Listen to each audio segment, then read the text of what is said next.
Have you ever heard of the Russian sleep experiment? It's a fake fictional story. It's a creepypasta where 5 subjects, they're prisoners of war. They're given the option. You can take part in our sleep study where you will be awake for 30 full days. You don't get an inkling of sleep for 30 days, a month.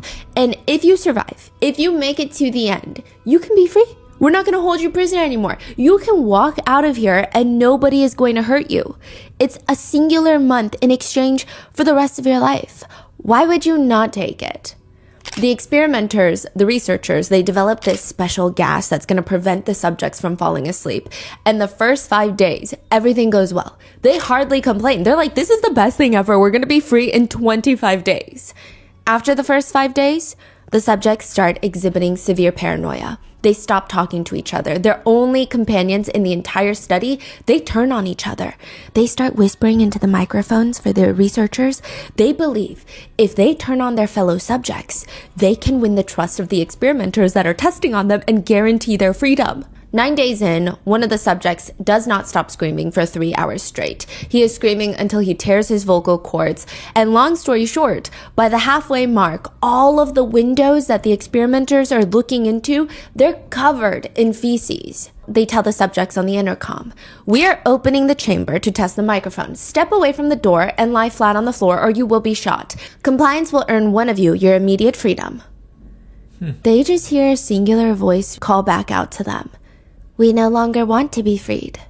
By the end of it, the researchers go in and they got to get the subjects out. They find once they open the door, the subjects have started tearing off their own flesh, consuming it. The researchers are providing the medical care that's needed to save them, but in the end, the subjects, they all want to go back into that chamber. They all want more of that stimulant gas. The same thing that ruined them, turned them into these violent zombie-like creatures. They want that gas. They don't want to sleep. So the experimenters ask, why would you possibly want something that destroyed you? They say, well, I must remain awake. It's an addicting idea, the theory, the concept of what happens to humans if they don't sleep. There are content creators that have been trying to replicate that feeling. TikTok Live being one of the platforms. It's called disturbed sleep live streams. This is a whole niche of TikTok live streams. A camera is set up and it's live streaming a tiny little bunker-esque room with a tiny bed. There are neon lights typically everywhere. It's not the type of environment that you're gonna catch some good quality sleep.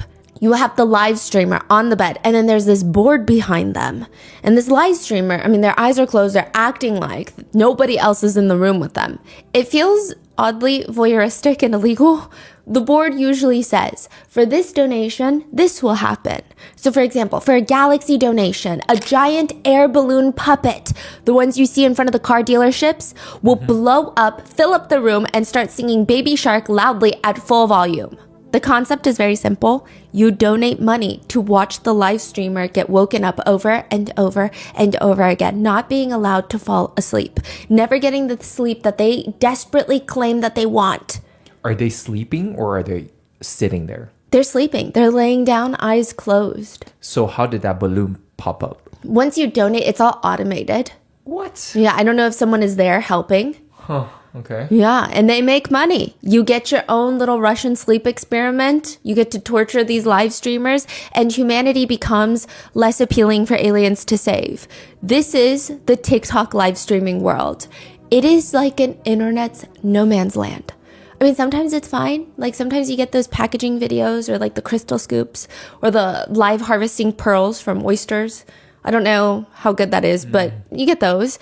Other times you go on there and it just progressively gets weirder. There are people pretending to be robots saying, if you donate X amount, I will slap myself in the face.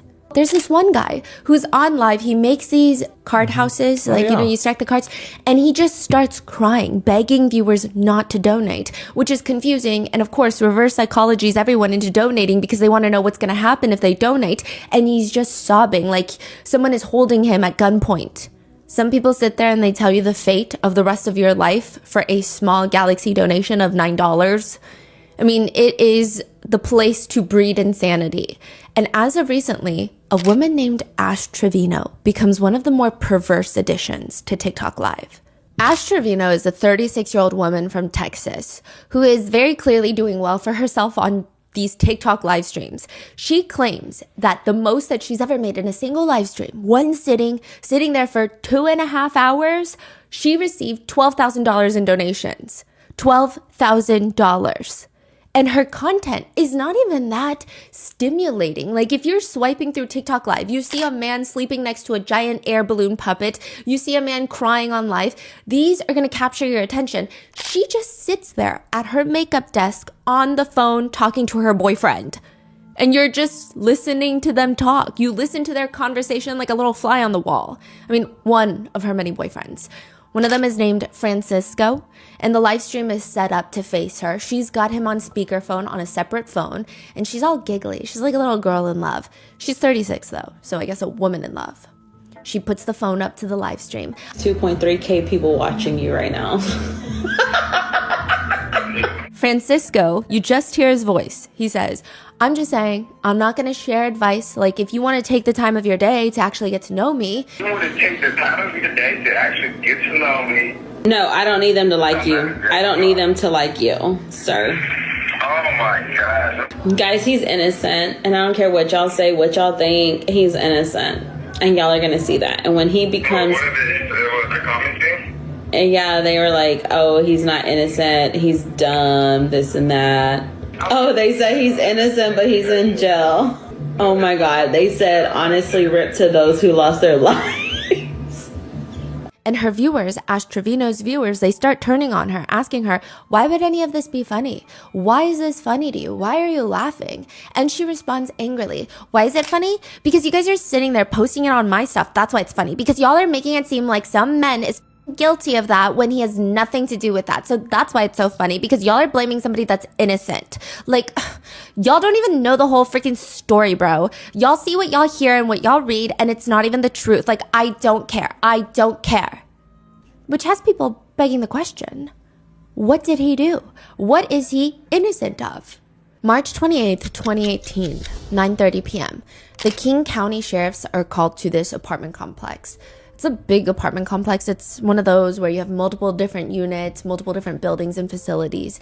And the police, they know why they're called to the apartment. But even when they get there physically, it's like every single resident came out of their unit and now they're just running. They're scrambling. People are running every which way. The entire apartment complex feels like all hell has broken loose. The police go straight to the place where everybody is running away from. They go straight there. They're going in the opposite direction. They get to the side of the apartment complex, and on the pavement, they find two bodies laying there soaked in blood. Two teenage girls, 13-year-old Elizabeth Juarez and 19-year-old Eviana Cortez. And now the question that police have is, why would anybody want to kill two teenage girls? Especially one that's 13. This doesn't even make any sense. What kind of people have it out for them?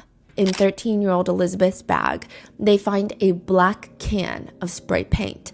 And above her body, they see all of this graffiti.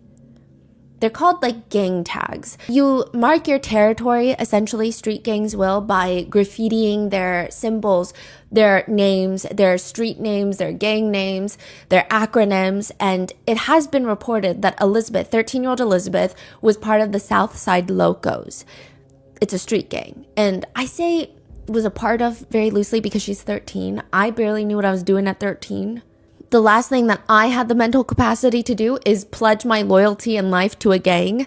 But apparently, she had seen that a rival from an opposing gang, their rival street gang, was moving into their apartment complex. And prior to moving in, they had come in and graffitied their name, ULK, all over the apartment complex. So as the rival gang member, she goes and she just starts crossing it out.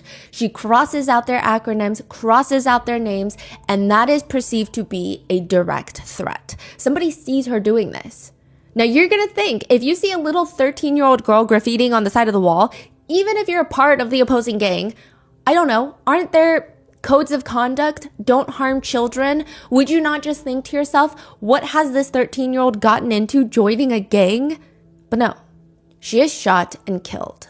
Along with her, Eviana Cortez, who just happened to be there that day. She had nothing to do with the graffiti. Elizabeth is shot in the back of the head and the back of the left thigh.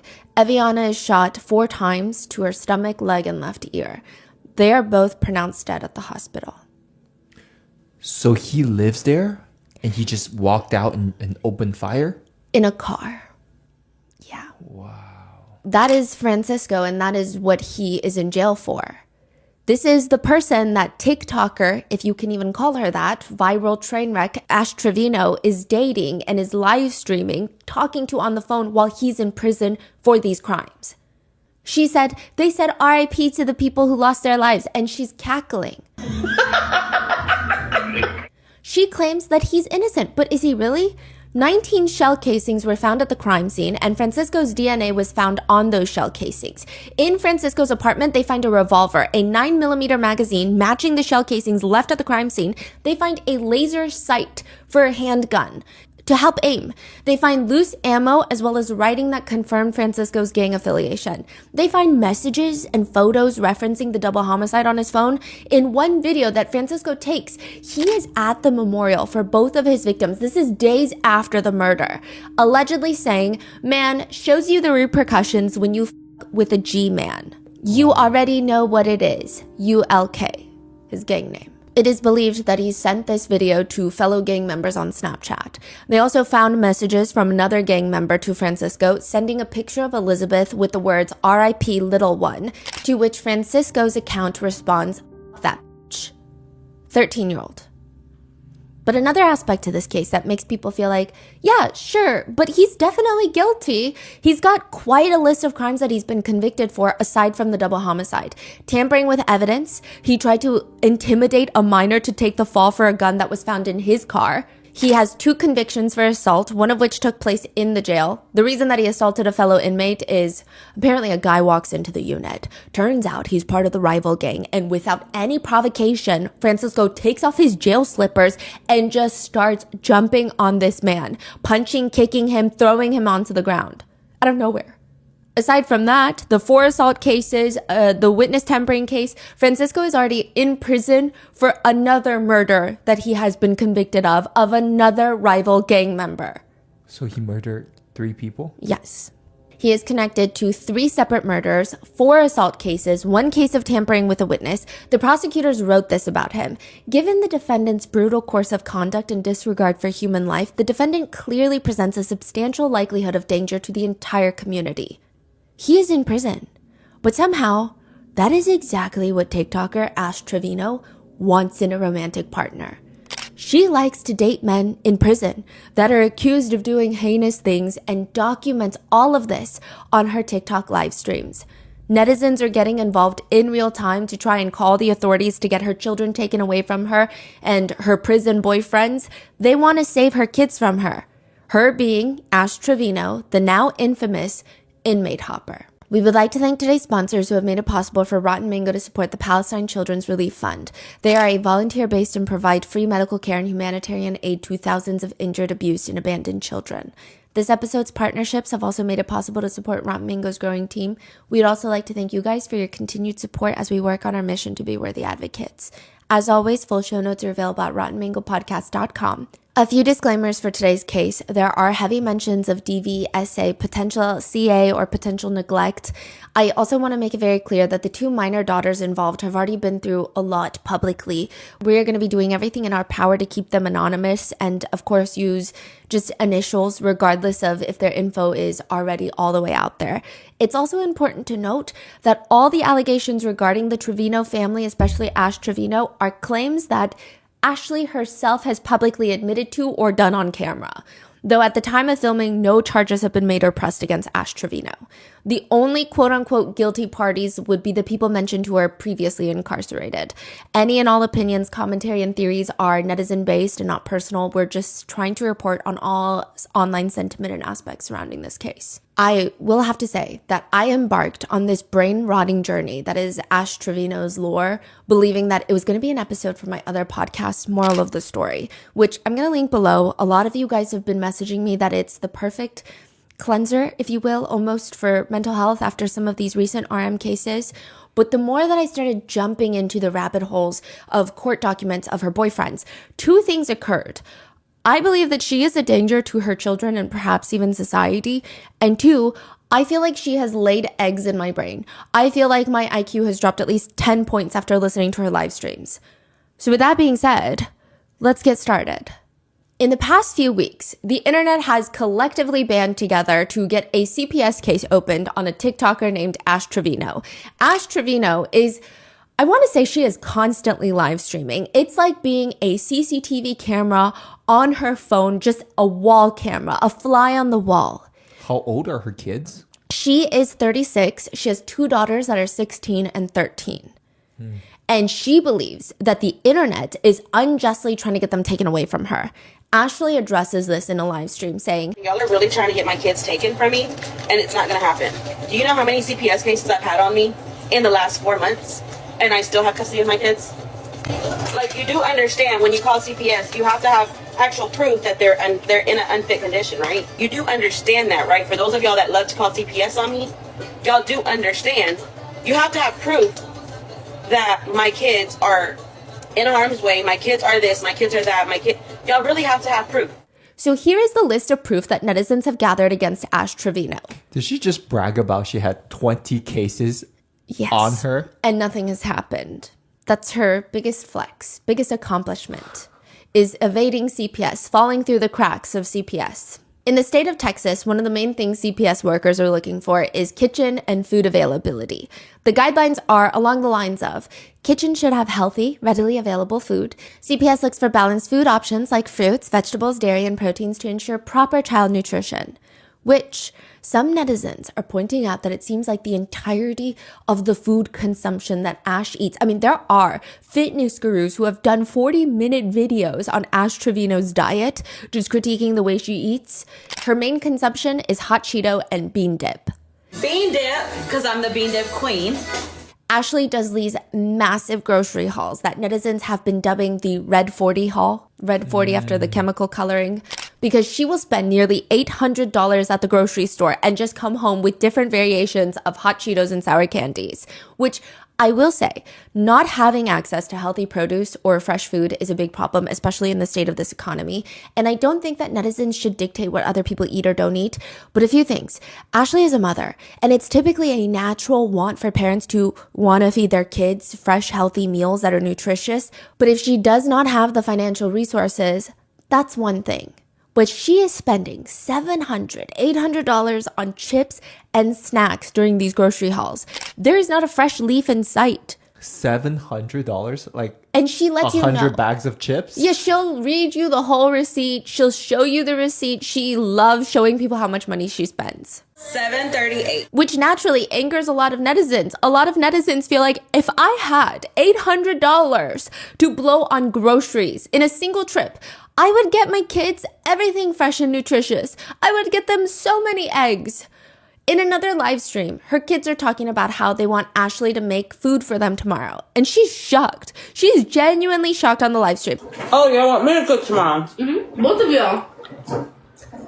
She gives both of her kids a death glare. Like they have asked her to sacrifice her life for a bag of tennis balls.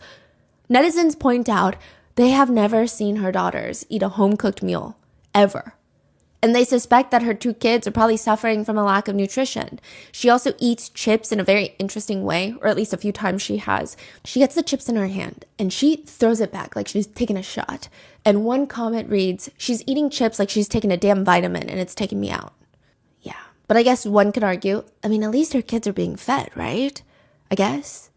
The next thing CPS looks for are appropriate sleeping arrangements. This is a big one. Infants need safe cribs, free of blankets and toys. Opposite children over 6 years old should typically have separate rooms, and bunk beds must have safety railings for younger children. When Ash is doing a live stream, she's showing off her apartment. She does a quick peek into her daughter's room. They share a room, 16 and 13, and netizens are very quick to point out, wait, is that a singular air mattress on the floor for both the girls to sleep in? Just a singular air mattress in the room for both of her daughters to share. When netizens start pointing that out, Ashley states that they're not staying with her, implying it's fine because they're only here once in a while. They're staying with her parents. And Again, not being able to afford proper furniture for children is not something that parents should be ashamed of. It's very difficult to provide the necessities these days. But Ashley should be ashamed. She gives her daughters an air mattress, not because of her lack of funds. It is her gross misappropriation of those funds. It's estimated that on her live streams and gifts donations alone, she brings in around $1,000 to $2,000 in a singular day. $1,000 to $2,000 a day. She says the most she's ever brought in 2.5 hours was $12,000. She's constantly on TikTok lives doing these hauls. She shows off her new shoes. She's unboxing it. They're slippers. They're house slippers. And she says, these are not Temu. Trust me, I wish they were. And she opens up her Balenciaga slipper box and she's aggressively showing the Balenciaga tag to the camera. All my name brand stuff is actually name brand. Even when she does a makeup haul, she's insufferable. She says, I only spent $395 at Ulta. I was just putting things in the bag. I wasn't even looking at the prices. I literally thought that I was going to spend $1,000, but no, I only spent like $400. She says things like, $3,000 is like dirt to me because I don't need it. It's trash, but if y'all need it, I'll throw it to you. She gets herself the newest iPhone in pink because, of course, Miss Ashley Trevino is a pretty little princess. She goes to purchase a Louis Vuitton purse, and I'm not entirely sure why she chooses this purse, but it's quite literally a carry-on bag. She just buys a giant-sized duffel bag, but uses it as a purse.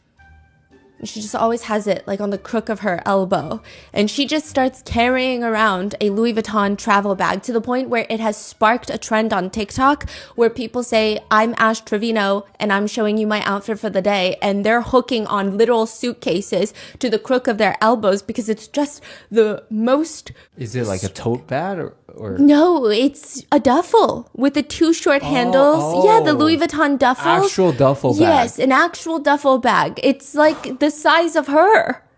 Huh. She said she paid $3,000. I guess she paid that much to look ridiculous. There's also a clip of her where she's seen out shopping and she has this little Louis Vuitton bag. And it's not a purse, it's the actual shopping bag, indicating that she just got out of the store. And when she sees somebody recording her, she places it straight in front of her and starts swinging it around. It is the strangest thing. She says, I kid you not, I already bought 2 Louis purses over $6,000 within a month, couple weeks. Sunglasses from Louis, my apartment. I'm telling you, it's good money. She's talking about TikTok lives. She brags about spending $327 at the Cheesecake Factory for 2 people, which I will be real with you. The Cheesecake Factory is not cheap, but it's also not that expensive. That is crazy. Mm-hmm. But she can't afford beds for her kids? Her explanation to netizens, and I don't know if she's going to have a chance to explain this to CPS workers or if they're even going to ask, but I digress. She explained. For sure, but now that I know that they fixed up their room, you see the LED lights?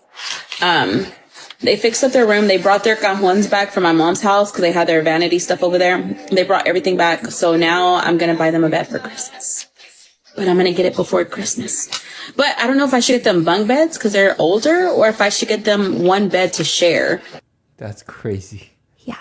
She says, additionally, this excuse is brought up that she's just not sure which bed to get them, and that's the reason that she's stalling from purchasing a bed.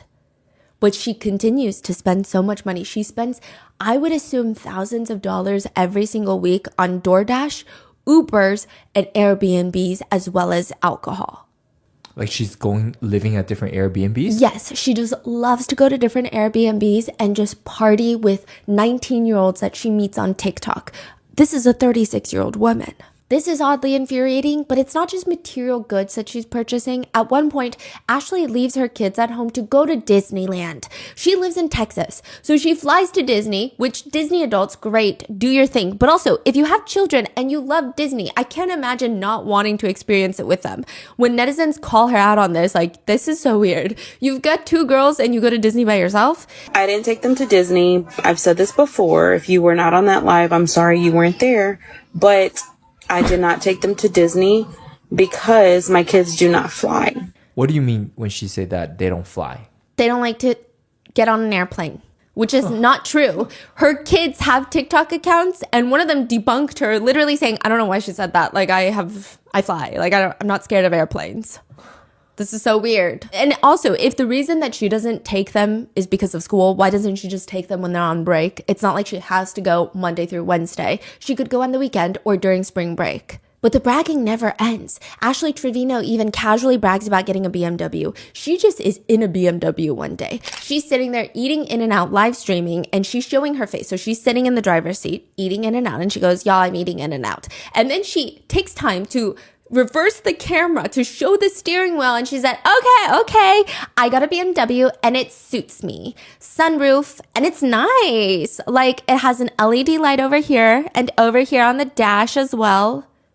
Did she buy a BMW or is she? So clearly she can afford a bed. She also makes fun of her friends for flying Spirit while she flies first class. It is expected by CPS that parents provide a safe environment for their children. Interactions between family members are evaluated to identify nurturing relationships or potential signs of emotional or physical abuse. In another live stream, Ashley is on live while she's on the phone with her daughter. She asks her daughter, do you want lip fillers? Which her daughters, even if they were of age, they're 13 and 16. I wouldn't feel comfortable with my mom asking me that. I would feel pretty insecure. Do you want lip filler? No, my lips are actually big. They're not that big, baby. Okay, but they're big enough for me. They're not that big. Yes, they are. No, they're not. Why are you being a hater? Let me see.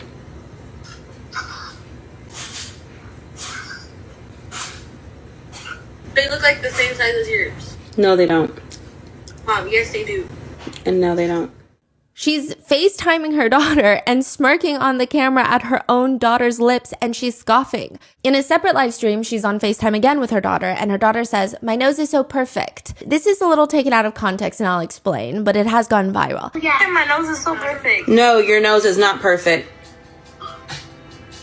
Your nose ain't either. Bye. Now, to be fair, this is because her daughter did get a nose piercing, and this is the FaceTime where she reveals it to her mom. So she does have some right, I guess, to be angry, but not really, because she's not mothering them well anyway, regardless. But netizens don't think that makes this any better. This is the same woman that on live stream, she called her own two daughters slurs while laughing. Such as? Slurs targeted towards the Mexican community. In another clip, she's talking to her kids and they're arguing. I have an A+ in every class. No, you don't. No, you don't. No, you're not. You're not. You're probably barely going to pass anyway, literally. To which comments read, who needs enemies when you have a mom like Ash Trevino? But it's not even just the emotional abuse, because there are so many different pillars on how you take care of children. You can't even just physically provide the necessities. You have to emotionally be there and physically be there for them. Her younger daughter, E, has to go to the hospital one day. They already made it back home. She's on live stream. And Ashley, instead of taking her, jumps on another TikTok live and says, guys, this is my sickly baby. That's the one that I have to go take to the hospital and go get tested in a couple weeks. I'm not going to explain nothing else because she doesn't want me to. Mere minutes later, I don't even think 10 minutes have passed. She says, if y'all want me to tell you about my baby girl's health, go ahead and send the galaxies.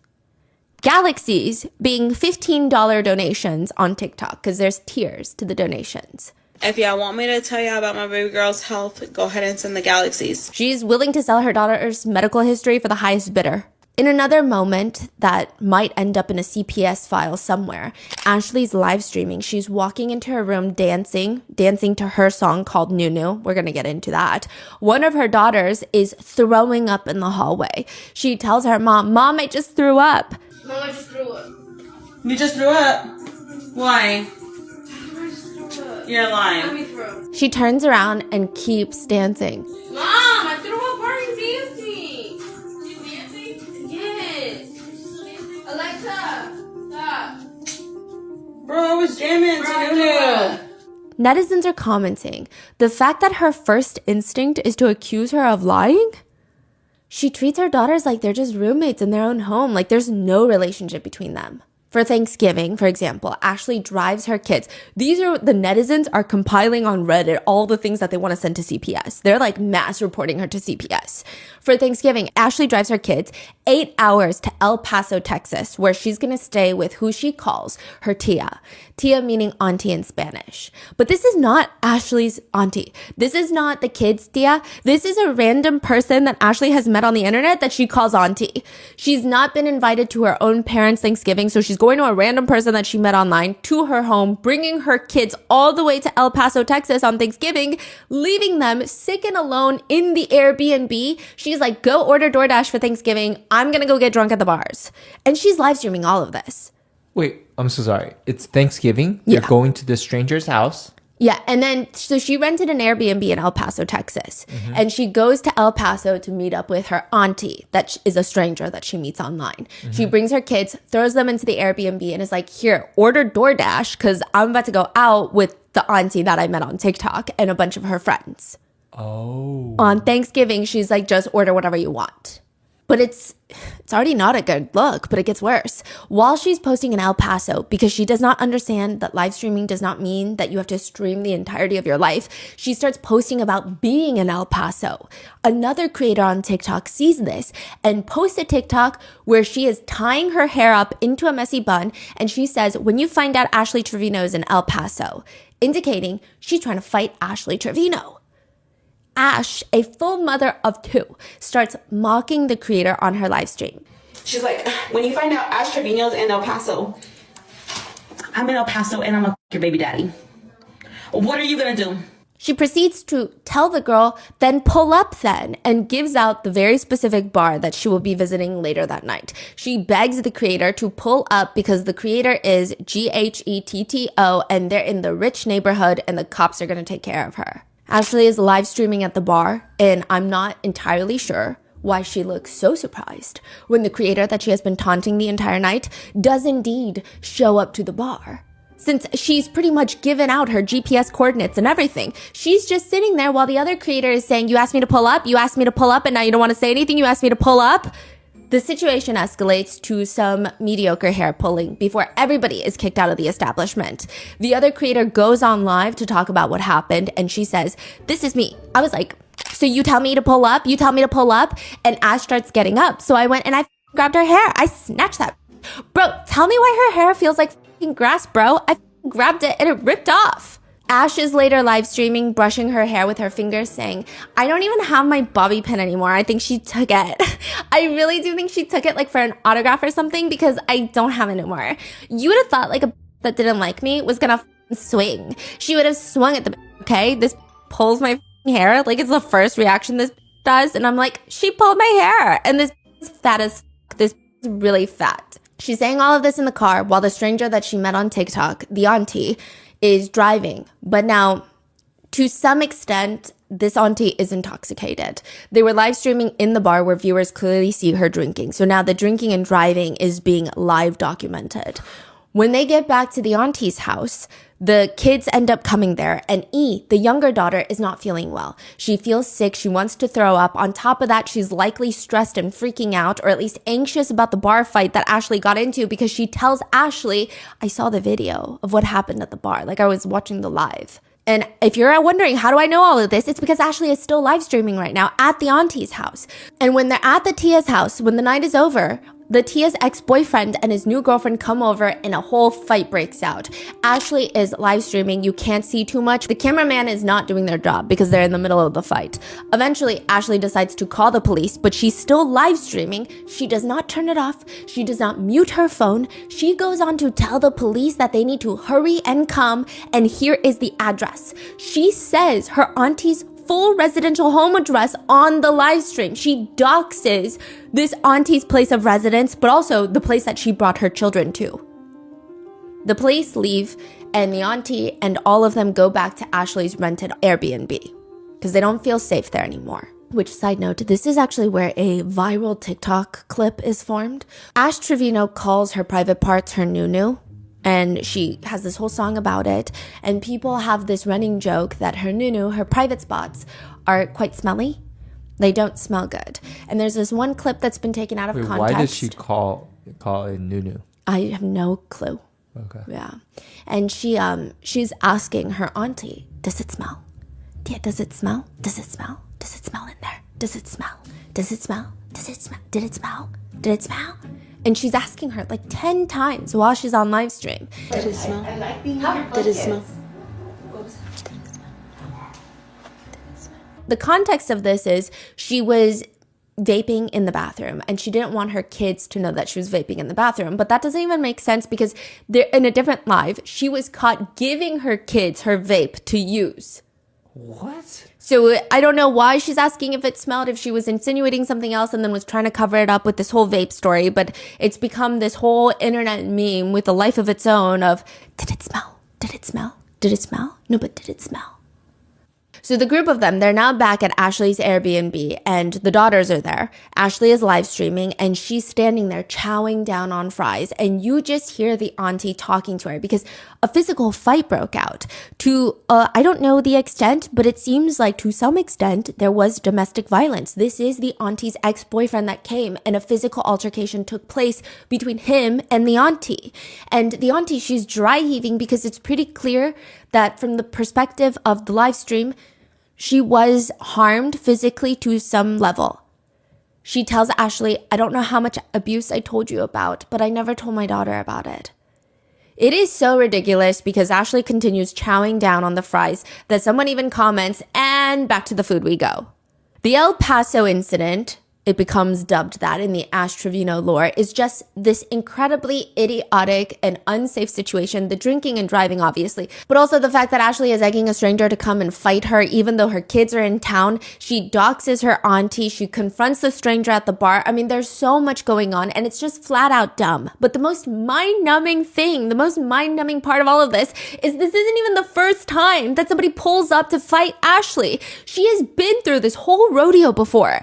Ashley has started getting herself into altercations with other TikTokers, one of them being a creator by the name of Tampa Bay, who has taken the initiative to create a GoFundMe to support her travel fees to go to Ashley's home to physically assault her and pull up, which I like to mind my own business most of the time.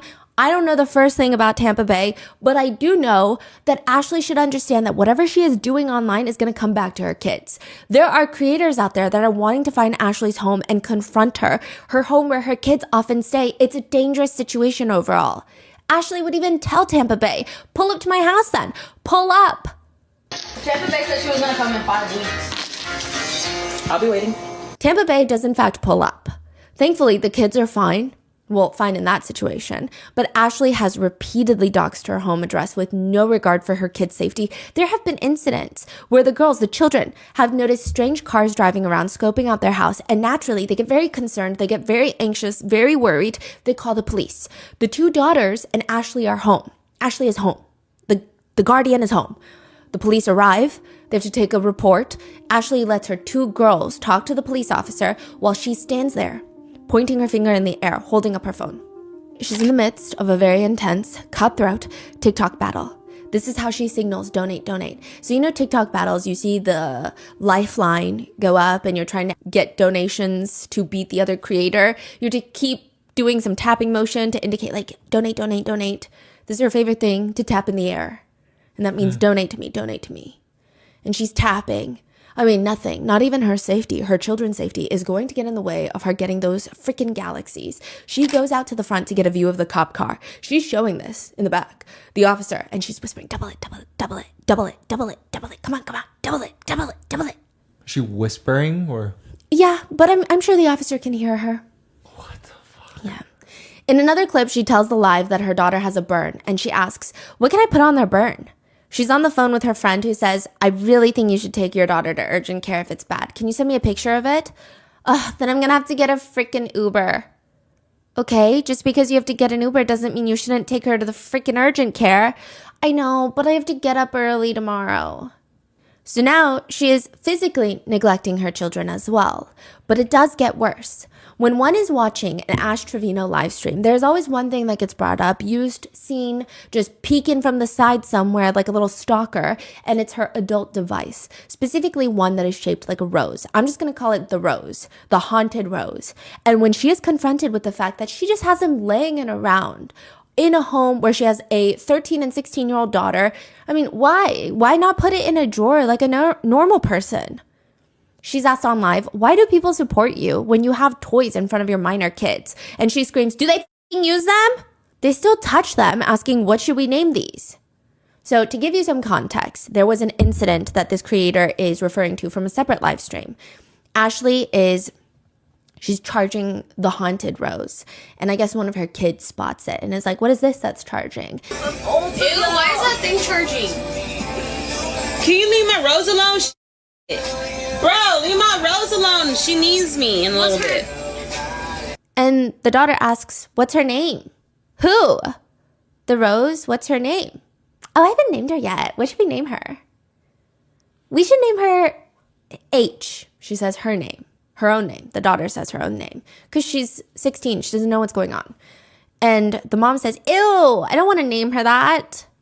Ashley just has this strange belief that is so untethered from reality that if she says something during a live stream, it just goes floating into the ether. It can never be used against her. She admits to her viewers on live that she used to have this crazy animosity towards her eldest daughter. She says she didn't even like the fact that her children's father always paid more attention to their daughter than to her. That is wild. Because it's a little child that needs a lot of attention and care to fully develop into a functioning human being, and that is the responsibility of both parents. But to Ashley, this is rather unacceptable. One of the 7 deadly sins, if you ask her. She claims that she would get so upset that she would grab her daughter H by the hair and yank her to the ground. And she's saying all of this proudly. She literally has been through, like, the bottom of her life. Like, I'm telling you, whenever we lived with her dad, I used to pull her by the hair because I was so mad at her.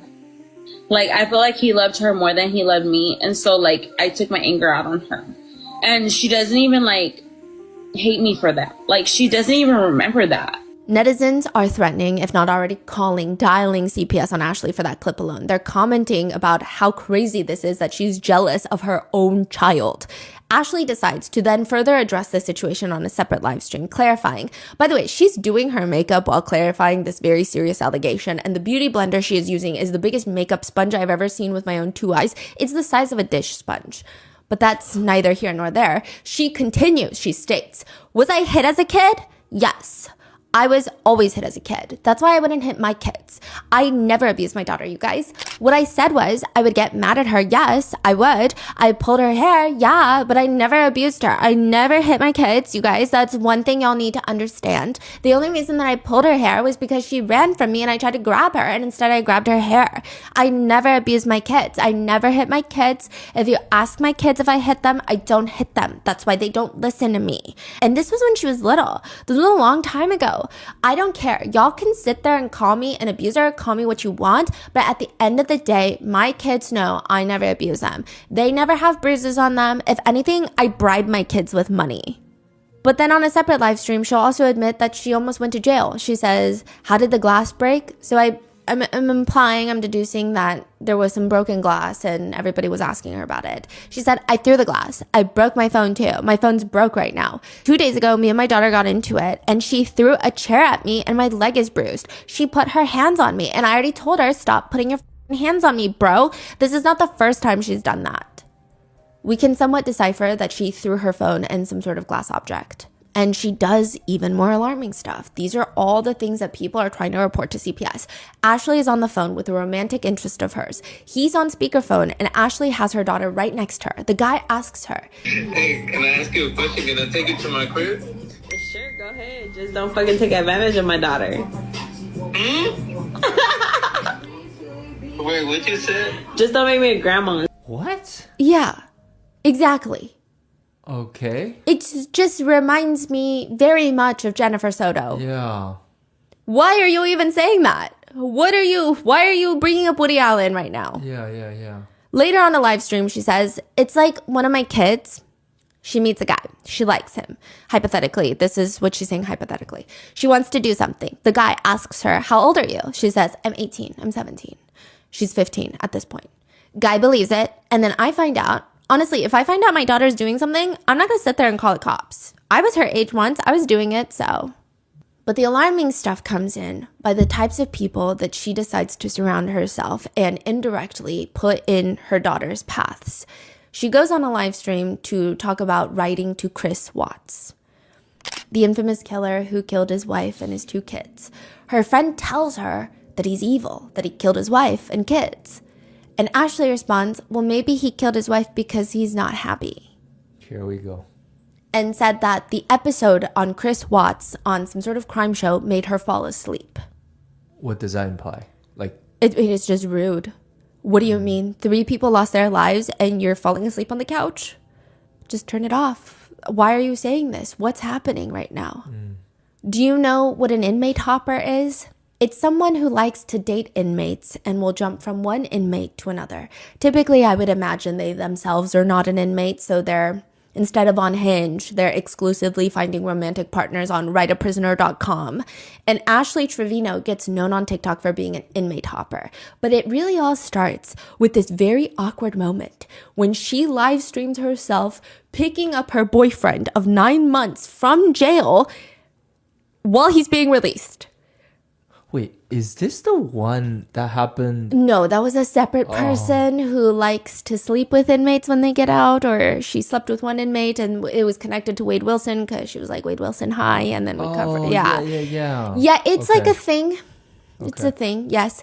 She brings him to this hotel room. There's a giant heart on the hotel bed made out of roses. She has a whole snack basket picked out for him, and he's just walking in, and the whole live stream is uncomfortably awkward. He's ignoring her. He doesn't seem excited to be there. He doesn't even look excited to be a free man. It almost appears by some netizens' perspectives that the prospect of him getting into bed with Ashley Trevino, he'd rather go back into his cell.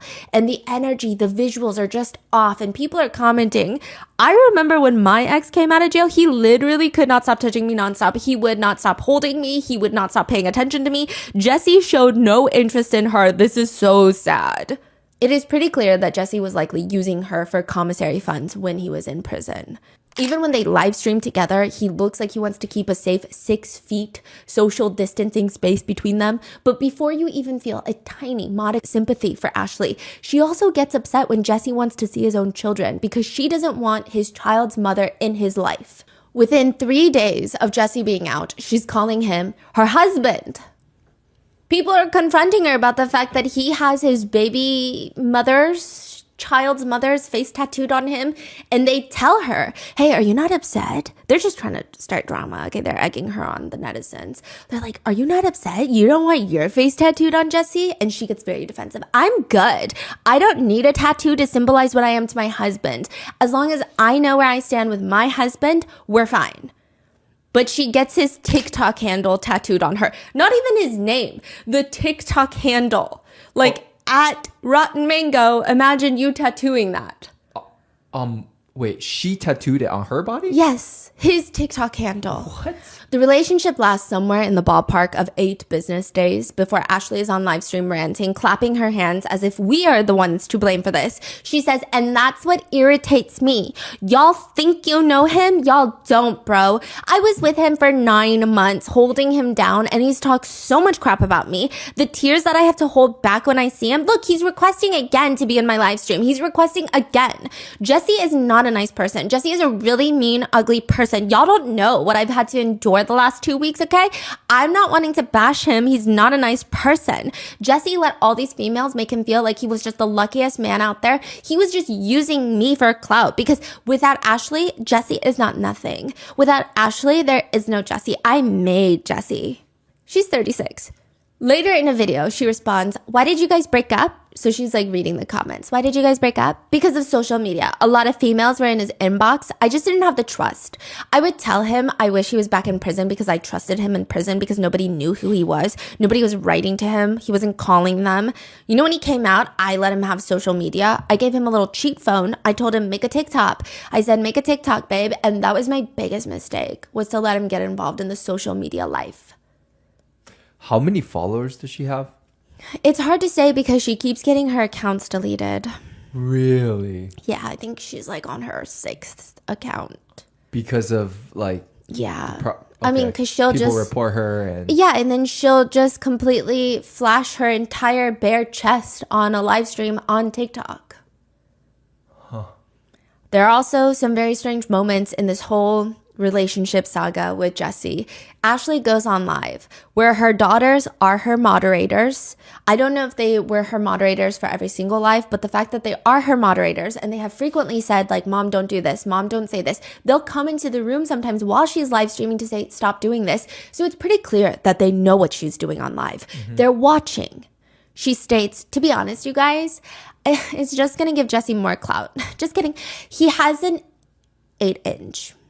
I mean, the first day we did it like, 5 or 6 times? If I can remember, maybe a little bit more. The first day.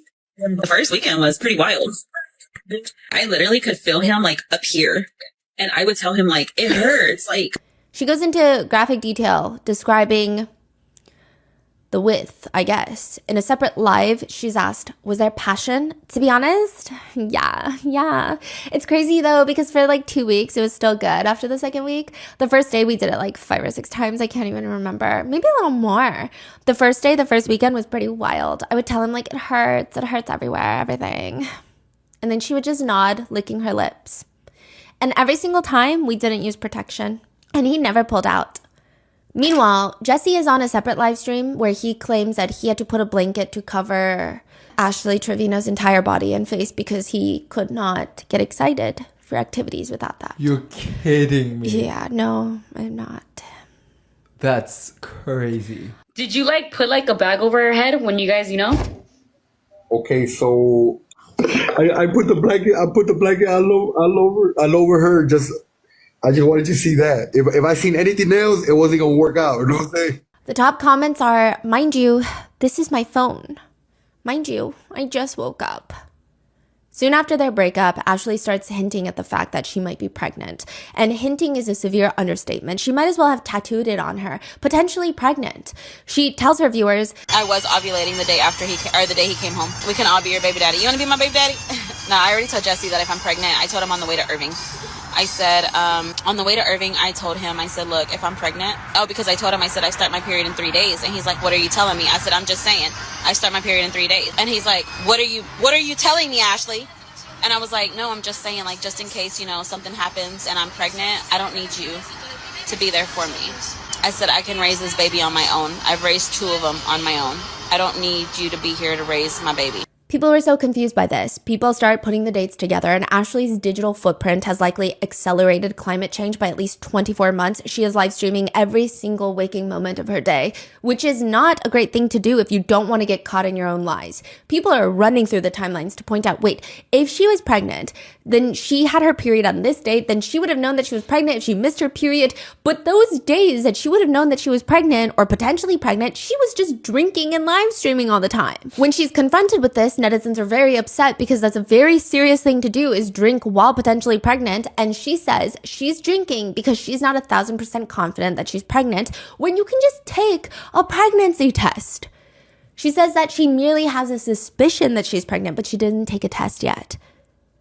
It is the very accurate, very true intellectual theory that if you don't know, it does not exist. She says, once I find out for sure that I'm pregnant, I'm not drinking. I am off of it for 9 months. But she's also very upset that her viewers care about her drinking alcohol and potentially being pregnant. She says, I'm not going to answer yes or no if I'm pregnant. That's not what I'm going to do. You're going to have to wait. Y'all are not anybody important to me. So for me to just sit here and say, no, I'm not pregnant. Yes, I'm pregnant.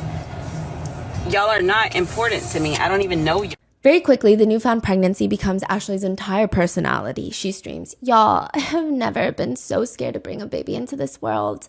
Because when I brought them to, I was with their dad. Me and their dad were married each time. They were planned. This one was planned too, but I'm not with Jessie no more, and I'm scared. I'm scared. Wait, is she pregnant or? We don't know. She's just like crying about it. Yeah. In another live stream, though, she complains, Today, my back has been killing the fuck out of me. Like, I told Lisa, I said, girl, I feel like I'm about to start my period. And I just got off my period. and everyone's like, how would you just get off your period if you're potentially pregnant? Eventually, the story becomes too ridiculous to sell. I mean, at some point, even the trees in your backyard are going to start putting two and two together, like none of this is making any sense. And ultimately, she addresses the pregnancy situation by saying, were you ever pregnant? Yes, unfortunately, I was. But the stress gets to you. So unfortunately, I was. And I was very sad, but I was happy at the same time. Hinting at the fact that she suffered from a miscarriage from the stress. The comments read, she reminds me of one of those high school girls that would say that they're pregnant for attention and then end up, quote, losing the baby. But later on, Jesse explains in a live stream that Ashley terminated the pregnancy, or at least that's what he thought, that she did not suffer from a miscarriage. To which Ashley responds on live, Nobody was supposed to know that I had an abortion. And he literally just told everybody that I had an abortion. But I had an abortion because I didn't want to have his baby. Hey, Daddy. I absolutely believe in my freedom of choice as a woman, but I think the difference between having it be a choice versus having a miscarriage are completely separate things, especially in this situation. She originally claimed that she lost her baby due to stress, and that is not a choice. Netizens were obviously sympathizing with her after that, and even had she said, I made the choice to do this because I don't think I'm going to be a fit parent to a newborn right now, I mean, I guess it depends on everybody's beliefs, but I think that's perfectly normal. But netizens were obviously sympathizing with her, donating so much more to her because they thought that she had suffered this very traumatic thing that a lot of netizens can relate to. But it was a lie. In another clip, she says, He's just mad because I aborted our baby. I never wanted to have his kid anyways. I'm literally glad I got rid of our baby. I didn't want nothing from you. what makes this even worse is the fact that in a separate live stream, this is when she was telling the whole world and everybody's mother that she might be pregnant. She says, if I'm pregnant, I'm keeping the baby. I already told my kids. I told them, there's a possibility. So she's getting her minor children emotionally and potentially just mentally involved in this. Mm-hmm. With Jesse's relationship with Ash Trevino, that's where she really starts gaining a lot of TikTok fame. But people find out this is not her first relationship with an inmate. In fact, there was a previous one that she documented heavily through Instagram by the name of Isaiah Gonzalez. This was her previous husband that was in prison. She'd introduced her children to them. She had brought her two very young daughters. At this point, the eldest was about 10 years old when she brings them to prison to meet this prisoner that she has now decided to marry. How do we know about this? She has documented it all over Instagram and then slowly starts talking about it on live. So through her Instagram, we find out that she's posting pictures of the girls visiting Isaiah Gonzalez. And she writes, we had a great visit today and so blessed that both of our girls were able to go see daddy. This is the part that is so sick and twisted. This is not the girl's biological father, but she almost convinces them, or maybe she's telling them to call him daddy, or is convincing them that this is their new daddy. I don't know. She writes, you can see the happiness on his face. Our first family picture, only one more glass visit until he gets to hug us all. Which I'm not sure you should be taking your children to prison to hug random inmates, but she even introduces Isaiah as the youngest's daddy to the world.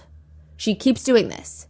She's saying this is E's daddy, but he's not. He's not biologically her dad. He's not her dad anything. Mm-hmm. She posts more pictures of them meeting in prison. They're holding up hand hearts. She's hashtagging it Going Gonzalez because she's trying to marry him and his last name is Gonzalez. And ma'am, this is not a reality show. She'll hashtag Love on Lockdown. My heart is in Iowa Park, which is where his prison is located. But should her heart not be at home with her own two children? She posts another one where Isaiah is holding E, her youngest daughter, in his arms, physically, during visitation. She captions it, today we had the best visit with my husband and her daddy. It's always hard leaving him behind. Again, this is not E's biological father, let alone her daddy, her dad. This is just some random inmate. Love all the time we get with him and his smile says it all. Just a daddy and his baby girl. It's sad when she runs back for one more hug before we leave, but their bond is unbreakable. I do want to preface this by saying, I think with the way America likes to incarcerate people for just pretty much everything, there are people in prison for possessing weed. There are people in jail for allegedly being involved in an incident involving the United Healthcare CEO. There are a lot of reasons that people are incarcerated that a lot of people might not necessarily think they should be incarcerated for. I think that for a lot of inmates, having a strong support system outside of prison waiting for them when they get out, it does help rehabilitate them. Again, I'm talking for drug possession charges, things of that nature, health insurance fraud related charges involving massive healthcare companies, things of that nature. I think it's important for these people to have support, and I have a lot of respect for their partners and families that give them that while they're still being part of society and having to deal with the stigma of having a loved one in prison. However, finding inmates to date because you like the idea of being a prison wife is beyond my level of comprehension. Ashley posts on Instagram, August of 2019. She posts 2 pictures captioning, "Life had us in different paths, but just know he makes me happy and he asked me to marry him and I said yes. I am future Mrs. Gonzalez." She goes on this whole rant. For those of y'all that know, y'all know, LOL. And for those of who don't know, now y'all do. People are going to judge us, but like we say, screw what y'all think. I have been here for him and plan to continue that throughout his entire journey that God has given us. Yes, he is away from me, but these years will go by so fast and I can't wait to become Mrs. Gonzalez. If y'all don't like us being together, then feel free to delete me, but he wanted me to let everybody know that he is mine and I am his. And for those of y'all that don't know, he asked me to marry him and got the blessings we needed to move forward with that. By the way, don't let those hate letters think it's gonna stop us. Soon, being a prison wife becomes her whole DNA profile. She posts, "I'm a prison wife. My relationship is based on letters, time-restricted phone calls and visits that are few and far between. I'm judged for staying with a man that I could never imagine leaving. I go to bed alone every night and hold it down on the outside while he comes home. I never know when he'll be involved in a riot or moved far away from me. Despite all of this, he is worth the wait." So do we know what was his... We're about to get Okay, there, okay. yeah. She shows off sending 120 pictures, which I can only imagine they're X-rated pictures. She likes to say things like, being a prison wife is expensive, and I'm realizing that now because not only do I have my own bills, I still help him. He doesn't ask me for money though. It's just one thing that if I do, it's because I want to. I feel like it's my responsibility as a prison wife. Which, side note, a lot of inmates have stated that when it comes to picking a pen pal, if they have a choice, they do not go for the girls that are aesthetically conventionally the most attractive. They will go for the ones that they believe are the most desperate, the one that is craving a compliment, dying for attention, because that is who is going to put money in their commissary. It's like a job. You want minimum effort, maximum financial reward. They sit there, write letters. It takes time, but the inmates have time and they get taken care of through financial ways. I don't think Ash Treviro will agree with this sentiment. Yeah, she might think that she is the love of their life, the apple to their eyes. They're all peas in a pod. And if you send pictures, like Ash Trevino has sent 120 plus pictures in one go to be exact, they will 99% of the time pass around those pictures. It is said that they have no respect for any of these. I mean, maybe if maybe an inmate was with their partner before going to jail, they perhaps don't want to share those pictures, but they will pass around pictures.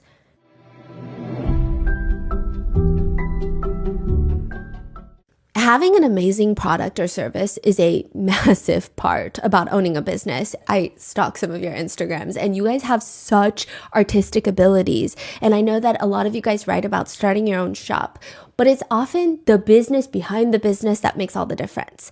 Enter Shopify. Shopify is a complete commerce platform that lets you start, grow, and manage a business. You can create and customize an online store. You can easily sell on TikTok, Instagram, and YouTube with multi-channel integration and optimize sales with Shopify's renowned checkout system. Shopify was truly the backbone of Grandpa Mango's art studio. And since we were an online-only store, we basically wouldn't have been able to sell anything without Shopify. Upgrade your business and get the same checkout Selena Gomez's Rare Beauty uses. Sign up for your $1 per month trial period at shopify.com/rotten, all lowercase.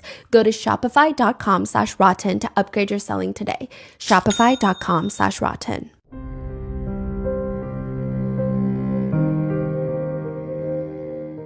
But Ashley is in love.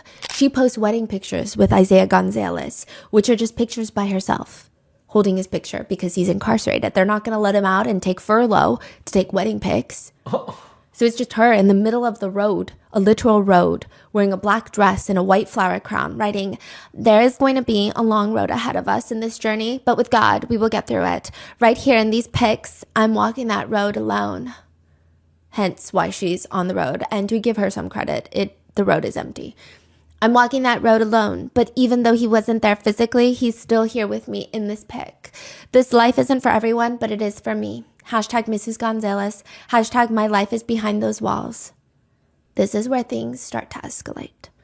On a live stream, Ashley is telling the story of how she first met Isaiah because people start bringing it up. They're like, okay, so Jesse was not your first prison boyfriend, your first inmate boyfriend. So who is Isaiah that we found on your Instagram? And she says, well, everyone's wondering why this has happened. Oh, by the way, it is speculated that for all of her prison boyfriends, she's met some of them through Write a Prisoner, websites where you can see pictures of prisoners and decide if you want to be their pen pal or not. But those who know how the prison system works, they speculate that she is pretty well known in certain prisons, that she will talk to an inmate. They will recommend her to other fellow inmates. They'll say, hey, talk to this girl because she's going to put some money in your commissary. And she, for the lack of better phrasing, gets passed around. As in her number and contact information gets passed around to other inmates. But with Isaiah, she says, I actually knew him before he went to prison. She says, my prison life started in 2019. I reconnected with an old childhood friend, okay? She says okay a lot. She also says just kidding a lot, when she's definitely not just kidding. So, my prison life started in 2019. I reconnected with an old childhood friend, okay? Yes, I am 6 years older than this man. He is still currently serving time in TDC. So we reconnected back in March of 2019. We wrote snail mail letters up until August 2019. Then I set the phone up for this man. On our first phone call, he asked me to marry him. I liked him, so I said yes, and I've known him for years. So after 10 years of not seeing each other, he puts me on his visitation list. I come to go visit him. I drive almost 3 hours, and then we start the marriage process. We get married in November of 2019. But mind you, I was visiting this man every weekend up until 2020. Then COVID hits, and they shut visits down completely in March. I knew him since since he was 11. I knew him since he was 11 and I was like 15 or 16, maybe younger, because I was like 15. So he had to have been like 9 when I first met him. They used to go to our church. I remember telling his mom, because I always thought he was a cute little boy, but I was older and I was already dating the kid's dad, so I couldn't be with him, Wait, she said I was dating the kid's dad? Yeah, they were high school sweethearts. So she was dating someone age appropriate because she's 15. He was like 15, I think. He was around the same age as her. And she was interested in a 9-year-old boy. Oh. Yeah, which is very alarming. Wait, I'm so sorry. What is dad? Someone's dad mean? The kid's dad. So she has 2 daughters. Their biological father is her high school sweetheart. Got it. That she started dating when she was 15. But she's saying, when I was 15, I was dating the kid's father. My kid's father, not his dad. But he was 9 and I couldn't be with him, And she says, once I got married, I used to always tell his mom. She used to tell Isaiah's mom, because he grew up quick. I would tell his mom, like, I'm going to be your daughter-in-law one day. I'm going to be your daughter-in-law one day. And she's like, no, you're not. My son is too young for you. And then in 2019, I reconnected with her son. In prison. Yeah. Which is incredibly creepy. But she clarifies, okay, Isaiah was a minor when we first met, but I didn't date him when he was a minor. I'm not sure how she thought that sentence would help her case. Nevertheless, she gets 3 tattoos of Isaiah on her. One of their wedding date on her finger, Isaiah on one wrist, Gonzalez on the other wrist, and these tattoos are huge. It would be more inconspicuous for her to wear 5 Apple Watches on one hand. It's that aggressively noticeable. Like on top or bottom? On top, and it's just like massive cursive. The whole wrist. And within 5 months, she announces her divorce.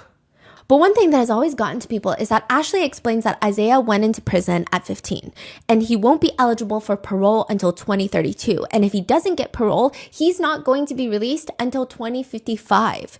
So people are like, that's a very long time for a 15-year-old to get sentenced. 40 years for a 15-year-old to get sentenced. Whatever he did must be really bad because he was 15. So they start looking into his criminal history. 1 count of aggravated robbery, 1 count arson, and 1 count of murder. Sentenced to 45 years in prison. When Isaiah was 15 years old, he was involved in a very, very meticulously planned robbery that ends in a man's murder.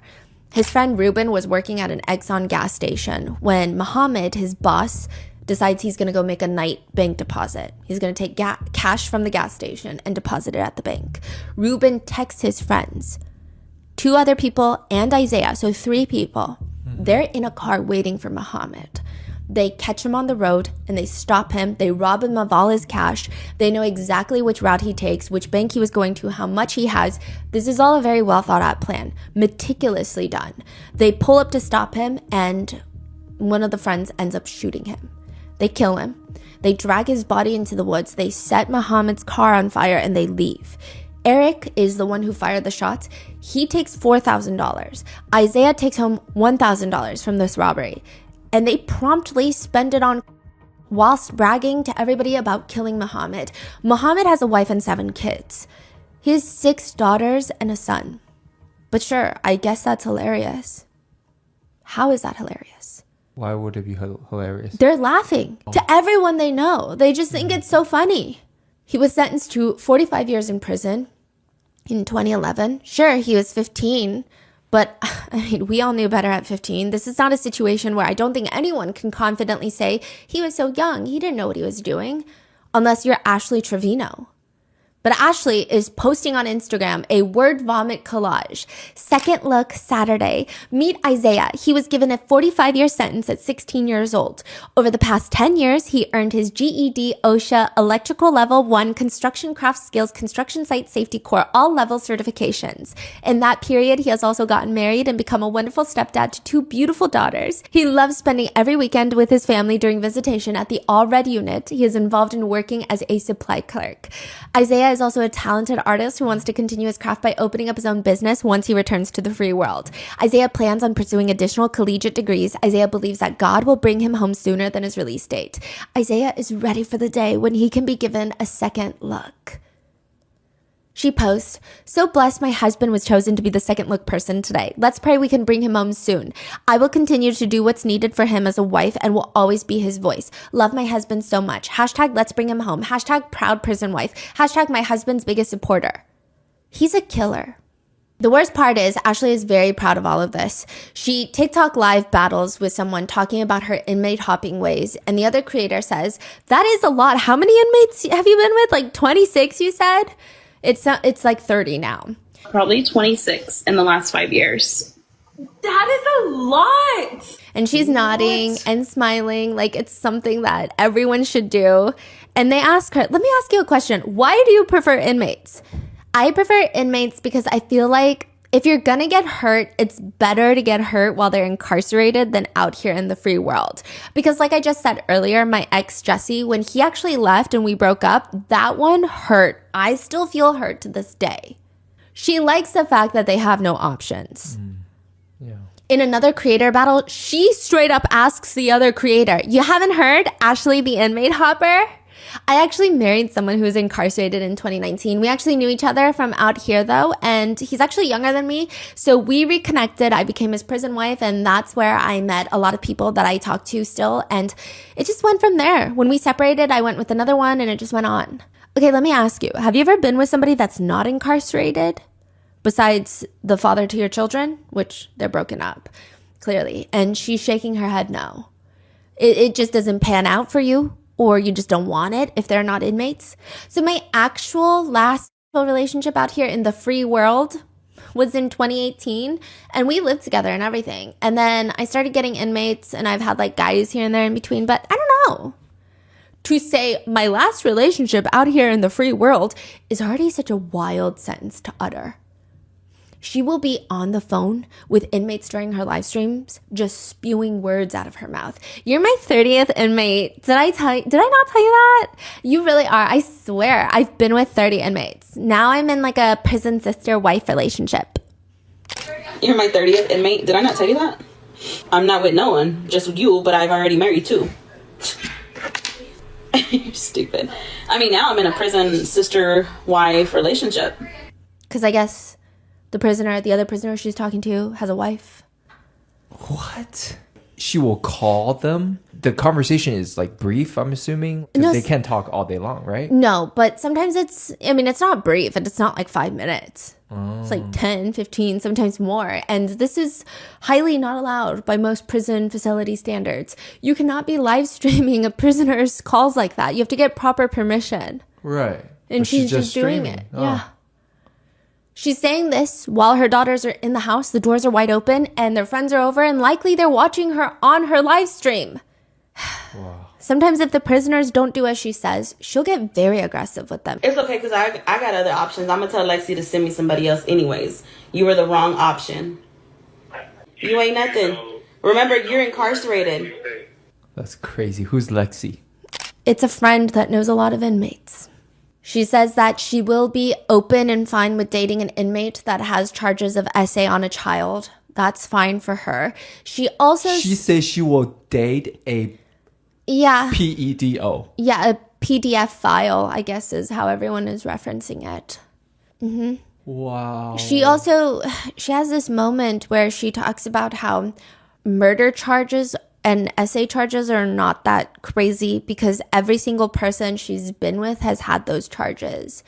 And that doesn't mean that they happened. She asks her viewers, how do you know? Were you there? Were you there? Every single person I've been with has had those charges. Were you there? We are now entering the belly of the beast. So let's go through and recap all of her relationships. Her very first relationship, or her very first prominent relationship, she marries her high school sweetheart. She has 2 children with him, the 2 daughters that are now 15 and 13. They end up divorcing when their kids are 6 and 3 years old. This is in 2015. They've been together for about a decade, and suddenly Ashley is posting onto Instagram. OMG, found this pic from prom of 2006. My high school sweetheart, but now soon to be ex-husband. I will always care about him, and he don't even know that. Hashtag prom 06. Hashtag my junior year, his senior year. Hashtag I know, get out of my feelings. Hashtag he done moved on. Which implies that perhaps they're getting a divorce and that perhaps hashtag he done moved on is oddly specific and pretty indicative that maybe he cheated on her or left her or didn't want anything to do with her anymore. Even later when the divorce is finalized, she posts a pouty selfie writing, "This was my last pic of me being his insert last name. LOL, my divorce was finally finalized after 9 years of marriage and 2 years of separation. Hashtag divorce final. Hashtag goodbye. Hashtag hello Garcia." I guess her original maiden name. Hashtag bittersweet moment. But the reason that the 2 get divorced is because that she cheats on him, allegedly, with a man in prison. So, I will say that it seems the children's father is the only redeeming man in this story, at least as of right now. After the divorce, he focuses on his career, is able to remarry, purchase a home, while supporting the children financially by paying Ashley child support every month. It's said that he was also very involved in the girls' lives up until about a few years ago, and it appears that he couldn't see the girls as much, not by his own choice, but it seems perhaps Ashley was making it very difficult for him. 2 years ago, in 2023, the children's father ends up passing away from leukemia. And Ashley does everything in her power to gain sympathy from this. This must be traumatic for her. She's known and been in this relationship with this man for the greater part of her young adult life. They were high school sweethearts. But now she does have 2 children. They don't have their father anymore. It's really up to her to be a supportive mother so that they can grieve. And it's very hard to take her emotions seriously when she tries so hard to make it about herself. She states that she's not going to his funeral, but it's speculated that it's because she wasn't welcome there. She tries to make it seem like she's just emotionally not able to. She tells everybody that she might take a mental health break and she will be back. When she'll be back is unclear. May it be sooner, may it be later, maybe it be never, right? Well, she does come back the very next day. Because galaxies don't just send themselves into the ether. She does not, however, pass up the chance to not make this all about her. She says things like, that could have been me. He didn't have to go. He wasn't doing anything. He didn't have to die. That could have been me. I don't know how that applies. He did pass from leukemia. I'm not sure why she's even saying stuff like this. But it wasn't. And I feel that for my baby so much. I really do. And again, this is after her kids have asked her repeatedly to not talk about their father on live because they're grieving. They don't want to hear this. They don't want this business out there. It breaks my heart when my babies just say, I wish my dad was here. I wish my dad was here. Thank you for the hand heart. Because she gets a donation. Everything does happen for a reason. So she's reading someone's comment that says everything happens for a reason. Everything does happen for a reason. I'm a firm believer in that. This is a pretty niche pet peeve of mine that I don't even know if I should be saying, but when someone passes away and people try to tell each other everything happens for a reason, I do understand the intention behind it. And in certain situations, maybe it's acceptable, but it's this weird feeling of this person's death is to further the plot for everybody else type of energy. What do you mean everything happens for a reason? It's just kind of, I don't find it to be the most sensitive thing to say when someone has a passing in their life, especially the way Ashley says it. She says, everything happens for a reason. Everything does happen for a reason. I'm a firm believer in that. Firm believer. And that's why I'm saying maybe it took this tragedy for me to open my eyes up and to see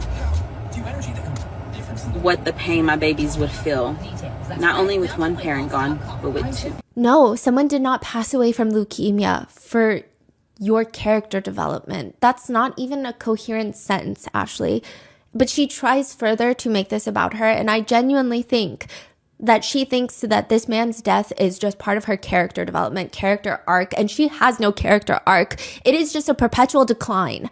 Nevertheless, she says, whilst kind of creepily smiling, the other day, I tried to leave because I got mad, and H, my daughter, runs after me, and she sits in my car, and she's like, you're not going nowhere unless I go with you. I already lost my dad. I'm not losing you, Mom. You guys, my babies are going through it. Like, they are so scared. She's like, I'm not losing you. I've already lost my dad, Mom. It's just opened up my eyes now that them little girls need me. But then to make matters worse, while everybody is attending the funeral that she was not invited to, probably because of who she is as a person and the things that she says and how she treats her kids and probably how she treated her late husband, she is on live streaming dancing to songs that have lyrics like baby daddy, while his funeral is happening. Ashley then goes on to state that she's been with 30 different inmates. So these are a few notable relationships that she has been in. In no particular order, you have Isaiah, the one that was convicted of murder of Muhammad, the manager of the gas station and father of 7 kids. Ashley brings her kids to see him. She convinces them, at least briefly, to call him daddy for whatever reason. Those two, they end up breaking up. Things don't go well. She starts posting on Instagram. I have went to visit for 20 weekends straight, not missing one since I got on the visitation list since August 24, 2019. But this weekend, I'm not going to because I chose not to. Some things change, and I honestly don't know if we'll come back from this. It's hard when you're not at fault, but I'm going to do and continue to do what's needed for me and be the best mom I can for my girls. Then she dramatically posts, getting a divorce isn't always a bad thing. Never wanted to do it again, but here I am, and I know I will come out stronger than before. My babies need me. Fixing myself back up after being broken down to my lowest by someone who was supposed to love me. Apparently, their relationship came to an end, according to Ashley, when Isaiah heard rumors in prison that weren't true, she claims. Rumors that she was talking to other inmates. When they were briefly on a break, he asked her, promise me if we break up, which, where are your priorities, you weirdo? He says, promise me if we break up, you'll never be with another incarcerated guy. Her next prison boyfriend is Noe Trevino. Noe was arrested in 2015 for stabbing a man outside of a nightclub. They get married in 2022. She's still married to him because she doesn't want to pay a $400-something fee to finalize their divorce. Noe is the one that initiated the divorce from behind prison walls, and she's been married this whole time. That she's been dating everybody else, calling people her husband, and that's where she gets the last name, Trevino. That is crazy. So right now she's married. Yes, to Noe Trevino, another murderer. Her daughter H says the guy is awful. She knows this because Ashley took them, her kids, to see the man in prison. At one point, it appears that she was dating another inmate, and the speculation, okay, so we don't really know much about this inmate. She never really spoke about him in great depth. However, she wore a necklace that would have his name, and it seemed like he was an inmate. And the speculation was that she's getting her makeup done one day on live stream. There's 2 girls with her that are doing her makeup and hair. And she is on her phone. So she's got a phone live streaming her, and then she's scrolling on her phone. And she gets some sort of text message, some sort of news. And it's speculated that she discovered news on the live stream that her boyfriend in jail was involved in some sort of jail fight and was probably hospitalized. She just starts sobbing, wailing, oh no, and just wailing. And I do believe this is a sad situation, and prison violence is a conversation that I think needs to be had. But a lot of netizens have chosen the right to withhold sympathy till later because, I mean, considering the types of people she dates, we don't know if this is a child SAer, we don't know if this is a killer, a mass murderer, we don't know anything. But her friends just tell her it's like this very strange moment. They're fanning her face, she's crying, she's getting her makeup done still, and they say, no, don't cry, you're a bad bitch, don't cry. I know, it's okay. Aw, try not to cry so much. Then you have Eli. Eli was in prison for strangling a woman. He's also free and constantly on TikTok live streams now. He was in prison for strangling a woman and also breaking his child's femur. He broke his 2-year-old daughter's femur. His whole excuse for that is that he didn't mean to break his daughter's femur, but they have a bone condition in their family. He says, quote, it makes our bones more easy to break, so understand that it's not a regular bone. That's the little detail that people are forgetting. It was a mistake. I was intoxicated, but I sat in the hospital all week for her. He slammed a truck door on his daughter's leg. Yeah. Whoa. The femur is the hardest bone in the body to break, so I don't believe for one second that they have any sort of bone condition, and even if they do, this is no excuse.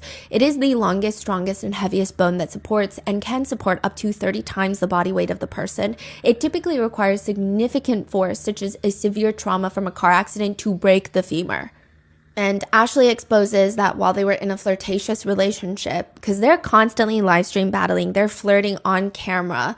This is all public information. Like, he's free now? He's free. Okay. And they're constantly live streaming on TikTok together. They're meeting up. They're doing all these things. And then Ashley, she gets into these fights with her boyfriends, exposes them or starts rumors about them. And I say rumors because we'll get into that. But Ashley exposes that even Eli sent her a text message that if she doesn't respond quickly, it's about to be a DV situation, which he was in prison for strangling a woman. He's also accused of being an SAer by multiple women. And somehow Ashley, well, I guess not somehow, I would expect nothing less from her. She still has a cordial relationship here and there with Eli. They always have this like on and off flirtatious relationship on live streams. They get upset with each other for just the most random things that are not serious. They don't get upset with each other for essaying people, child neglect, breaking daughter's femur, neglecting daughters, nothing. They go and they get upset because Eli will go on live stream and say that Ashley Trevino is built like a juice box. She has a very boxy body shape. But it is very strange to me that they are not upset with each other for the little crimes that some of them are committing. Then most notably, you have her relationship with Francisco, and that is a huge part of the discourse, primarily for how heinous the crimes he committed were, but also because the 2 teenage girls he killed were 19 and 13. One of her daughters is 13. What's especially alarming is that after Ashley live streamed with him, either he himself with a contraband phone in prison or somebody else made a TikTok account for him. I don't know which option is worse, which by the way, he's also in another open case where he gave a prison guard $5,000 to smuggle in 100 pills of fentanyl and 1 pound of amphetamines. They were all caught. So he has another case. He might have a phone. That's what I'm trying to say. I don't know if it's a fan account. I don't know if it's his phone posting his own TikTok fan edits. I don't know which one is worse, but there are videos of him talking on the phone in prison with very specific songs playing. Some lyrics read, I don't know why, but I fell in love with breaking the law. And it's romanticizing prison life and breaking the law. Her relationship with double murderer Francisco comes to an end, not because he killed 2 young girls, well, and then another, so 3, one of them almost the same age as Ashley's own children. It comes to its fateful demise because Ashley would constantly show him on her live streams when they were video chatting, letting him speak to her viewers, talking about his victims, laughing that he was innocent, making fun of his victims, which is clearly, she's not allowed to be live streaming their calls. He has his video call privileges revoked for 90 days.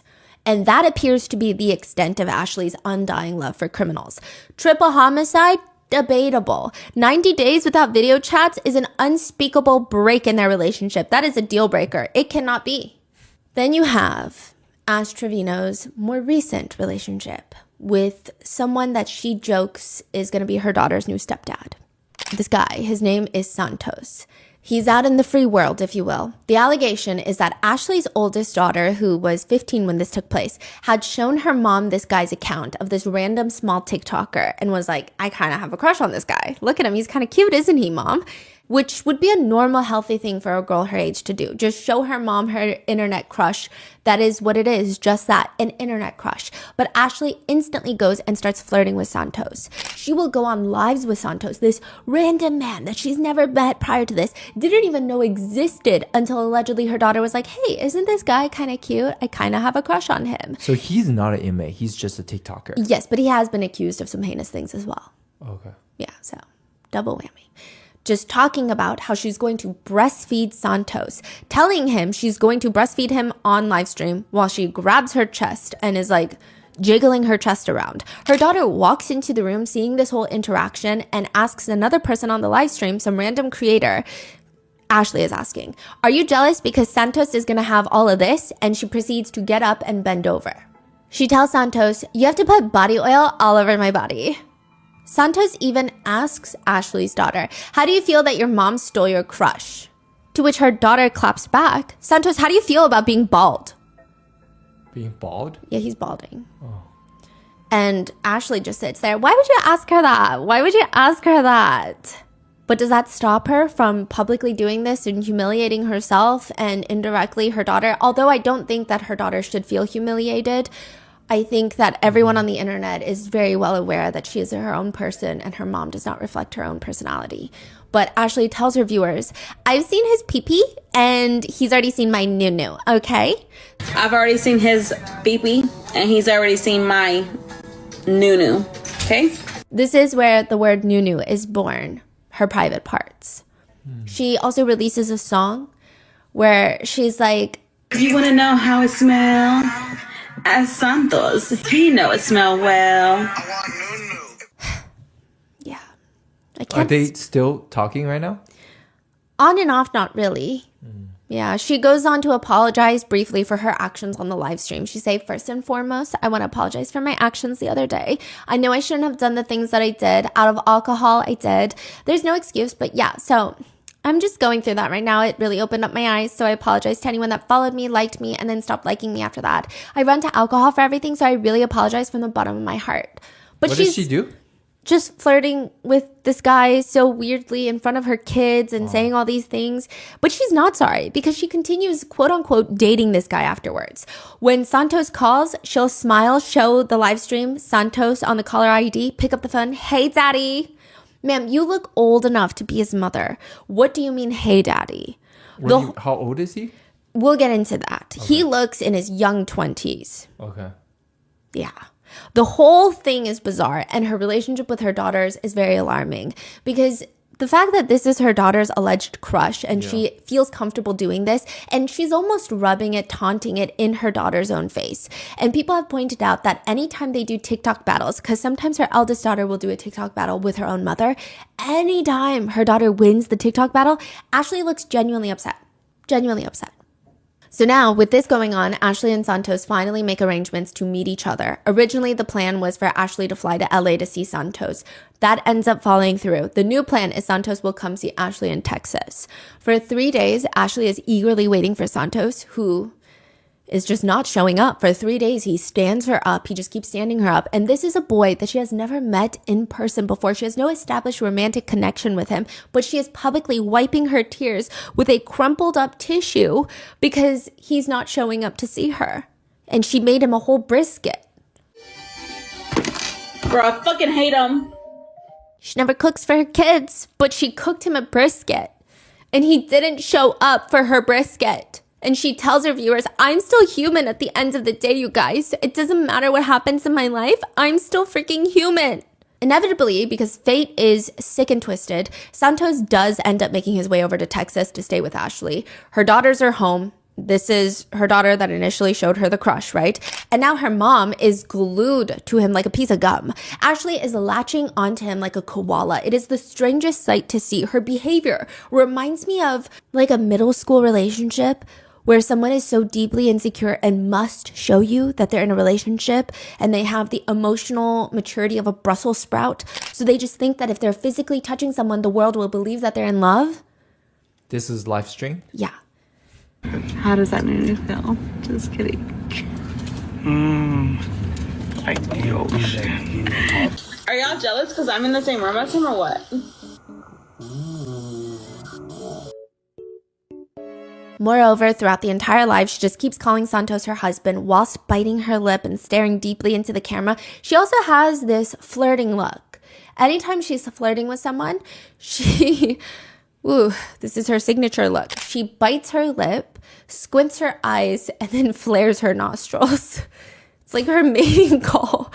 Yeah, but nothing compares to what is about to happen. Ashley is going on her very first date with Santos, her daughter's crush. She hires a makeup artist, puts on what I can only describe to be a long maxi dress that is not casual. It reminds me of someone might wear to prom. And they head to a club where they get seats in the back of the club and they order steaks. And all of this is being live streamed and there is just loud music blaring. The bass of the music itself is enough to cook the steak to a medium well. She's asking Santos to cut her own steak because she's dainty and frail. And he's just there talking and messaging other girls whilst there's music just bumping at the club. How do we know that? She's live streaming it. How do we know he's messaging other girls? He's literally, other girls are on TikTok live being like, Santos just messaged me to show up. And I'm like, I'm not going to show up. Yeah. Wow. But then later in the live stream, she says, it was honestly like a dream come true, you know? Like, even though we were just friends or whatever, he made it special. This is unfortunately the very grim beginning of the Santos saga. He will constantly be a reoccurring part of Ash Trevino's problematic world, and it's pretty obvious that he's just here for the fame, if you can even call it that, and the money. But that should not take away from how uncomfortable their relationship is. She will be live streaming Santos. They'll be doing the TikTok battles. She'll show him the haunted rose. Look what I have charging. Yeah, charging. Oh, you don't need that when you have me. I need it for tonight, though. Oh, yeah, you're going to definitely need that for tonight. I don't have you tonight. All I have is the FaceTime. Yeah. All you could use right now. We're on live. We can't. I know. But then she starts biting her lips and looking weirdly at the camera, and some people believe that she's using it under the table. There are allegations that she has done this before, using her haunted rose to haunt the entire internet. Allegedly, there are 2 clips of her where she has gone on live. Once, she just flat out left the screen, and you can hear things that sound like her using the haunted rose and being haunted. Another time, allegedly, she pretends to forget that she's on live and starts using it. Now, these are things that I can very well see her do. However, I don't know, because there have been a lot of clips that have been taken out of context. I can't be 1,000% sure on which the context is for these clips, if they've been edited or altered, but I don't think it would really change the implications of what is all of this is doing to her daughter's upbringing. But if it is true, in one live where it's alleged that she was using the haunted, being haunted, she was playing the song How to Save a Life, the Where Did I Go Wrong? How to Save a Life by The Fray. And if this is not edited, it sounds like she is having fun to the beat of How to Save a Life. Oh. Which netizens describe as, quote, diabolical. Then there is the infamous flashing live stream. She is live stream battling Santos. And for whatever reason, she decides that she is going to start rubbing her whole chest very seductively, or what I imagine she believes to be seductively, just fully rubbing like she's kneading dough, kneading a pizza dough, while staring into the camera, biting her lips, flaring her nostrils, her usual mating sign. She even tries licking her own chest, and she just does this for over a minute until fully her whole chest is out of her shirt on a TikTok live stream. Wow. She flashes a 19-year-old boy on a live stream. Santos is 19 years old. Ashley is 36 years old. She's flashing him while her kids and likely other kids online are watching. She's double his age. Yes. People find out through Ashley's live streams that Santos is 19. He had claimed to everybody that he was 22. He works as a club promoter. And in most of Ashley's live streams, he's getting drunk. So everybody just assumed that he's at least 21, 22, because he does look very young, especially when next to Ashley. Not that 35 or 36 is old, but she looks much older than her age. The most popular netizen comment is, that is a harsh 35. Saying she aged pretty hard. Now, during a live stream, netizens that did some digging into Santos uncovered that he is not 22, that he's actually 19. They did some digging and they're like, wait, that guy is 19. What's your age, Santos? I'm 19. I could box him. So the age finally comes out. He's 19. And people are spamming in the live stream like, wait, we just discovered he's 19. He's not 22. He can't be a club promoter. He's not supposed to be drinking. He's 19. And he becomes super emotional about the situation because he feels like his whole life is ruined. He starts crying on the live stream and Ashley is hugging him. This is the same woman that refuses to take her daughter to urgent care with a burn, who doesn't care that her daughter is throwing up or sick or anything. She's hugging him and he just wants to be alone. And she's like, no, it's okay. It's okay. She's doting on him and he's just like, leave me the phone. Stop. I got you. I told you that. I told you I got you. I got you. I got you, babe. I got you, babe. Stop. I got you. Stop.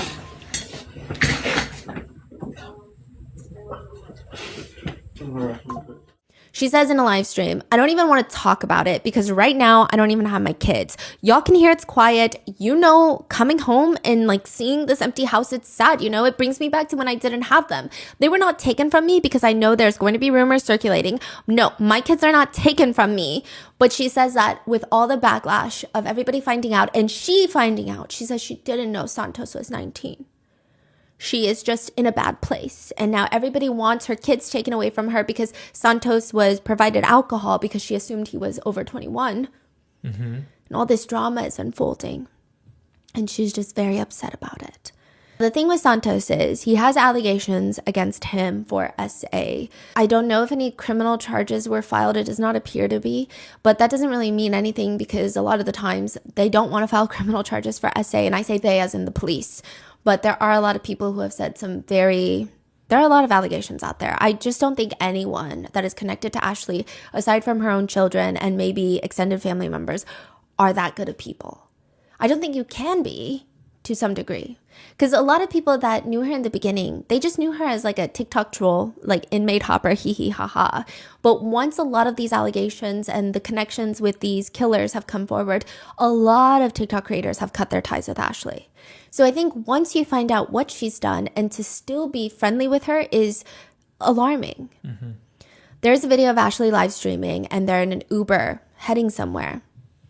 She's in actually it's not an Uber. Her security detail is driving. I don't know why she has security. It's very much Jen Soto vibes. She says she needs security because anytime she goes out in public, she's just hounded and just constantly recognized. So her security is driving and it's one of those 3-row SUVs. Security is in the very front and in the middle seat, you have Ashley and her 2 friends. And in the very last row behind Ashley, you have Santos and another girl who is also a TikTok streamer. While Ashley is live streaming, dancing to music, you see Santos in the back. And it looks like he's shoving the girl sitting next to him, shoving her head down in a way that would indicate that she is engaging in oral activities with him. She does not seem to be enjoying herself. I'm not accusing anyone of anything. I'm just trying to describe the video.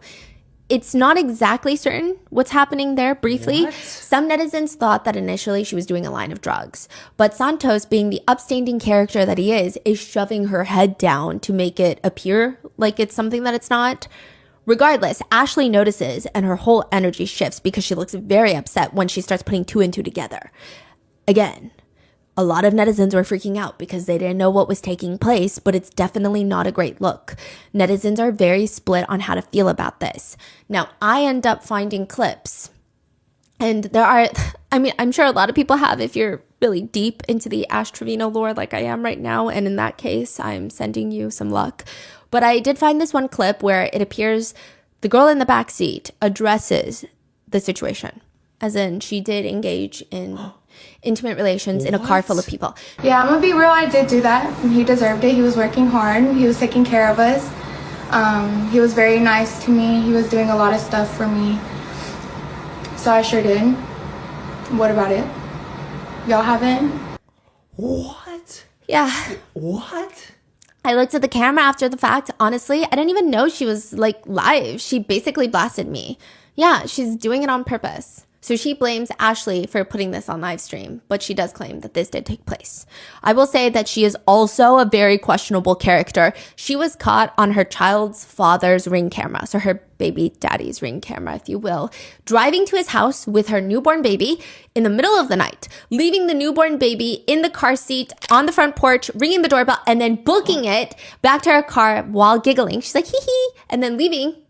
Like she's ding-dong ditching someone, but it's just abandoning her own child so that she can go party and do God knows what. He ends up posting that Ring footage. These are crazy. Yeah. Santos addresses the whole situation and he has a completely different story. He says nothing happened in the backseat. She was just reaching over for her phone and her mouth just happened to be open. Clearly he thinks it's funny. Ashley then goes on to have a huge falling out with Santos briefly, where she claims he essayed her. She says, I'm getting everything together. I'm getting videos. I'm getting everything. I got text messages, everything. She says, I got bruises on my arm right now. I got bruises right there. I'm not under his spell no more. I'm not going to play anymore. I do believe that Ash Trevino can be a terrible person and can be essayed. I don't think that those two things are mutually exclusive, but I do think that in this situation, it's very hard to take the allegations seriously because she'll go and hop on a live stream with Santos after she makes these allegations, and she's like, You said I essayed you? You said that about me. No, you said I essayed you. You said that about me. Did I essay you? Answer this. You said that about me, yes or no? You said that about me on your live. That's all you said. They continue to go back and forth before calming down and giggle-gaggling, because while Santos is arguing, he was in the midst of getting a tattoo, which Ashley jokes that he should get her name tattooed on him. And all is well in the morally bankrupt world that is Ash Trevino. Until 20 hours later, Ashley starts getting emotional on live because Santos had texted her that he can't do this anymore, that the situation has just spiraled out of control. In any event, this sends Ashley into a full-blown orbit, and she goes on to a trip with a bunch of other TikTokers. One of the attendees is a 20-year-old woman who brings along her little brother. Now, this little brother becomes quite a controversy with Ashley. This is never ending. Yeah, there's pictures of them on this trip. It's so weird. It's like Ashley is their chaperone. But she's walking around the mall, and it's the way that she tries to act like she fits in with a bunch of teenagers when she's 36 and looks, 46.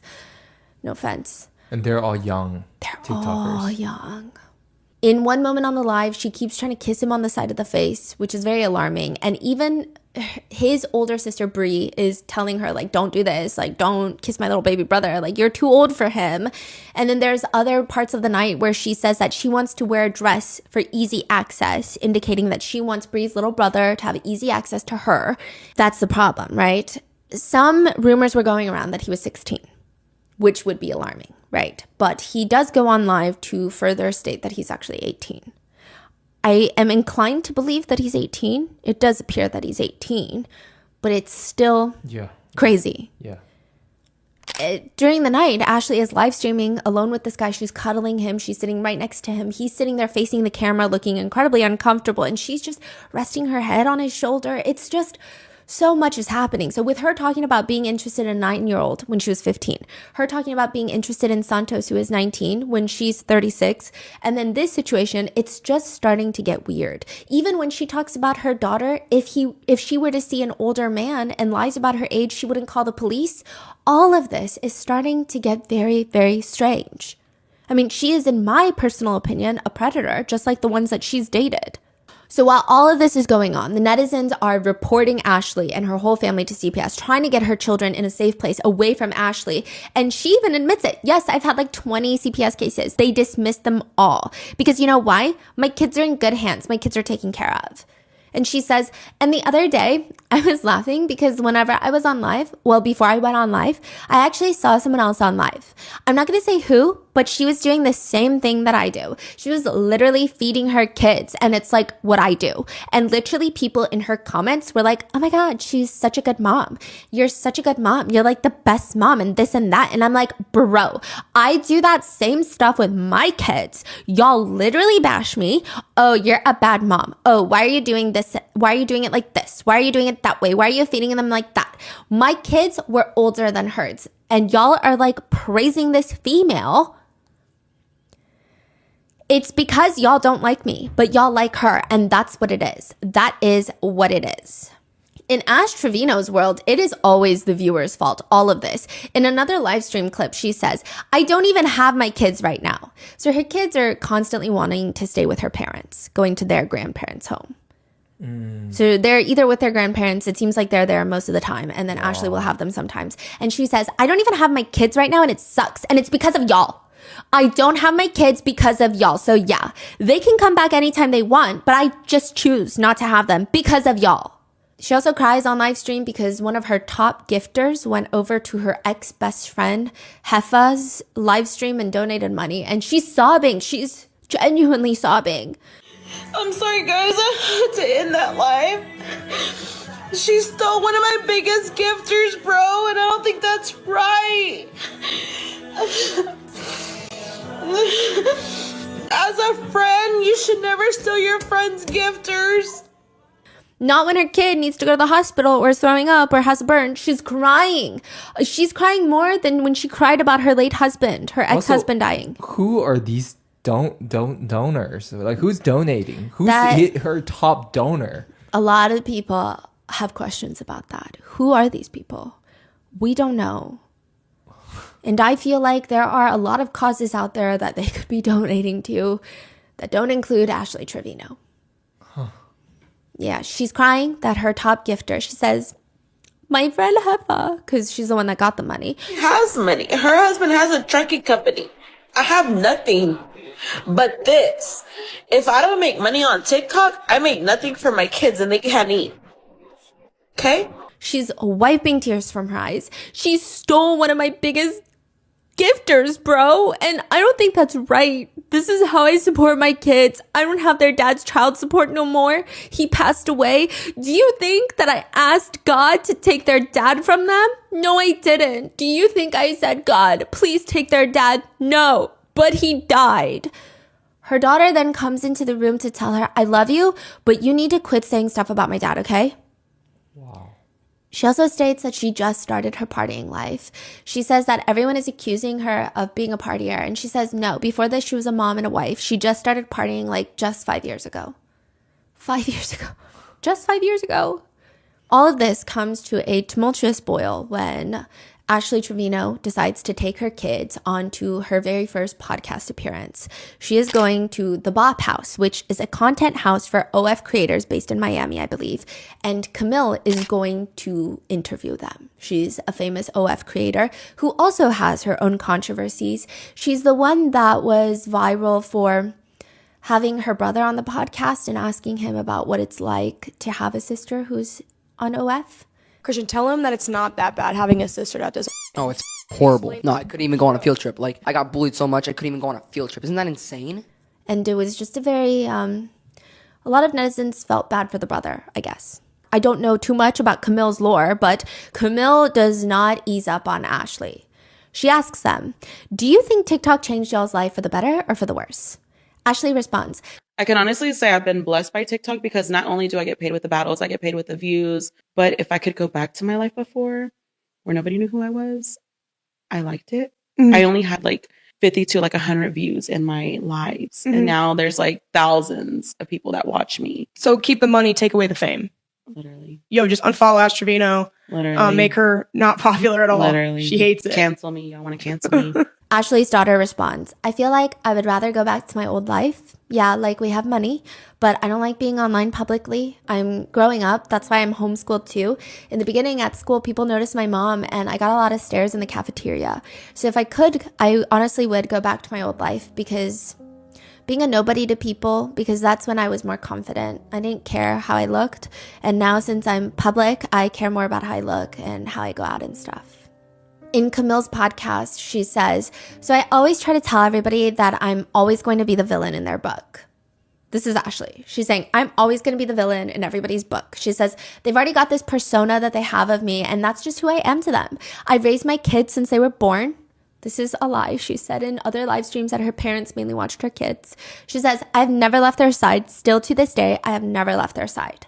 She claims on the podcast that after the father of her children has passed away in 2023, she accuses his family of coming out online to, quote, get clout. Yeah. What? She says that his family are trying to gain clout by bad-mouthing her on the internet. And it doesn't seem that way. It seems like they're just trying to get closure. And like, what are you doing? Stop talking about the girl's father. Like, you don't even, why are you doing this? Like, this is so messy. But she says, as soon as my name started going across the internet, they started coming out with certain stories. Oh, I'm the kid's dad's friend. I'm the cousin. I'm the aunt, whatever. Now they're trying to get the followers. They're trying to get this. They're trying to get that. But in reality, they weren't there for my kids like they should have been. Camille asks them, have there been instances where your mother has expressed feelings of jealousy towards you, and how has that affected your relationship with her? Her eldest daughter, H, responds, there's this video going around of my mom being jealous of me when I was little for having a better relationship with my dad than she did. And it just looks like Ashley is staring her child down while she's talking, where Camilla has to be like the one to remind her, I mean, girl, that's his kid. That's his whole kid, not you being jealous of a baby girl. Like there's nothing to be jealous of? Meanwhile, Ashley is biting the inside of her cheek, staring her daughter down. Her daughter continues, I mean, I am her daughter. They say I look like her, so there's nothing much different from us. I have more followers than her, so maybe that. No way. Yeah. Yeah. Wow. Which Ashley then takes the mic to do her mom's speech, and it's something that she consistently does. I would like to say that Ashley is one of those people that is not a mom. She's not a good mom. Personally, that's my opinion, but she loves the idea of being a mom. She loves embodying the trauma and obstacles of being a mother and motherhood. She responds, I'm not jealous of her. I'm blessed to be able to give her the life that I've always wanted as a little girl. It just doesn't make sense. Even the romantic values that she's teaching her children. In the podcast, they briefly talk about Ashley's newest fling, a man named Max, one of her new boyfriends. And E, the younger daughter, mentions, oh yeah, Max is nice. I like him for now. He seems polite. So Camilla is asking, why is he polite? Like, why do you like him? And E explains that one time Max was calling her mom's phone. E picks up her mom's phone and tells him, hey, my mom's in the other room. And he just tells E, oh, well, could you have her call me back when she gets back in the room? And Camilla's so confused, like, that's it? That's the story? Just basic manners? What do you mean that's why you like him? And then Ashley explains previously Jesse, the one that, the prison boyfriend that she picked up from jail, had called Ashley before. E had picked up and he flips out on Ashley, screaming at her, don't let your kids pick up the phone next time. He did not want to interact with the kids. Which, why would you stay with someone like that? Side note, later Ash Trevino goes on to live to say that, I just found out today that Max goes both ways. So it's like, bro. And she has this look that indicates yikes. Like, I just found out today that Max goes both ways. Like, yeah. So it's like, bro.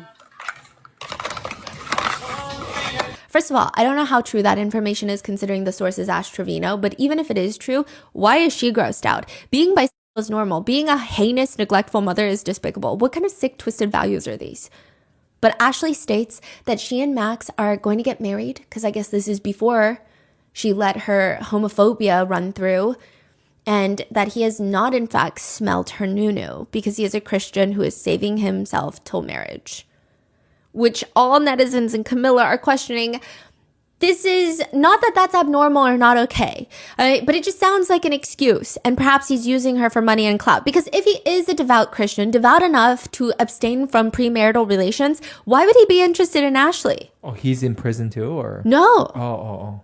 And the podcast just goes through a lot of Ashley's wild moments. Like, for example, Ashley just has some bizarre live stream moments. There are moments where she'll pull up a video of herself crying to sad TikTok sounds, and she proudly shows it in the live stream like, yeah, I was in pain. And people are so confused. They say, they're commenting, netizens are commenting, looks 45, acts 15. Not the 2020 depressing TikTok audios in the big 2025. I'm sorry, is sadness in the room with us? She also has a very unique way of flirting, like I said, that is constantly brought up and clipped and is viral all over TikTok. She also loves listening to sad songs. She'll stare off into the distance while playing Spotify and sad songs, trying to be the main character. Things that I did when I was 9 in the car while my mom was driving me to Barnes and Nobles. That's what she's doing at 36 years old on a TikTok live stream. She's sitting there listening to the song Get You the Moon. You know the song that's like, 'cause you are the reason I'm still hanging on. And it's like, if death was coming for you, I'd give my life for you. And the comments read, and who set this up? This music, I am dead. She's also accused of sending herself flowers while on live. Yeah, she just acts so surprised that she got these flowers from an anonymous suitor of hers. And netizens are commenting, this is me sending myself candy Valentine's Day grams in middle school. Another comment reads, because she gets a little teddy bear with the flowers. The bear is even looking at us like, this is a lie. Yeah.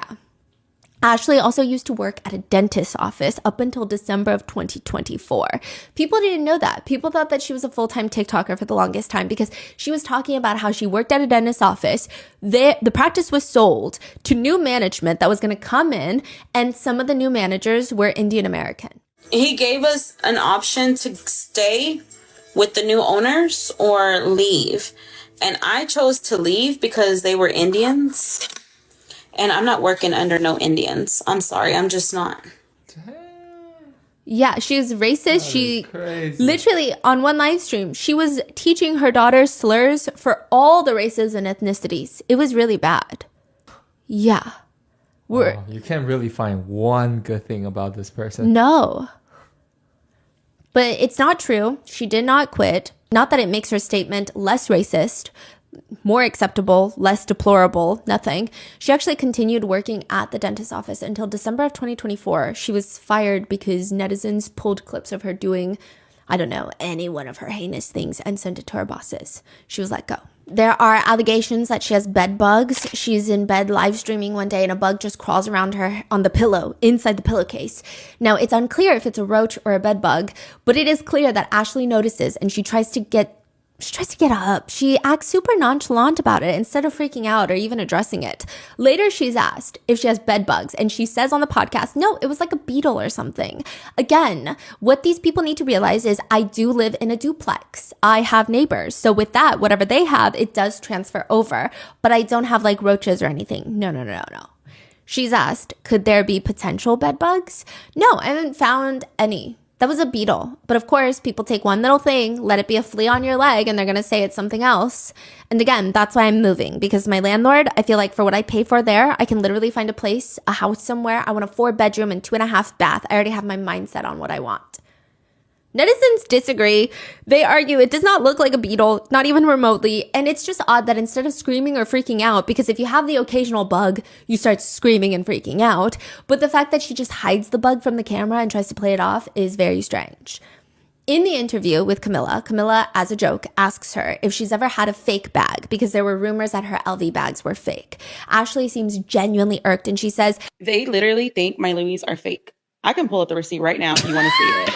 I can log into my Louis account right now. Oh, she got an account. I got a YSL account, Okay, Gucci, period. and Louis. She also talks about how at their age, she, Ashley, did not have a Gucci bag like her daughters. So she bought them a Gucci bag for hitting, I believe, 1 million subscribers or 1 million followers. You know what? I might have not had a Gucci bag, but I had their dad, okay? I think she's trying to say she didn't need a Gucci bag because she was in love and in a happy relationship. But that's really weird because why are you comparing that with your daughters? But it also feels so wrong because he recently passed away and the girls are clearly still grieving. It's a very bizarre thing to say. Yeah. Meanwhile, she states that some of her kids' friends are not allowed to come over anymore. This is in the podcast. She says because, quote, their parents don't feel comfortable because my address is leaked. Then why do you feel comfortable with your kids being there? Camilla asks Ashley straight up, so you don't feel any sort of guilt or sadness that they've lost friends because of it and they've expressed that? No, because it's not even for that reason, to be honest. I feel like some of their friends are jealous because of the life that they have.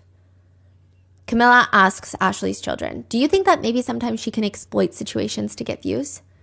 I'm gonna be real, yeah. Ashley disagrees. She says if anything, she wants to protect her kids. To which E brings up the time that Ashley asked for Galaxy donations if they want to know about her health conditions. And Ashley says, oh yeah, but that was like a while back though, and you weren't even in the hospital. E also goes on to state, quote, honestly, sometimes I feel like it's weird for girls to go for younger guys, but like it's weird for my mom. She's 36 and she gets with people in their teens. Santos, he actually lied about his age. He said he was 22, but he's actually 19.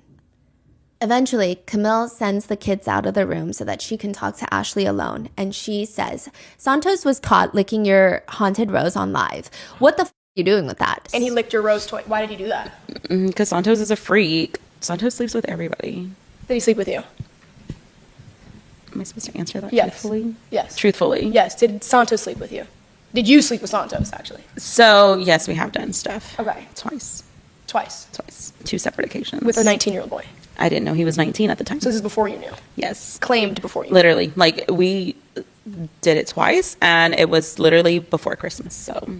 Side note, Santos addresses these allegations of being intimate with Ashley in a separate live, and he says, I never hit the Nunu. Ever, ever, ever.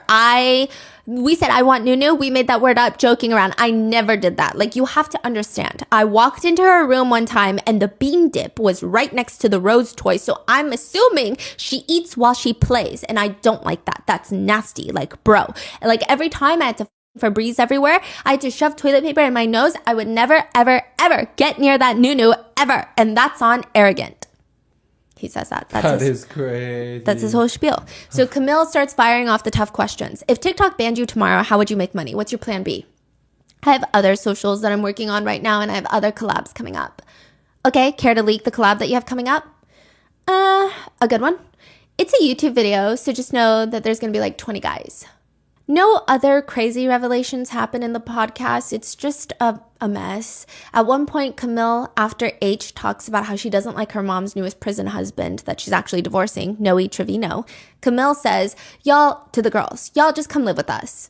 Which H says, yes, please. But Ashley starts joking, well, now you have 2 new members. Ashley might have just been saying this without realizing the implication, but it's pretty bad.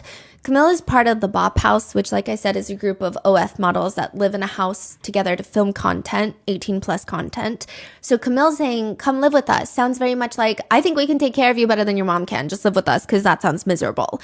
Meanwhile, Ashley says, you have 2 new members, implies that they would be members of the Bop House, which is a content house for explicit creators, and it freaks Camille out. Like, she doesn't even know what to say. She's like, what did this lady just say? This is crazy. Yeah. Well, they have 2 new members. And probably the most explosive question in the entirety of the podcast is when Camille asks, question, do the kids have beds? H responds, well, I don't live with my mom. At your mom's house then, do you have a bed? No.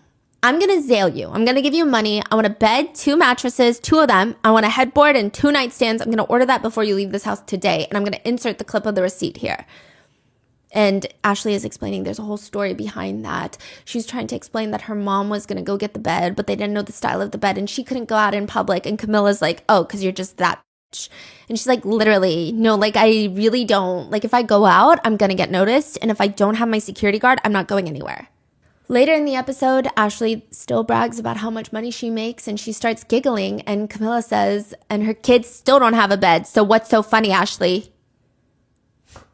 She laughs even louder. And she's like, nothing's that funny when your kids don't have a damn bed. I'll tell you that right now. Now, this podcast gets released, and within a few days, I think it's at like 7-8 million views. Ashley is pretty upset about this podcast. She alleges that Camille received like $60,000 for this podcast. I'm not sure where that allegation is coming from. I didn't see any embedded endorsements or anything of that sort. I don't know if she's implying that she made $60,000 off of ad revenue, which is kind of crazy.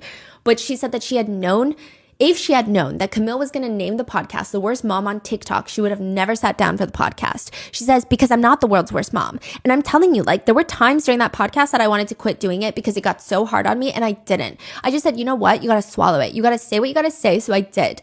There were questions asked that I didn't feel comfortable with, but I still answered it. And like I told her, and I don't know if she put it in the podcast, but I'm always going to be the villain in everybody's story. I could sit here and go to church every day, every Sunday, give my life to God 100%, and you will still see me the same way you see me right now. A bad mom, alcoholic, whatever you want to call me, fat, ugly, whatever. Y'all are still going to see me in that way, even if I change my life. And if you don't like me for who I am, then I can't change that about you, because I probably don't like you anyways. Ashley is very upset with Camille, but also with her viewers. She says, So for those of y'all that call CPS on me, remember, she's not in my custody right now. Why do you think she doesn't live with me right now? Y'all are going to get my parents in trouble. So when y'all want to call CPS, y'all think about that. It's not me getting in trouble. It's my parents. Y'all think I only fight battles on TikTok? I fight them personally every day. As much as it hurts me, because I wish my baby lived with me, it's just not good right now. And that's our decision. Okay? She also says, and the irony just whooshes straight over her head. She says, but again, Camille and the Bop House, they do stuff for views. You got to remember that. She's an influencer. She does stuff for the views because she gets paid off the views. She also says that she should have asked Camille for payment had she known that she was going to get that deep into it. It appears that the podcast made the girls very upset with their mother, to which she goes on live to talk about it. Ashley has sad music playing in the background and says, No one said it would ever be easy being a mom. Right now is the time I wish their dad was alive.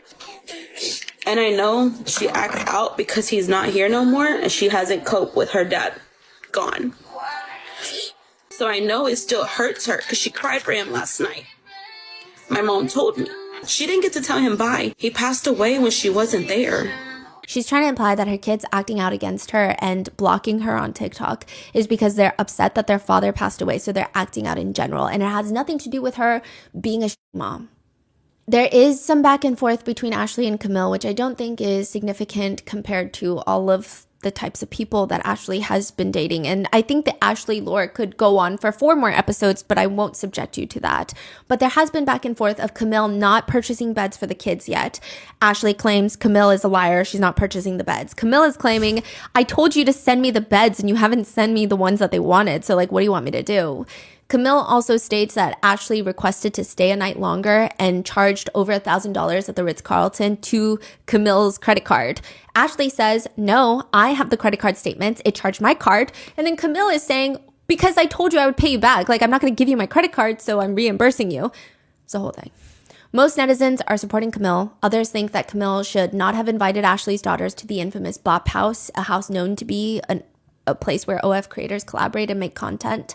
Some netizens comment, Camille needs to take responsibility. She is the one that invited the minors to the Bop House just to humiliate their situation more and bring up old wounds. I would be uncomfortable too. Others bring up Camille's past podcast with her brother, saying she's not that great of a person either, but I don't really know. Another one reads, Camille humiliated all of them. She may have said all those things just to get back at Ash, but those kids didn't need to be there. So netizens are just kind of confused on how bad of a mom can still have a platform and keep making more accounts, and more than that, still have people donating. Mm-hmm. That doesn't make sense. None of it makes sense. I feel like this is like a new age now, you know? Like someone can actually air out all of these laundries 24/7, and you can peek into someone's life like this. And just like, oh my God, this is actually happening. It's terrifying. Yeah, these TikTok live streams are so scary. And people are saying that it might, I will say that a lot of people are treating the situation as a hee hee ha ha, lol cow, internet situation thing, to the point where when I briefly heard about some of the things Ashley Trevino did, I thought it was going to be on our Mott's channel, because it seemed like people were just making fun of her making rap songs like My New New, Does It Stink, Does It Smell, stuff like that. But it's really serious. And one comment that highlights that is, all the CPS cases for Gabriel Fernandez were closed. Let that sink in. That means absolutely nothing. Can you imagine the horror stories these girls have since they were little? And with that that is today's episode. What are your thoughts on Ash Trevino? I know that I wasn't able to encapsulate all of the things that she's done because she's on live practically every day and she's probably on live right now, but what are your thoughts? What do you think should happen to her? Let me know in the comments. Stay safe, and I will see you in the next one.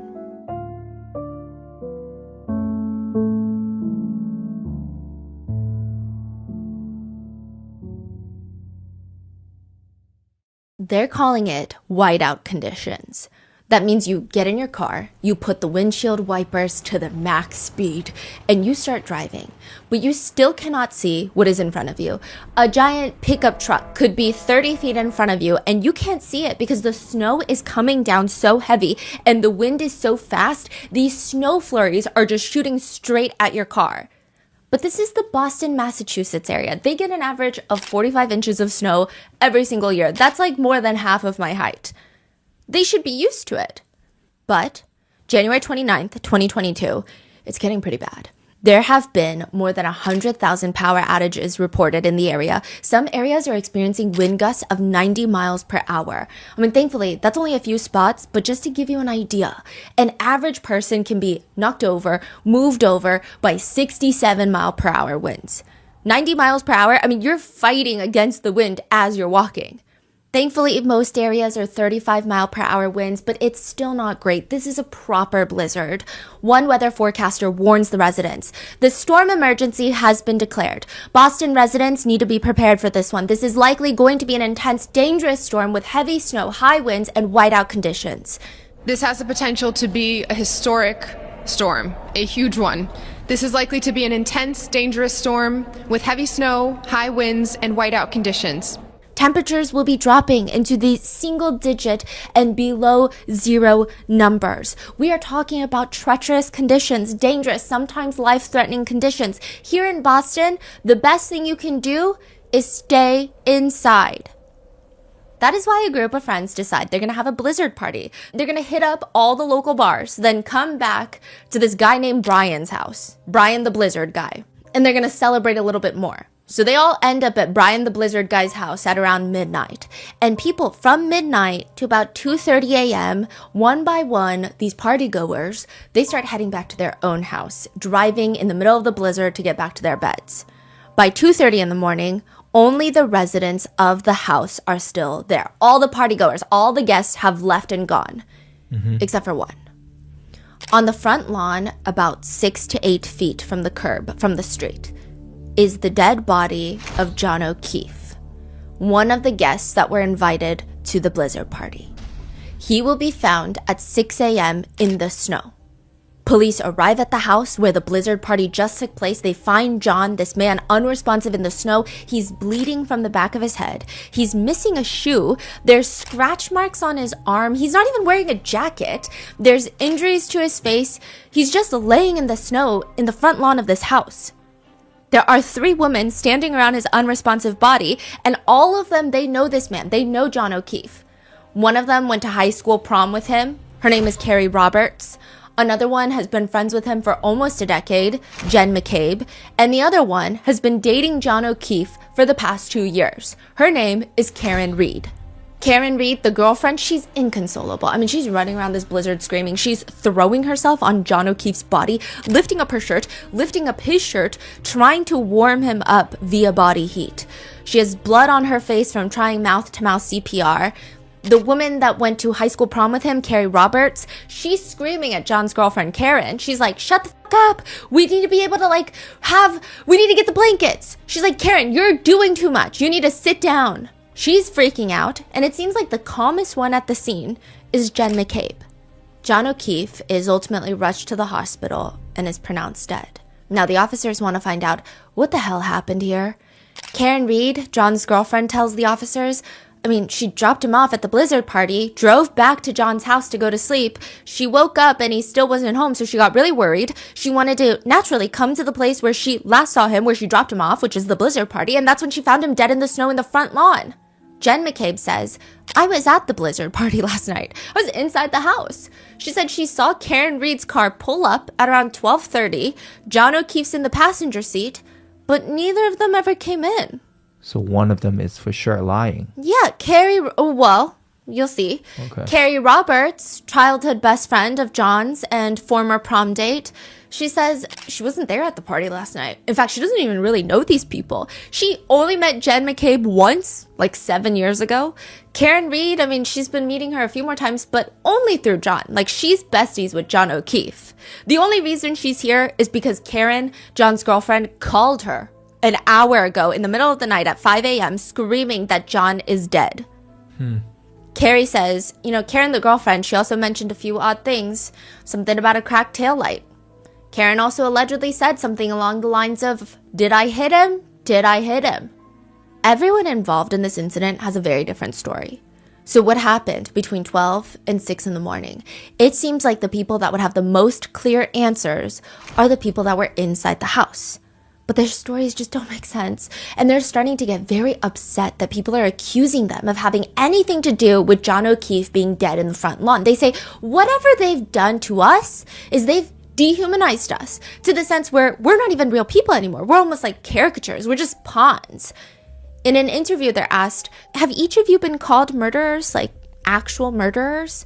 Oh yeah. On a daily basis, and we get down, we get depressed, and it's like, but this is the town we grew up in. We didn't do anything wrong. Why should we have to go anywhere? Besides, someone else has already been arrested for the killing of their friend, John O'Keefe. His girlfriend, Karen Reed. She has been arrested for intentionally hitting her boyfriend with her car in a drunken fight, leaving him for dead in the snow in the front lawn. But why does nobody believe that? Netizens don't believe it. There were 2 trials and none of the jurors believed it. They believe that Karen Reed is being framed by the group of friends. Is it because every time their story is questioned, they start slipping up? Is it because none of their cell phone records really match what they're saying? Or does it have to do with the fact that every time they get up on that witness stand to testify, they start getting aggressive and they start having these collective bouts of amnesia as a friend group, where they cannot recall details that they should be able to recall? This is the case of Karen Reed and why everyone thinks that she has been framed. We would also like to thank today's sponsors who have made it possible for Rotten Mango to support greater good charities. They immediately mobilized volunteer teams in Central Texas that are providing critical humanitarian aid to people and pets affected by the recent floods. This episode's partnerships have also made it possible to support Rotten Mango's growing team. We'd also like to thank you guys for your continued support as we work on our mission to be worthy advocates. As always, full show notes are available at rottenmangopodcast.com. A few disclaimers before we get started. There are references to driving under the influence, alleged physical assault. This is going to be the first episode in a 4-part series of the Karen Reed trials, which I know sometimes this series can be a lot. Please watch at your own discretion. This case also spans over 2 trials. So the first trial ended in a mistrial. However, even following all of the legal proceedings, this case is incredibly divisive. People say in the town of Canton, Massachusetts, this case is worse than politics. You do not bring it up at dinner parties. You do not bring it up in casual conversation with friends. People in high school are not talking to each other because of this case. Parents are not talking to their kids because of this case. Wow. It's very divisive, and our intention for this episode is not to sway anyone's opinion, but to present the facts of this case and the proceedings. Altogether, we went through hundreds of hours of courtroom footage, courtroom transcripts, testimonies, dash cam footage.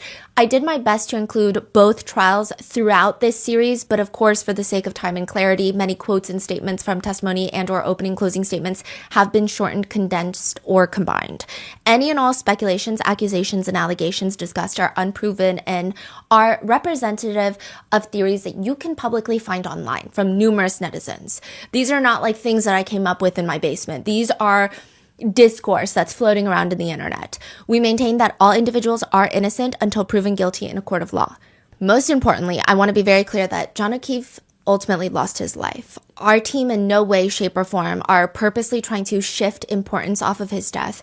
Rather, and I think quite frankly, please be aware that John not being the primary focus of this case as a whole is more a reflection of how this case has been handled and presented by the authorities involved. And with that said, I have also created this wall.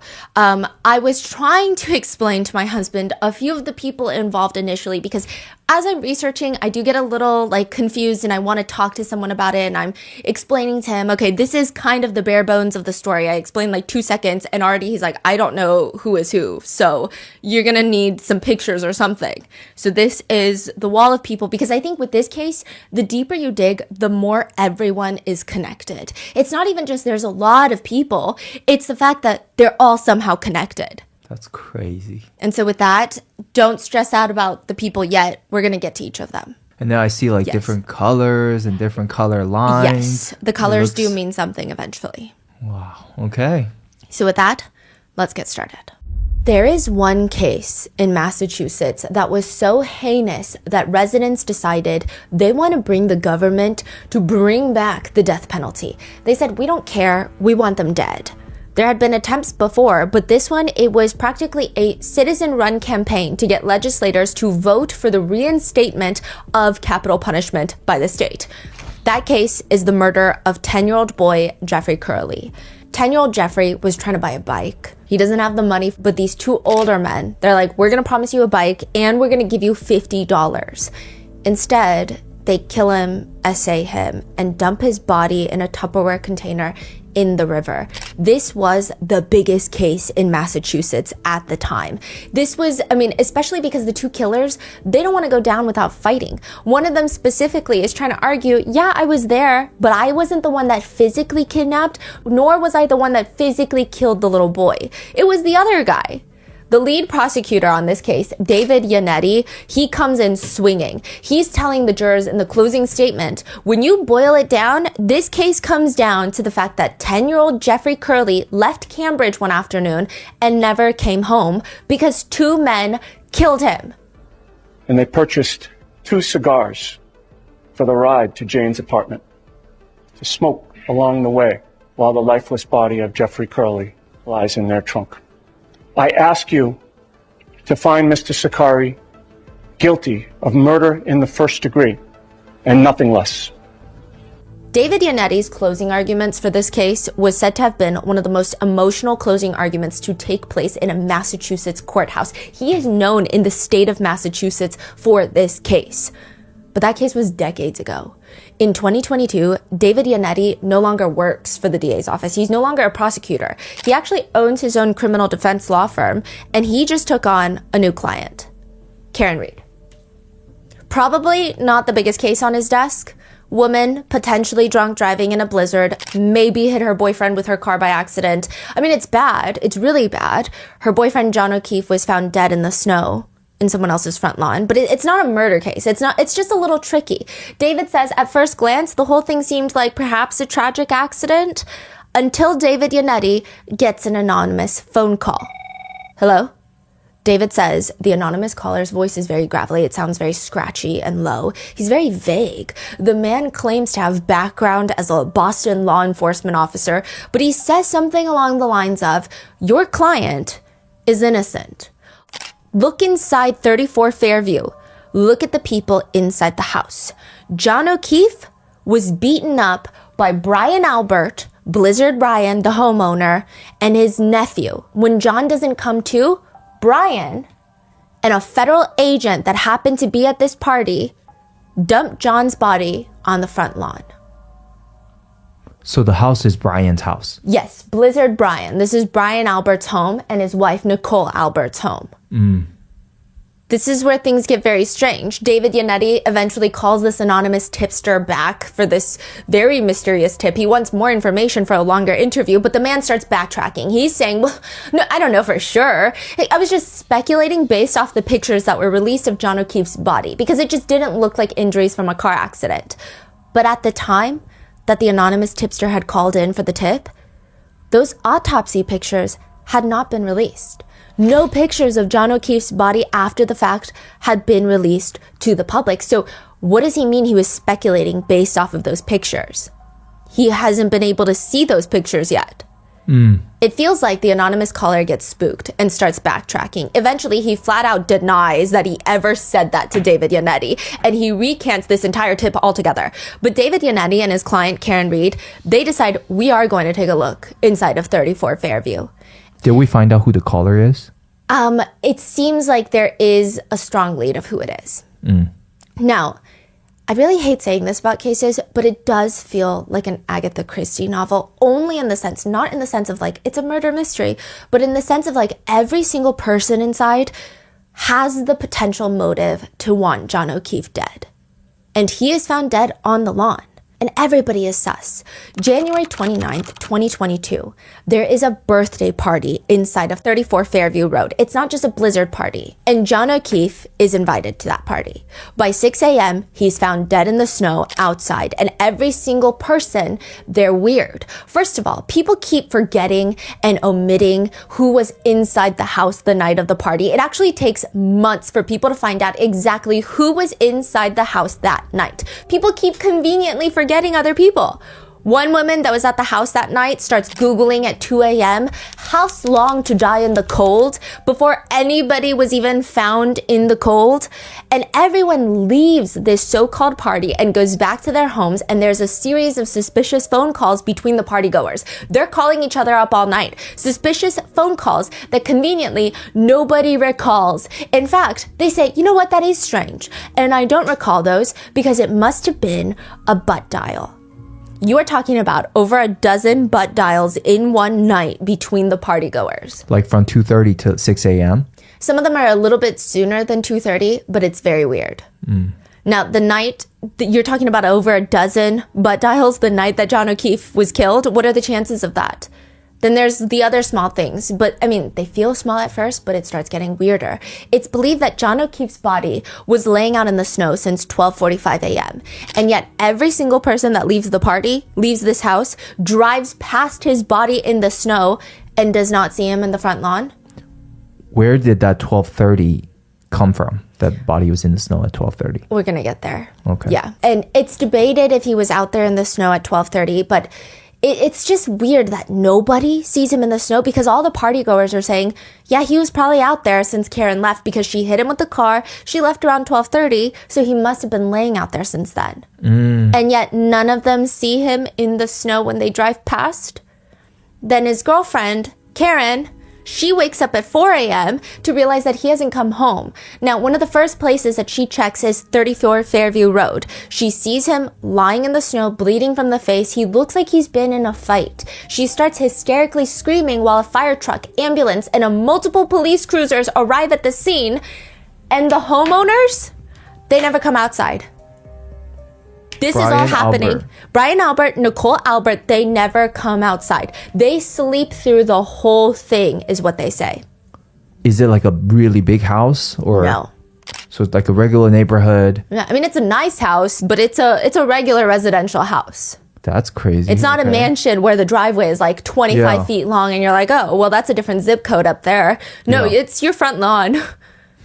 Not only that, one of the residents inside the house is a first responder.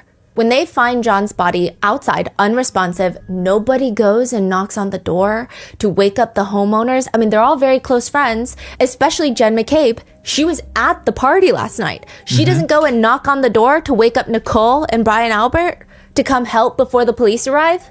Yeah. What's even weirder is that Karen Reed states that she did drop John off at the house and she saw him walk towards the front door before she finally drives off. Now remember, everyone inside the house said he never came inside. She said that she sees him walk towards the front door, and in fact, John's Apple Health data shows that after 12:20 a.m., which is around the time that his girlfriend drops him off, he takes 80 steps, which is the equivalent of half of a football field, and it shows that he went up and down 3 flights of stairs, which would be impossible had he just gotten out of the car and been hit by Karen Reed. But maybe the Apple Health data is wrong. There have been some reports that sometimes it heavily underreports the amount of stairs that you climb, which wouldn't really work in this case, but maybe it also overreports sometimes. Others say sometimes they drive up a hill and the Apple Health data will say that they climbed up the hill, but it's also very strange. Those are a lot of steps and those are a lot of stairs. And it would make sense based on the data that he went inside that house. But every single person is adamant and they say the same thing. John was never in the house. So does that mean he made a U-turn somewhere else at the very last minute? Or does that mean Karen Reed is lying? I mean, it must be true because everyone in the house is saying the same thing. John was never in the house. They all say that except for one person. During the trial for the murder of John O'Keefe, one person slips up. She's talking about the timeline when another partygoer leaves the house and she says, he was not at the house when John was there, so I drove him home. When John was there, so. And people are wondering, did she just slip up on the stand that John O'Keefe was inside the house? So yeah, maybe the anonymous caller, regardless of who they are, maybe they're onto something. If you're gonna say things that you don't want anyone to know about, the last place that you should say those things probably is in a group chat. In essence, a group chat is a bunch of people and a permanent transcript. People will take screenshots of group chats, post them online, or sometimes these group chats will be read out loud in the middle of a cramped Massachusetts courtroom, and you're gonna have to read every single word that was typed out to your friends when you thought nobody was gonna read them. Michael Proctor takes the stand, otherwise known in the group chat as Chip. Michael says he's known a lot of these group chat members since he was, in middle school, high school. I mean, these are his childhood friends.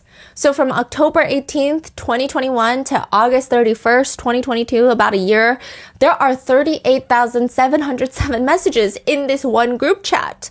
But the only ones that the court cares about really are the ones starting from January 29th, 2022, the day that John O'Keefe is found dead in the snow. Michael, aka Chip, in the group chat gets a message from his friend.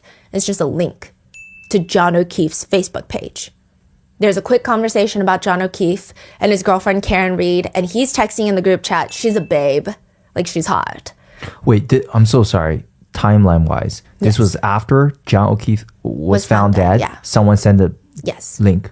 So everyone in the town is talking about it. Oh, they're already talking about this death, and then someone sent Karen Reed's link. John O'Keefe's Facebook link, but they're talking about Karen Reed because she's the girlfriend of John O'Keefe. I see. And this man, Michael Proctor, he says about Karen Reed, she's a babe, like she's hot. Weird Fall River accent though, saying that she's got a weird accent, and also comments she's got no ass. So his whole text reads, yeah, she's a babe. Weird Fall River accent, though. No ass. And of course, eventually there will be conversation about Karen Reed being arrested for hitting her boyfriend with the car, because it's all anyone in the whole town is talking about. And later, there's a picture sent in the group chat that is Karen Reed being arrested for hitting her boyfriend, and she's being escorted into the state police barracks. And one of Michael's friends texts in the group, "Is that chick a smoke?" Is that chick a smoke? Question mark. I respond, Nutbag. She's got a leaky balloon knot. It leaks poo. I respond again, nutbag, as Chief would say. I also respond with, she's got a leaky balloon knot, leaks poo. Michael Proctor said she has a leaky balloon bag? Balloon knot, he's referencing her rectum. Yeah. And her medical condition. So she has MS. Now, on a later date, he texts in a group chat that people would find Karen Reed hot if you only, quote, if you like women who shit themselves. Michael also mentions that he's looking into Karen Reed and, quote, no nudes so far. No nudes so far. Which these messages are really heinous, especially when they're read out in court. Michael Proctor's ears are turning bright red. But the problem is, Michael Proctor is not some random local incel still just rating women in the group chat that they can never date with their high school buddies. Michael Proctor is the lead investigator on the death of John O'Keefe. And this is what he's texting his buddies. His police buddies? Yes, he's a state trooper for the Norfolk County's DA's office. He's part of the homicide unit within Massachusetts State Police.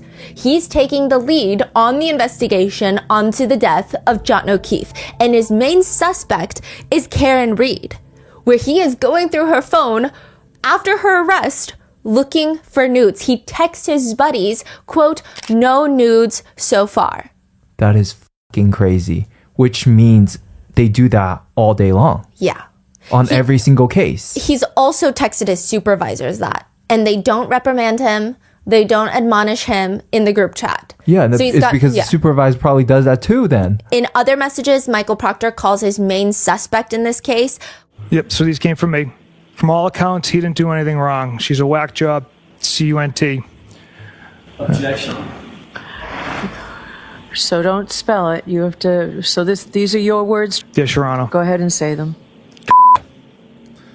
Then in a later text message, this time not with his boys, he texts his sister, Courtney Proctor, about Karen Reed. Again, the main suspect that he's investigating. He says to his sister, I hope she kills herself. Then a few months later, he texts his wife because Michael Proctor is married. He texts his wife, we're gonna lock this whack job up. And just like that, February 1st, 2022, Karen Reed is arrested and charged with manslaughter, motor vehicle homicide, and leaving the scene of a personal injury or death. The DA's office is saying that Karen Reed dropped John off at 34 Fairview Road and then ran him over with her car as she's backing up to leave the house and left his body in the snow on the front lawn. His body is found Saturday. She is arrested on Tuesday night. 4 months later, Karen Reed gets upcharged to second-degree murder. One person states, the line between gross vehicular manslaughter and second-degree murder is very, very thin. If you exhibit a disregard for the safety and the life of another person and they die as a result, you've got second-degree murder. So, for example, vehicular manslaughter means you're driving in a way that's negligent, reckless, unlawful, but you have no intent. Like, you don't go out like, you know what, if I kill someone tonight, I kill someone tonight. You have no intent to cause bodily harm. By upgrading Karen Reed's charges from vehicular manslaughter to second-degree murder, the Commonwealth of Massachusetts is now saying, we still believe everything we said before, but now we think Karen did this on purpose. She ran her boyfriend over on purpose. You had intent to kill or cause serious bodily harm. Maybe you didn't plan on it, but in that moment, you had intent. Karen's attorney, David Yannetti, the one that received the anonymous tip, he is more thrown off by this because this is strange. He is a local attorney that has worked for the VA's office in Massachusetts for decades. He says usually when prosecutors decide to upcharge someone, they will reach out to the attorneys. It's just a thing they do. I mean, they did that in the Sean Combs case. It's just a thing they do to give them a heads up. Not that he was upcharged, but you get the idea. Especially an attorney like David Yannetti, who has worked for the DA's office for a very long time and has good relationships with prosecutors. It's not the exact DA's office, but he's a well-known former prosecutor. It doesn't make sense. Why wouldn't they let him know? Why wouldn't they give him a courtesy call? That coupled with the anonymous tipster, David Yannetti is saying something's weird. He said, it's so dirty and underhanded that they would go behind my back. What exactly are they trying to say Karen Reed did? The prosecution states Karen Reed got drunk at the bar. And when she got to drop off John O'Keefe at 34 Fairview, she gets into a fight with him in the car, backs up in her quick reverse to get out of that neighborhood, hits John O'Keefe, kills him, and leaves him for dead. Then on January 29, 2022, a very intoxicated defendant was angry and arguing about the relationship with John O'Keefe.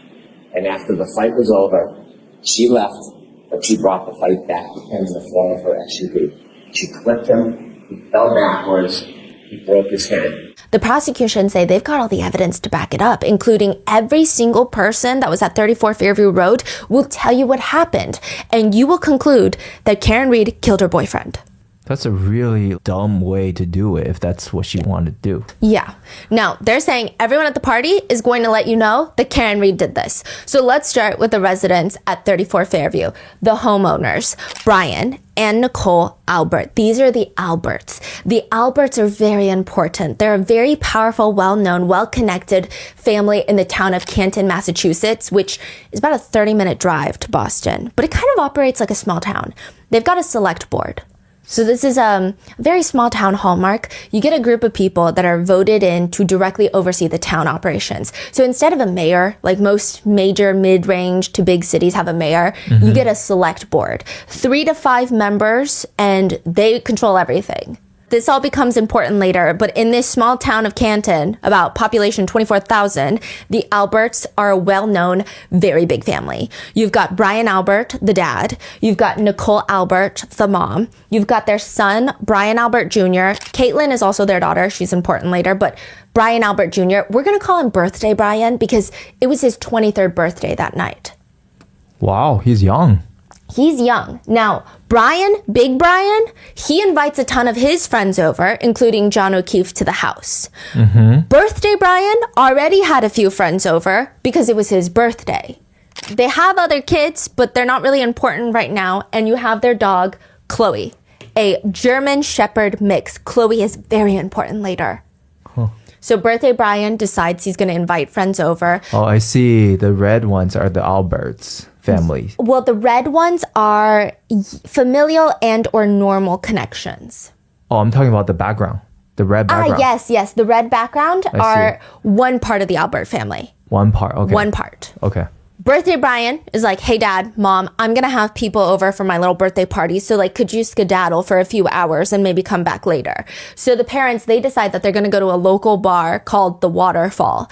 Dad and mom, they're meeting up with their friends. They leave their family house. They get to the waterfall and they make an open invitation at around midnight because the waterfall is closing early. And they're saying, hey, it's birthday Brian's birthday. If you guys want to come over, get a few drinks. I mean, at the bar, they've got family, they've got friends, they've got acquaintances. They just make an open invitation. Anybody is welcome if you want to come over and keep the night going. And it's a small town, so no one's really a stranger. But for example, Nicole Albert will later testify that she wasn't really familiar with John O'Keefe or his girlfriend, Karen Reed. They just happened to be at the bar and they all ran in similar circles. So it's not like she's asking random strangers to come over, but she's not even well acquainted with them. It's just an open invite. They don't really do a head count at the bar. They're just like, come over if you want. And then they leave. So John and Karen both were at the bar drinking. Yes, they were invited. Most of these people who went to the party later were at the bar already. Yes. Okay. Unfortunately, a lot of people are driving while under the influence. There is CCTV footage of all of them at the bar, and we're going to go into depth in later episodes. But just know the waterfall is like the last moment of peace, it seems like. One local puts it, waterfall ended, everything went to chaos. Those last few moments where everything was okay were all caught on video in this quiet little bar restaurant. They get back to the house where birthday Brian is in the kitchen with a few of his friends. Nicole says, that's my son. So she comes in and she starts cleaning up the kitchen, checking the bathroom to make sure that everything is organized before the guests come over. And in walks Matthew McCabe and his wife, Jen McCabe. Jen McCabe is one of the 3 women to find John O'Keefe's body. She's actually been friends with John O'Keefe for nearly a decade, but she's also sisters with Nicole Albert. This blue line right here, that means they're siblings, related by siblings. Any blue lines are sibling relation. And it's kind of important. So, Jen is basically an Albert, but not really. She's kind of, they call them the McCabe Alberts online. Okay. So you've got Jen, who is sisters with Nicole Albert. So she's going to her sister's house. Okay. To say happy birthday to her nephew. So she shows up. She was at the waterfall with her husband. She shows up with her husband when she gets a phone call. Jen McCabe gets a phone call from John O'Keefe. He's in the car. His girlfriend Karen Reed is driving and they're trying to find the house. But it's just kind of unclear which house it is. Jen starts giving him directions over the phone. And now, side note, the homeowners know of John O'Keefe. Like I said, they know Karen as John's girlfriend, but they know of John O'Keefe. Like they're not friendly with John O'Keefe, and Karen is even lesser to them because she's just his girlfriend. Right. Jen McCabe, however, is very friendly with John. She's the one that invited them. So she's like, oh yeah, let me give you the directions. And she's telling him where the house is, which would indicate that he's coming over, right? Jen says at one point she looks out the window of the house and she sees this big SUV, one that is presumably Karen Reed's, and John O'Keefe is presumably in the passenger seat. It's very clear that they've arrived at the right house. They're here. They're out in the front. Jen says she goes to the window a few times. She's texting him at corresponding times being like, here, like you're here, right? And she sees the car in a few different positions. Like at one point it's further away. Now it's closer. Now it's just weird. And then eventually the car is gone. So she just assumes maybe Karen and John decided to call it a night last minute. Perhaps they got into a fight. Perhaps something happened. But according to everyone in the house, including Jen McCabe, neither John nor Karen ever make it inside. So they just leave? That's what everyone's saying. In fact, Brian Albert says, John never came into my house that night. He would have been welcomed, and Karen Reed would have been welcomed with open arms had they had come in. I wish they had come in. I really do. Which is kind of a weird thing to say. Carrie Roberts is a close friend of John's. Very, very close friend. She's the one that went to prom with him. She's like his childhood best friend. She is the other woman that finds John O'Keefe's body along with Karen Reed and Jen McCabe. She was not invited to the Waterfall Bar. She or even to 34 Fairview. She's laying in bed away from the winter storm when she gets a phone call from Karen at like 5 a.m. And she had the opposite of a night of what everybody else had. She went bowling with her daughter and her daughter's friend. She comes home early because there's a storm coming. She just wants to be home. But her husband is on his way out. This is like 8:30. She runs into him and she's like, where are you going? He's like, oh, I'm going to the bar to meet John O'Keefe. So her husband is very close with John O'Keefe. Who's her husband? He's not on here, but his name is Kurt. Oh, okay. Kurt Roberts is a really close friend of John O'Keefe's, and they end up meeting at a different bar. So before the waterfall, John was at a different bar. Okay. So they meet there, and his wife is like, okay, Carrie's like, I'm not going. I'm just trying to be home. And he also says, I didn't want to go either, but John and another guy friend of theirs, they wanted me to come up and, quote, they reached out. They were at McCarthy's, the bar in Canton Center, and they wanted me to come up. And I was saying, I didn't want to. I wanted to stay in because there was a storm coming. And then he called me a pussy, and I, sorry, I can't let that happen. So I had to go. Which I don't want to confuse you with too much timeline, but if it helps, John does meet up with a few friends at a separate bar called CF McCarthy's. That's actually where Karen comes to meet up with John. Okay. So she meets up with John and a few of John's friends. And then the rest of John's friends, they decide to go home early.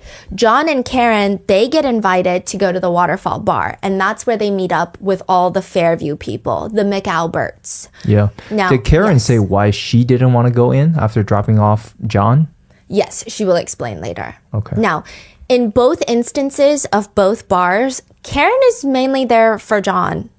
And I mean, she's not really friends with anybody else at the bars. Like, these are all kind of more so John's circle of friends, not hers. So Carrie's husband, Kurt, comes home early right after the first bar. He never gets invited to 34 Fairview. They hit the bed, they fall asleep, and Carrie shoots up out of bed to her phone ringing at 5 a.m. because why the hell is Karen Reed calling her? Carrie claims she picks up and she just hears Karen screaming, John's dead. Carrie.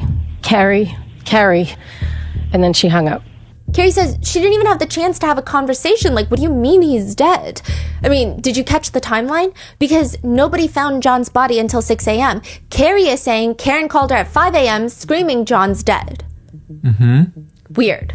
Karen was screaming so loudly that Kurt Roberts, Carrie's husband, wakes up in the middle of the night and is like, who is that? Why are they screaming at you? He keeps asking Carrie, what the hell was that? And she's like, I don't know. She's jumping out of bed. She's pacing the room. She doesn't know if she should get dressed because what's happening right now. She says, I tried calling her a couple of times to be like, what is going on? Karen finally called me back and she said, I'm afraid John might be dead.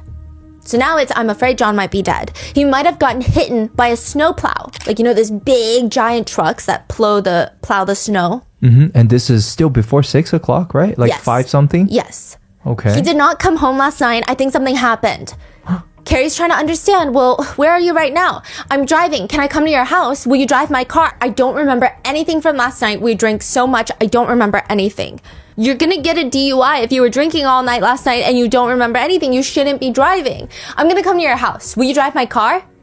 Carrie says after that she starts getting dressed and she says, quote, I think that's when my husband was like, where are you going? I just said, I don't know. Something happened. John didn't come home. Karen's worried. So I'm going to go look, go help her. And he said, you're not going anywhere. It's a blizzard. And I said, yes, I am. I went downstairs. I started the car. So Carrie Roberts gets in her own car and starts heating it up, cleared it off, waits for Karen to get there, and she doesn't come. So she's calling all these people, and Carrie says that she's waited in the car for about 10 minutes, which there are a lot of interesting things about this part, which is, first of all, John is Carrie's husband's close friend now, too. I mean, obviously, Carrie Roberts knew John for the longest, but she introduced her husband to John, and they're close enough that John invites Carrie Roberts' husband to the bar last night. Yeah, exactly. He doesn't want his wife to go out in the storm, and yet she's sitting in her car for 10 minutes, like 10 full minutes. He could have tried to stop her. He could have gone with her. I don't know. It's intriguing. It's not particularly suspicious, but it is weird. Now, Carrie says after waiting, Karen doesn't show up. Carrie's probably sitting in her car getting more and more anxious every second, so she finally picks up her phone, calls the non-emergency line for the local police department. Sergeant Good from Canton Police picks up. Canton Police, Sergeant Good. Hi, my name is Carrie. I'm calling because my friend's boyfriend did not come home last night. We were at Waterfall, and now she is calling me hysterical because she doesn't know where he is. You didn't pick anybody up by the name of John O'Keefe, did you? No. I think he probably got a ride and passed out at someone's house, but I don't know. Is that the good I'm looking at? Oh yeah, that is exactly the one you're looking at. Sean Good.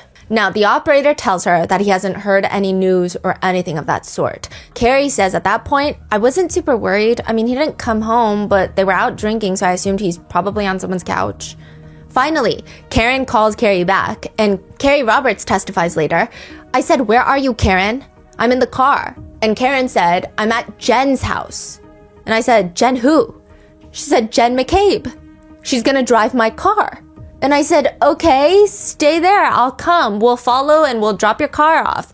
Wait, so Karen is the whole time saying either asking Carrie or Jen to drive her car? Yes. Why is that? Oh, she's so hysterical. Oh, she's not good enough to drive right now. Like, she's not well. She's beyond hysterical. Oh. Yeah. Carrie is claiming Karen already knows that John is dead at 5 a.m. before finding John's body. That's what Carrie initially claims.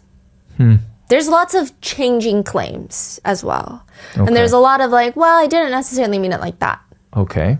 But we don't know what Karen said. And also later when Karen does call back the second time, she's like, I think he might be dead. So it could have been that she's so hysterical and she's just like freaking out. He's dead. But she doesn't know. I mean, there have been some people arguing that. There have been some people being like, no, Carrie is flat out lying about it. We don't know. We're not privy to the actual phone call. I see. So Karen is now telling Carrie that she's at Jen McCabe's house. And Carrie is telling her, okay, we'll just stay there. I'm going to come to Jen McCabe's. I'll follow you. We'll drop your car off. We'll just take my car and go look for John. She says, I drove to Jen's. I pulled in the driveway behind them and I was still on speakerphone. Jen is driving. Karen's in the passenger seat and we drove. I said, do you remember? Like, look, did you go through John's house looking for John? Could he be passed out somewhere in the house? And she said, I don't know. I didn't look. So I said, let's just go do that.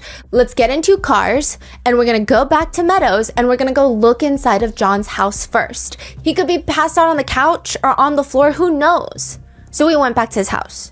Now, as for Jen McCabe, Carrie says she's only met Jen once before. So John is their link. John knows both of them, and John had taken both of them to get Reebok sneakers. He had like a 50% discount at Reebok, so he invited Carrie Roberts and Jen McCabe to go buy sneakers with him. And Carrie says, we got the shoes, and then we went to Hillside for lunch, and that was it. I wasn't friends with Jen McCabe. Now, that was like 6-7 years ago. Interestingly enough, she does happen to know exactly where Jen McCabe lives, though, because their kids would all hang out. Or at least that's what she initially made it seem like. Later, she clarifies, I didn't know where Jen's house was. That's why I stayed on the phone with Karen. Now, people are suspicious about it, but nonetheless, Carrie says, I pull up in the driveway behind Karen's car. Karen and Jen are still in the car talking. I'm on Bluetooth. And Karen said that she remembered leaving John at the waterfall, at the bar. So Jen was at the waterfall too. And she's like, no, I literally saw you pull up to my sister's house. What are you talking about? Then at some point, the conversation ends and Karen says something along the lines of, what about my taillight? What about my taillight? Karen says she looked out the front of her windshield and she's parked behind Karen's car so she can see Karen's taillight. And the right passenger side taillight looks cracked. It's missing pieces of the taillight. So she's like, that is weird. That's Who weird. said that's weird? I'm sorry. Carrie. She's like, that's weird. So once they decide that they're going back to John's house, Jen McCabe and Karen drive Karen's car, and Carrie Roberts follows her in her car. So we've got two cars leaving Jen McCabe's house to John's house. They pull up in John's driveway where Carrie says something very strange happens. John is a super neat freak, and she says, you do not wear shoes inside of John O'Keefe's house, ever. Carrie says, Jen and I both had taken off our shoes in the garage before we went into the mudroom. We took our shoes off, and Karen just walked in. She remembers this because, quote, Jen and I were standing there for about a good 2 minutes trying to get our boots off, and she had already gone in the house. People interpret this two separate ways. This is why I'm saying this case is so divisive. Everybody has a different interpretation. So one, some people think that Karen knows John is not coming back, so she's not following any of his house rules anymore. He can't get mad at her anymore because he's no longer around. Or others are arguing, yeah, because her freaking boyfriend is missing. What do you mean? She's going to waste her time to take off her shoes? Yeah. But Carrie claims it gets weirder. They get inside the house. Carrie claims she and Jen are looking everywhere for John. And she says, quote, I started looking on the other side of the couches to see if maybe he had passed out somewhere. And then I went upstairs and Karen was standing in John's room. The bed was made. She was just standing there, indicating that Karen is not looking for John. This is interpreted in two ways. Some people think, again, this is weird. She knows not to waste her energy looking for John here. She knows that John is dead. Others say, what do you mean? She doesn't get why they're searching that house. She already indicated to the two women before, Carrie and Jen, why are we going back there? I was just there.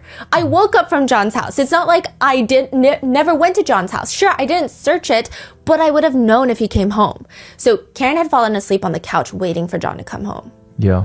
So she's saying, I would have known if he had come home. Yeah. What do you mean? And that's assuming they're saying if Karen already knew John's not there, that means she's doing all of this, coming to these two women, putting on a show.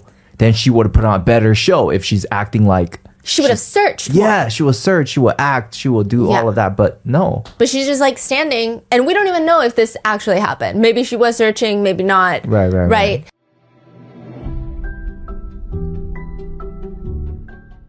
Here is a dirty little secret that the insurance industry may want to keep under wraps. Insurance companies profit by holding onto your money for as long as possible. Morgan & Morgan fights hard against these corporations to fight to make sure you get every dollar that you deserve. When in court, the insurance companies, they want jurors to think the at-fault driver is the one paying the verdict amount. Meanwhile, it's usually the insurance companies who are covering the cost. When Morgan & Morgan takes on a case, they are almost always going after the big insurance companies and not the individuals at fault. A recent client in Pennsylvania just received $29 million. The insurer's best offer was $500,000. I mean, there's a reason why Morgan & Morgan is America's largest injury firm. Hiring the wrong firm can be disastrous. I mean, hiring the right firm could substantially increase your settlement. With Morgan & Morgan, it's easy to get started, and their fee is free unless they win. Just click the link in the description below or visit forthepeople.com/rotten. That's forthepeople.com/rotten, or click the link in the description below. This is a paid advertisement.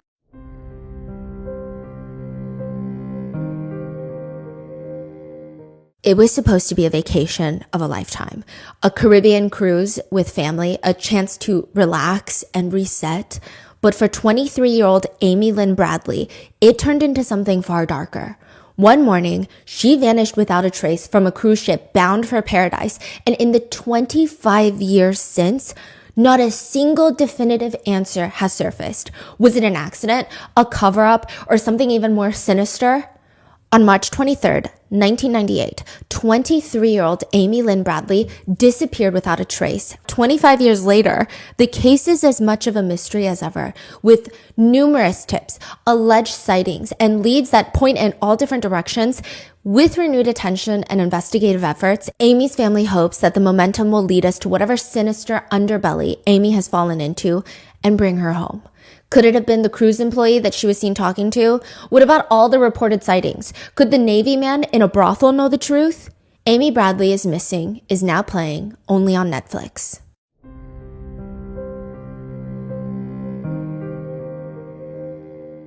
Now, the three decide finally, after looking for John, they're going to head out because he's not in the house. And that's when Carrie states that she sees Karen's taillight even closer now, because previously she was in her car looking at Karen's taillight, but now she's outside the car staring at the taillight, the rear passenger one, and it's smashed. And she remembers there's like this one jagged piece of metal kind of sticking out. She says, I remember looking at it and the piece was sort of sticking out and I thought someone's going to catch their sleeve on it or something.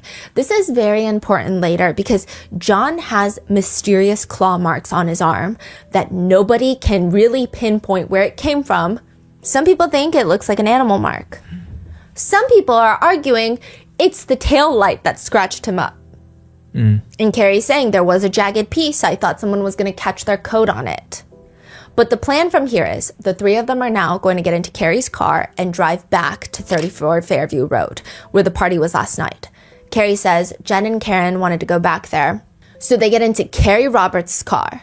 It's Carrie Robert driving, Jen McCabe in the front seat, and Karen is in the back. and she's losing her mind, which in turn is making Carrie Roberts lose her mind. She says she's driving through the middle of this blizzard. It's whiteout conditions. She can't see anything in front of her, and Karen is freaking out in the back, going from the center console, like in between them screaming, then leaned back to panicking, and then back and forth, back and forth. She says Karen was frantic. She wouldn't put her seatbelt on. I was getting nervous because we're driving in a blizzard. She kept leaning in between the two seats. I think at some point she was texting in the back seat, and then she'd be leaning, and then she'd be texting, and it was just frantic the whole morning. Carrie says Karen was overall very frantic, but there were a few discernible conversations. Karen was talking about Bella's mom.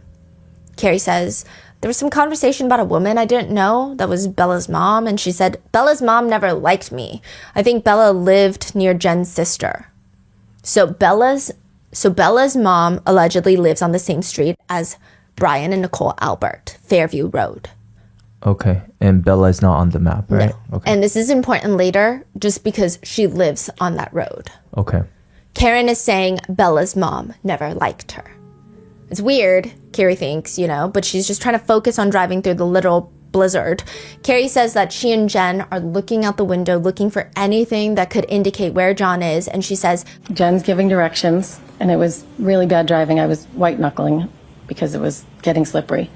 Karen wouldn't put on her seatbelt. And Jen was telling me where her sister's house was. I said, I don't know where Fairview is. And she said, it's near Spring Lane. And I said, oh, where the dance instructor lived?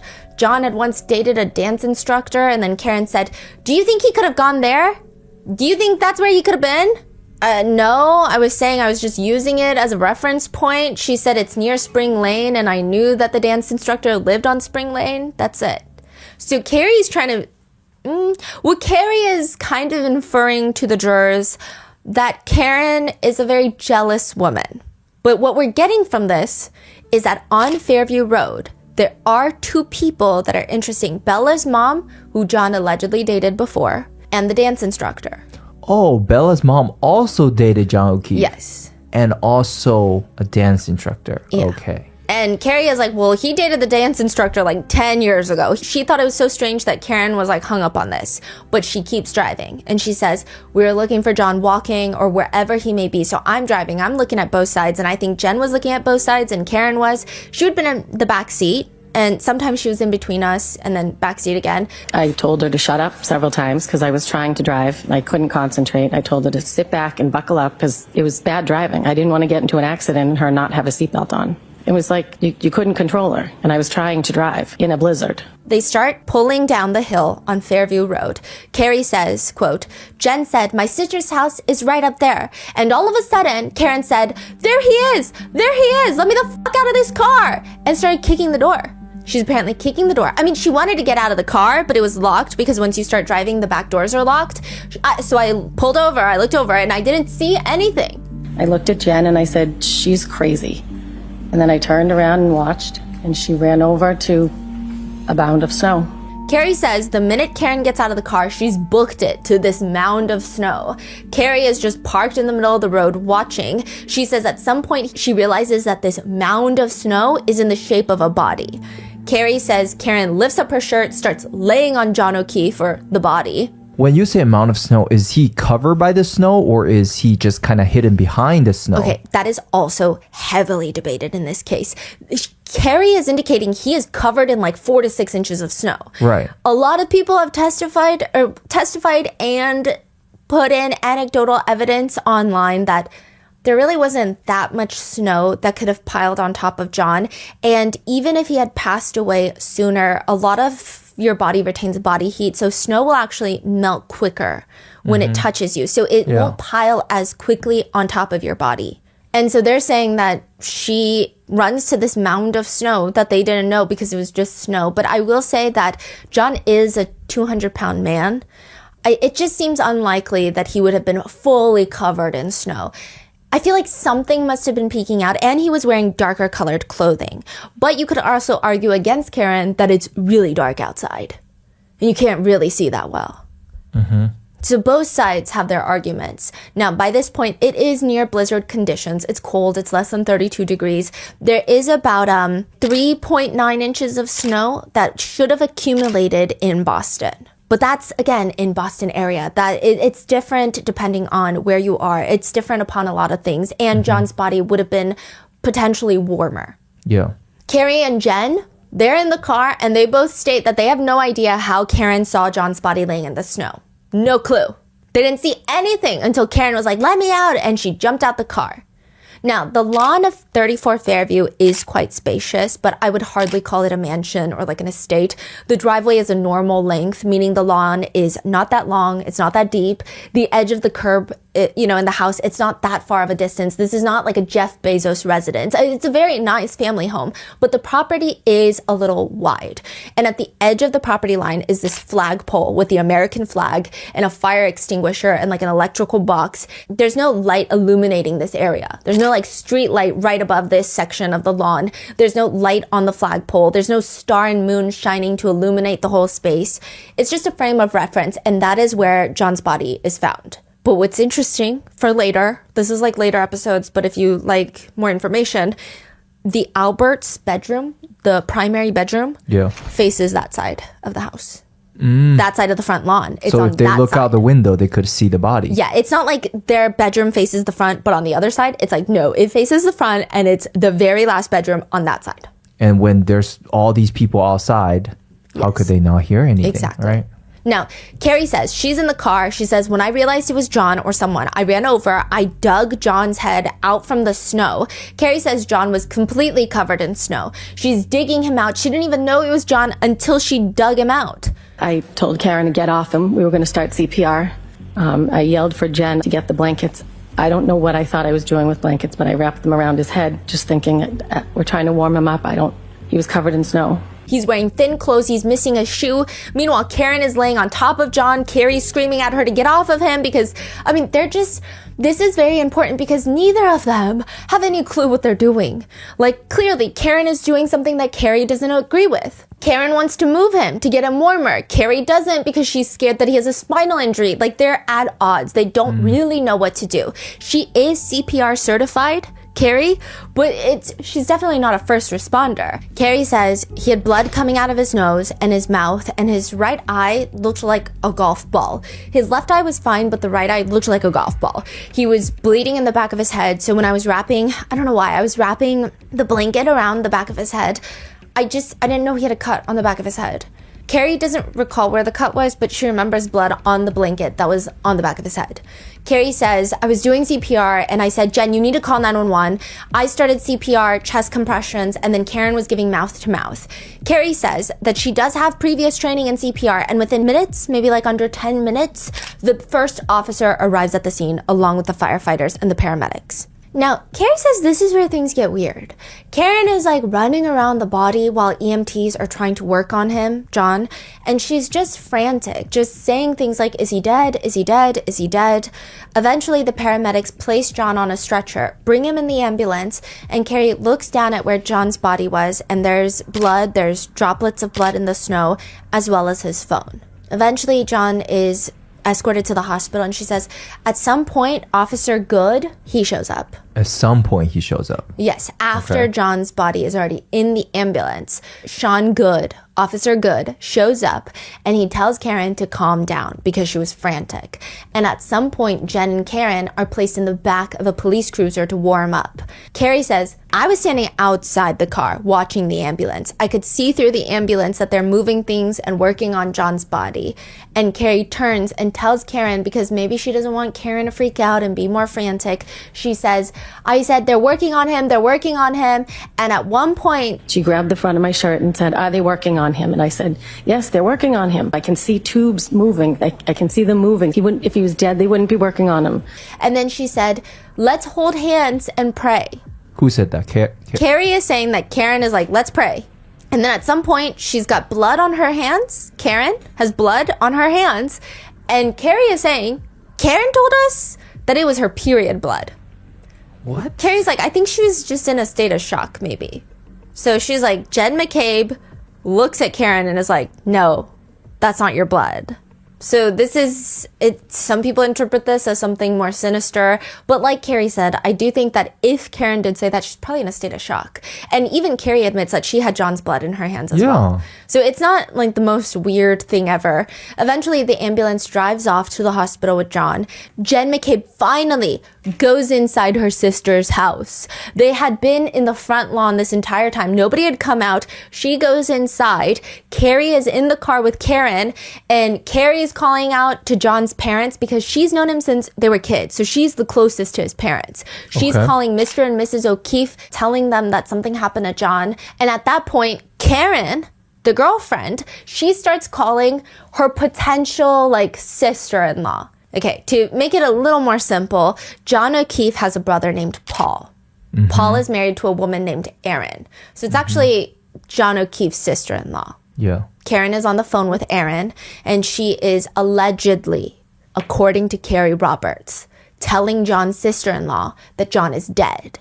But again, nobody knows that. He's just been rushed to the hospital. We don't know that he's dead. He hasn't been pronounced dead. And so Carrie says, I grabbed the phone from her and I said, he's not dead. He's in the back of an ambulance. He's been in an accident. And she said that Paul, John's brother, was going to go to the hospital and they were going to all meet there.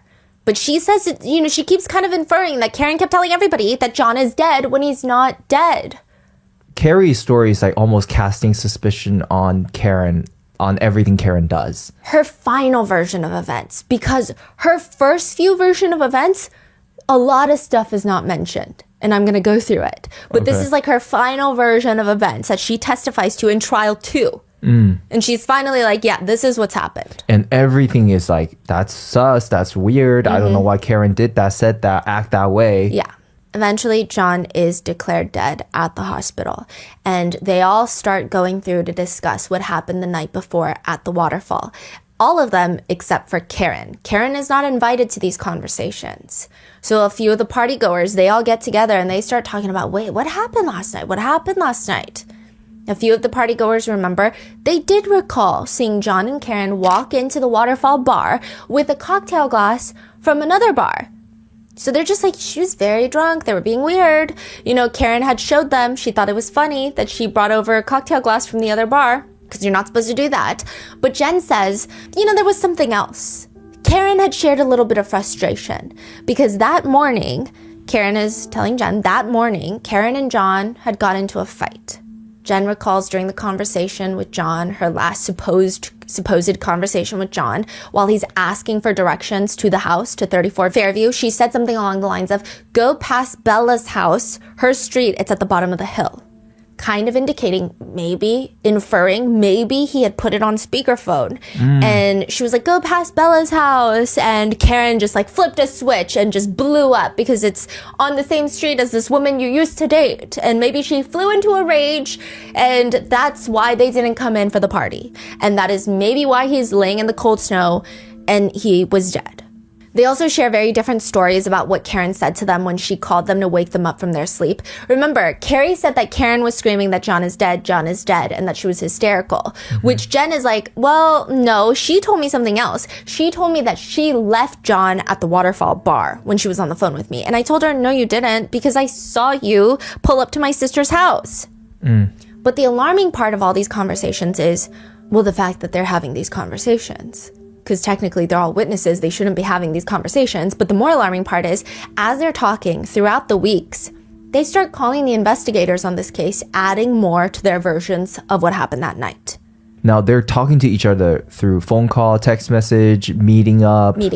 But I think it's just interesting because I understand if you're calling back the investigators with these really small random details where you're like, hey, I didn't even think this was important, but I just remembered in the car, in the back seat, I had a bottle of Gatorade that was left open. It's like, maybe it could be connected, maybe it's not, I don't know. Yeah. Those are typically the things that you would call back with. But Carrie starts calling back with really important information.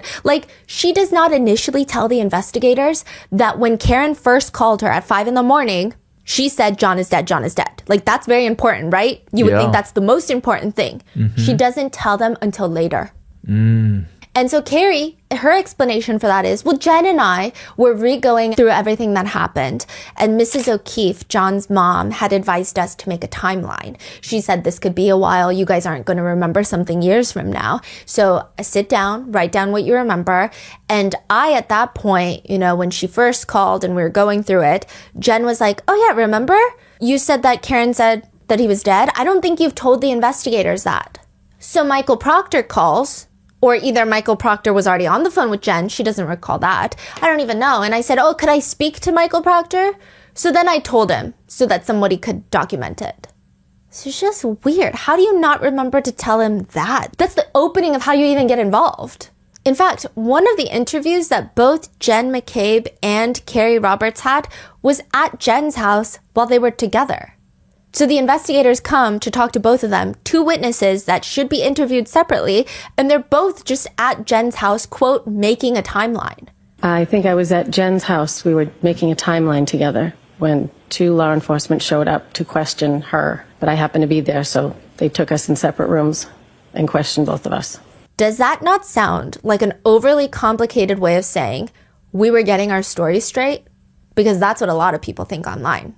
Now, all of John's family and friends believe that Karen Read did in fact kill John O'Keefe. John's brother, Paul, states that prior to all of this, he actually had a really good relationship with Karen, which made everything so much worse. He testifies, thought we had a good relationship. I held her in very high regard. I thought she was a good influence on my niece and nephew. Now, this is very important, and we're going to go over it in the next part, but John and Paul O'Keefe had another sibling. Mm-hmm. She passed away. And then her husband passed away, and so she left behind a daughter and a son. Mm-hmm. Well, do you know what happened? Was it? She had cancer, and then a few months later, her husband died of a heart attack. Wow. And it was it was just a family tragedy. And now there is a niece and a nephew who need parents, but Paul O'Keefe and Aaron O'Keefe, the brother-in-law and brother and sister-in-law, they already had kids. So it was a lot to take on. So John O'Keefe, single man, no kids, decides he's going to step up to the plate. He's going to take in his niece and nephew, and he's going to raise them by himself. Really? Yeah. So they live together? Yeah, and that's why he's so close with Jen, because his niece and Jen's daughter are close friends. Okay. And then Carrie Roberts was already close friends with John O'Keefe, but her son and his nephew that he took in are close. Ah, so they I see. start So helping raise Carrie, the kids. John, and Jennifer, they're super close Through the kids. Through the kids. Yes. So they're all like the parenting group. Yeah, so they we'll do pickups, drop-offs, they'll do the games together. So that's how they maintain close. But because she's close with the nephew, she's close with the niece, they don't really overlap as often. Ah, okay. Oh, and Karen helps take care of the kids. So she works from home. Yeah. So she'll go to John's house and just watch the kids while he's at work. What does she do? She works in finance. She's an asset manager. And she also is an adjunct professor so she teaches university kids at night. I believe online classes. Okay. So she'll go to his house and just watch the kids, make them food. How old are the kids? Estimate 16 and 13, I believe, when it happened. Now, most people who are very close with John say they felt very disappointed because it was very clear to them that Karen had hit John O'Keefe with her car. And they felt like she had flown into a drunken rage. Why do they think that? Well, after John is left dead, Karen drives off, and before his body is found, so in the span of 3 to 5 hours, Karen calls John 52 times, and she leaves him 8 voicemails. First one is at 12:37 p.m., presumably when she drives off without John in the car. And she is screaming in the voicemail, "John, I fucking hate you." 12:42 a.m., she sends another one, but it's just background noise, so it might have been a true butt dial. Then 1:02 a.m., a voicemail with more background noise. Then 1:11 a.m. Yeah, it's 1 in the morning. I'm with your fucking niece. So she had gone back to John's house because the niece is alone. The nephew is at a sleepover. John's niece is alone in the house. Yep. She says, yeah, it's 1 in the morning. I'm with your fucking niece and nephew. The nephew's not in the house. You fucking pervert. You're a fucking pervert. Yeah, it's 1 in the morning. I'm with your niece and nephew. You pervert. You're pervert. Then at 1:18 a.m., she leaves another voicemail. John, I'm going home. I cannot babysit your niece. I need to go home. You are fucking using me right now. You're fucking another girl while you're sleeping next to me. You're a fucking loser. F yourself. You are using me right now. You're another girl. Kim's sleeping next to me. You're a loser. Yourself. John's family, friends, every other party goer, they believe, and the Commonwealth of Massachusetts, they believe that Karen was pissed that night when she dropped John off at that residence, and because she was enraged, she backed into him full speed in a giant 6,000-pound SUV, drove off angry, leaving him these voicemails. They believe that is the motive for the murder, to which netizens are divided. Some say, yeah, that is the motive for the murder. Others say, it doesn't really make sense. The last thing someone is going to do is knowingly hit someone and then call them to leave angry voicemails to point themselves as an angry suspect who might have hit someone. Another person agrees, saying, if it had been a fake voicemail, it would sound like, hi, it's me. It's 1 a.m. wondering where you are. I'm so worried. Love you. Call me. Yeah. Not, who are you f***ing right now, you pervert? Yeah.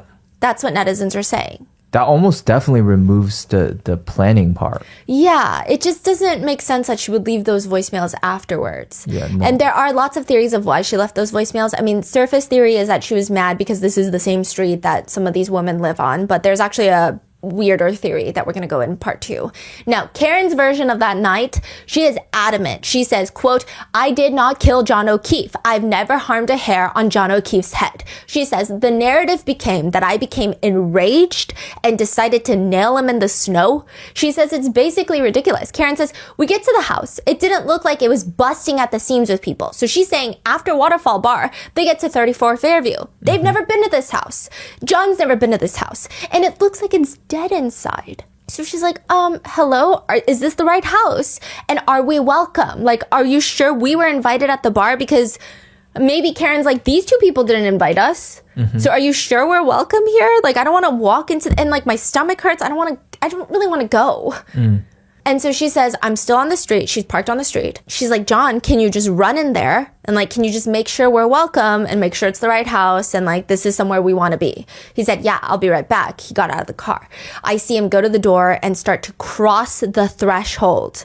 And I looked at my phone, and in a matter of seconds, I look up and he's not there anymore. So she's indicating he went into the house. And then I wait for him to reemerge, which I assumed was going to be in moments, or that he'd yell from me from the front door, like, it's good, come on in. But he didn't come back. And it started to piss me off because 1, I really didn't want to be there. And 2, I had to go to the bathroom. So she has medical conditions that require her to use the restroom at certain times. She's like, so I leave. She says she's slow rolling it. He's still not coming out. And yeah, she leaves those voicemails in a fit of rage because it's like, the way she's explaining it is she felt used. Like, he called her to the first bar, kind of should be like a DD, like designated driver, maybe help take care of the kid. Like, she said it was just annoying. They had fought that morning, and the reason that they fought, people make it seem very ominous and suspicious. It's because Karen had taken her niece to Dunkin' Donuts for breakfast. And John was very upset that she gets to be the good parent, and he always has to be the bad parent. He's like the disciplinarian, but it's not even her kids. So I think that she felt very unfair by this whole fight. And then now she's called out to the bar. She's just like driving him from bar to bar and now to this house. And he's not even courteous enough to like come out immediately and let her know that, hey, you can come in, like, we're gonna stay. Or maybe she's upset that he didn't ask her. I don't know, okay? But she's just upset, and she leaves these very angry voicemails. And she says she goes to John's house because the niece can't be there alone. And she's getting more mad because now she's like a babysitter. And maybe she did think that he's going to Bella's mom's house. And so she's mad. She's leaving these voicemails. She falls asleep on the couch waiting for him to come home. And presumably, I imagine if he walked through that front door, she would have like exploded and had another fight. I'm not going to say that their relationship was not toxic. It seemed toxic, but at no point did anyone report any violence or anything that was abnormally toxic. I don't even know if toxic is the right word. I think they had their sensitive spots for fights. Some people think that Karen is just a crazy girlfriend, but she's not a killer. So people have varying degrees of how they feel about Karen. She says she falls asleep, wakes up, he's not home, and she starts, quote, I was worried that he might have gotten hit by a plow. That was my first thought. It's the only explanation I could think of for why John just disappeared into thin air. And she says that she remembers dropping John off at the house, but if Jennifer McCabe is telling her that he never went in the house, then he's got to be somewhere else. She says... Wait, so she called at 1:18, right? Yes. Left that angry voicemail, and then she went to sleep. She like fell asleep somewhere around that time. Okay. And then she continues calling after she wakes up. You say she called him 54 times. Yeah, so she calls him, leaves these voicemails, calls, falls asleep, wakes up, he's nowhere to be found, so she's blowing up his phone. Again. Yeah, and now these voicemails there's not many voicemails. I think there's one where she's like, John, but these, it sounds like she's genuinely searching for him. Karen is freaking out. She's thinking snowplow. The next thought she's thinking, maybe he tried to walk back to the bars because he was so drunk and try to meet up with new friends. I don't know. And so then she's like, no, that doesn't make sense. And then she's like, well, I saw him go near the front door. Maybe I dropped him off at the wrong house and the homeowners thought it was like an intruder or something happened. And she just starts freaking out. Eventually, she calls Jen to get it together. She calls Carrie, and they're going to go on this search. They search John's house. They drive the streets near the bars. Then they go back to 34 Fairview, where Karen allegedly, suspiciously, according to Carrie and Jen, find John's body where no one else can see him in the snow. Which I will say, I don't know if her being able to spot John's body on the lawn is the strangest thing to me. Because personally, I feel like when I am adamant on looking for something, I'm a little more keen to that than maybe other people are. I don't know, because I think it's very subjective. Like, some people just cannot find Where's Waldo. Like, some people cannot find even a jar of pickles in the fridge, right? It's kind of subjective. Yeah. And we don't really have the exact evidence to say, oh, he was completely covered in snow in pitch black darkness. Mm-hmm. And if you're looking out the window and you know this is the last place you saw him, you might be more attentive to details. I don't know. Yeah. It's hard to say. Snow is a lot brighter than you think, though. Yeah, because the light radiates off the snow. Yeah, that's why when you go snowboarding, you got to wear those really thick sunglasses. So perhaps there's some street light or even the car light, and he's wearing darker clothing. It could have been that, but she finds him in the snow. She says, quote, my eyes are peeled. And I said, he's right fucking there. I jumped out the passenger side and I fell into the street. I've described to many people, it looked like a buffalo on a prairie. It just looked like a heap and it looked wrong. It looked out of place. So she's saying like, it didn't look like, hey, there's John in the snow. It just looked like something is there that is not supposed to be there. And she's like, that's gotta be John. Yeah, like like she might have thought that he stumbled over drunk. Yeah. And she's like, I gotta go. It looked out of place.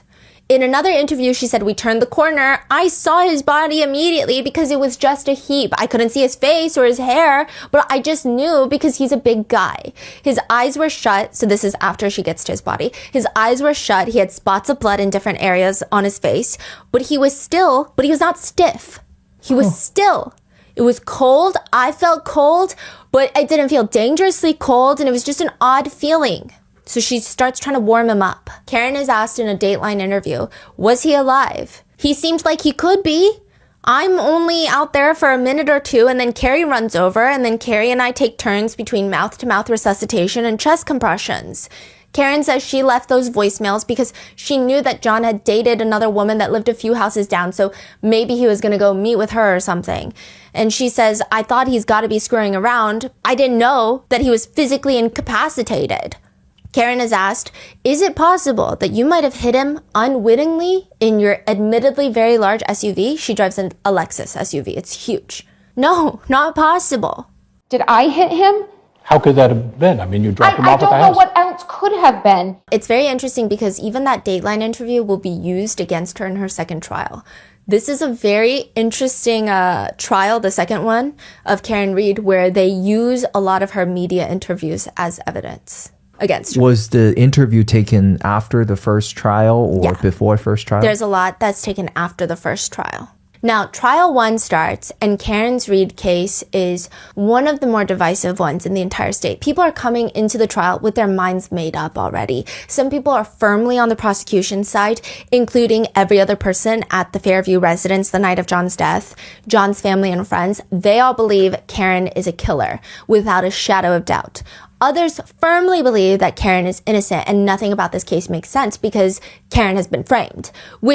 Why and how can the Commonwealth look at all the suspicious people involved, the ever-changing stories, the weird butt dials, the Google searches, and only think that Karen Reed is guilty? Who are they protecting? That's what the netizens want to know. And the trickier thing about this trial is that this courtroom itself is extremely claustrophobic. This looks nothing like a regular courtroom. Most courtrooms have the way I've described it for even like the federal courthouse. You've got the front where you've got the judge, the attorneys, the defendant. You've got the jurors that are all gathered, and then the witness stand is there. And then you have everybody in the back just facing their backs. You know, you've got the family and friends pews, the public and press pews. But this courtroom is kind of like an amphitheater setup, but on a tiny scale. You've got all the attorneys in the center, and then everyone is sitting on the sides around them, facing them. So to give you an idea, it's like those gladiator fights where everyone sits around the center stage. It's kind of like that, but even smaller. So everyone's within arm's reach. The jury, the gallery, it's like a fishbowl. For example, John O'Keefe's family are staring directly at Karen Reed's side profile the entire trial. They're like really 2 people away. That's crazy. Yeah. It's just like a strange wedding dinner party arrangement. It looks very uncomfortable, and the seating is so tight that 2 of the jurors can't even see the witnesses' faces when they're testifying. But they can see Karen Reed's face, and everyone's got lots of opinions about it. Some say she looks way too smug. I mean, that she must have killed her boyfriend. Others are saying she never looks sad that her boyfriend is dead. Or people are commenting that she's wearing too sharp of suits, that all she cares about is how she's perceived on television because it's being live streamed. Some people are commenting, only Karen Reed. I mean, she looks great in her suits, but only she could have done this. She's guilty. Is this like the first trial sentiment? Yeah. Initially, members of John's family thought if she did this, she's going to be held responsible for it. And at that point, we didn't think that it was necessarily on purpose. We just know that something happened. She hit him and she left. But it would get really crazy. The judge presiding over this case, which you guys know for the Sean Combs Diddy trial, it was Judge Arun Subramaniam, which we called affectionately Father Arun because he was very nice and fair to both sides. He was just a very fair judge. He was like a dad presence in the courtroom.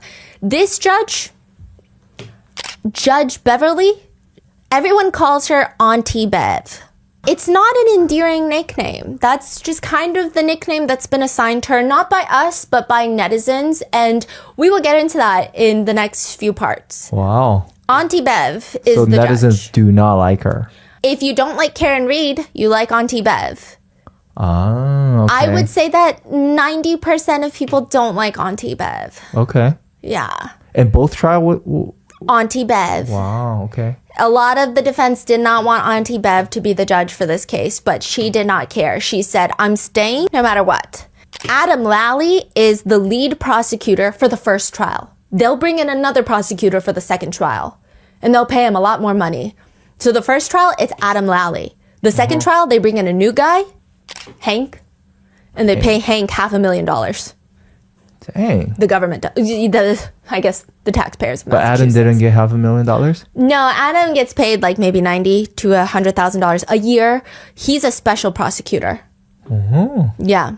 Wow. So Adam Lally is the lead prosecutor in this case, and his opening statements, I can see why maybe they brought in a special prosecutor for this. This opening statement has largely been regarded online as one of the worst opening statements in the history of justice, which I use the word justice with a giant question mark in regards to this case, but I digress. Obviously, it cannot be the worst opening statement in history, but it's very bad. They were given an allotted 45-minute opening statement, which is very difficult. Okay, very difficult. The opening statements for the Diddy trial were hours each. They get 45 minutes. That's a lot of information that they have to put in to 45 minutes.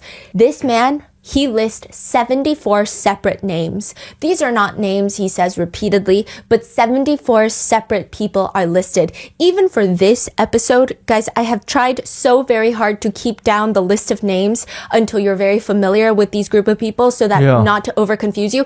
The total name count is going to be a lot more because he's repeatedly said Karen's name, I don't know how many times, but 74 separate names are mentioned. Introducing 74 separate people in a 45-minute opening statement sounded more like a graduation ceremony list of reading off people's names one by one. He's not telling the jurors everyone that was in the house the night in question. He's telling everyone, every single law enforcement officer involved, who's doing the paperwork, the bartenders at the bar. It's like a town census. There's no narrative element to even tell me what happened.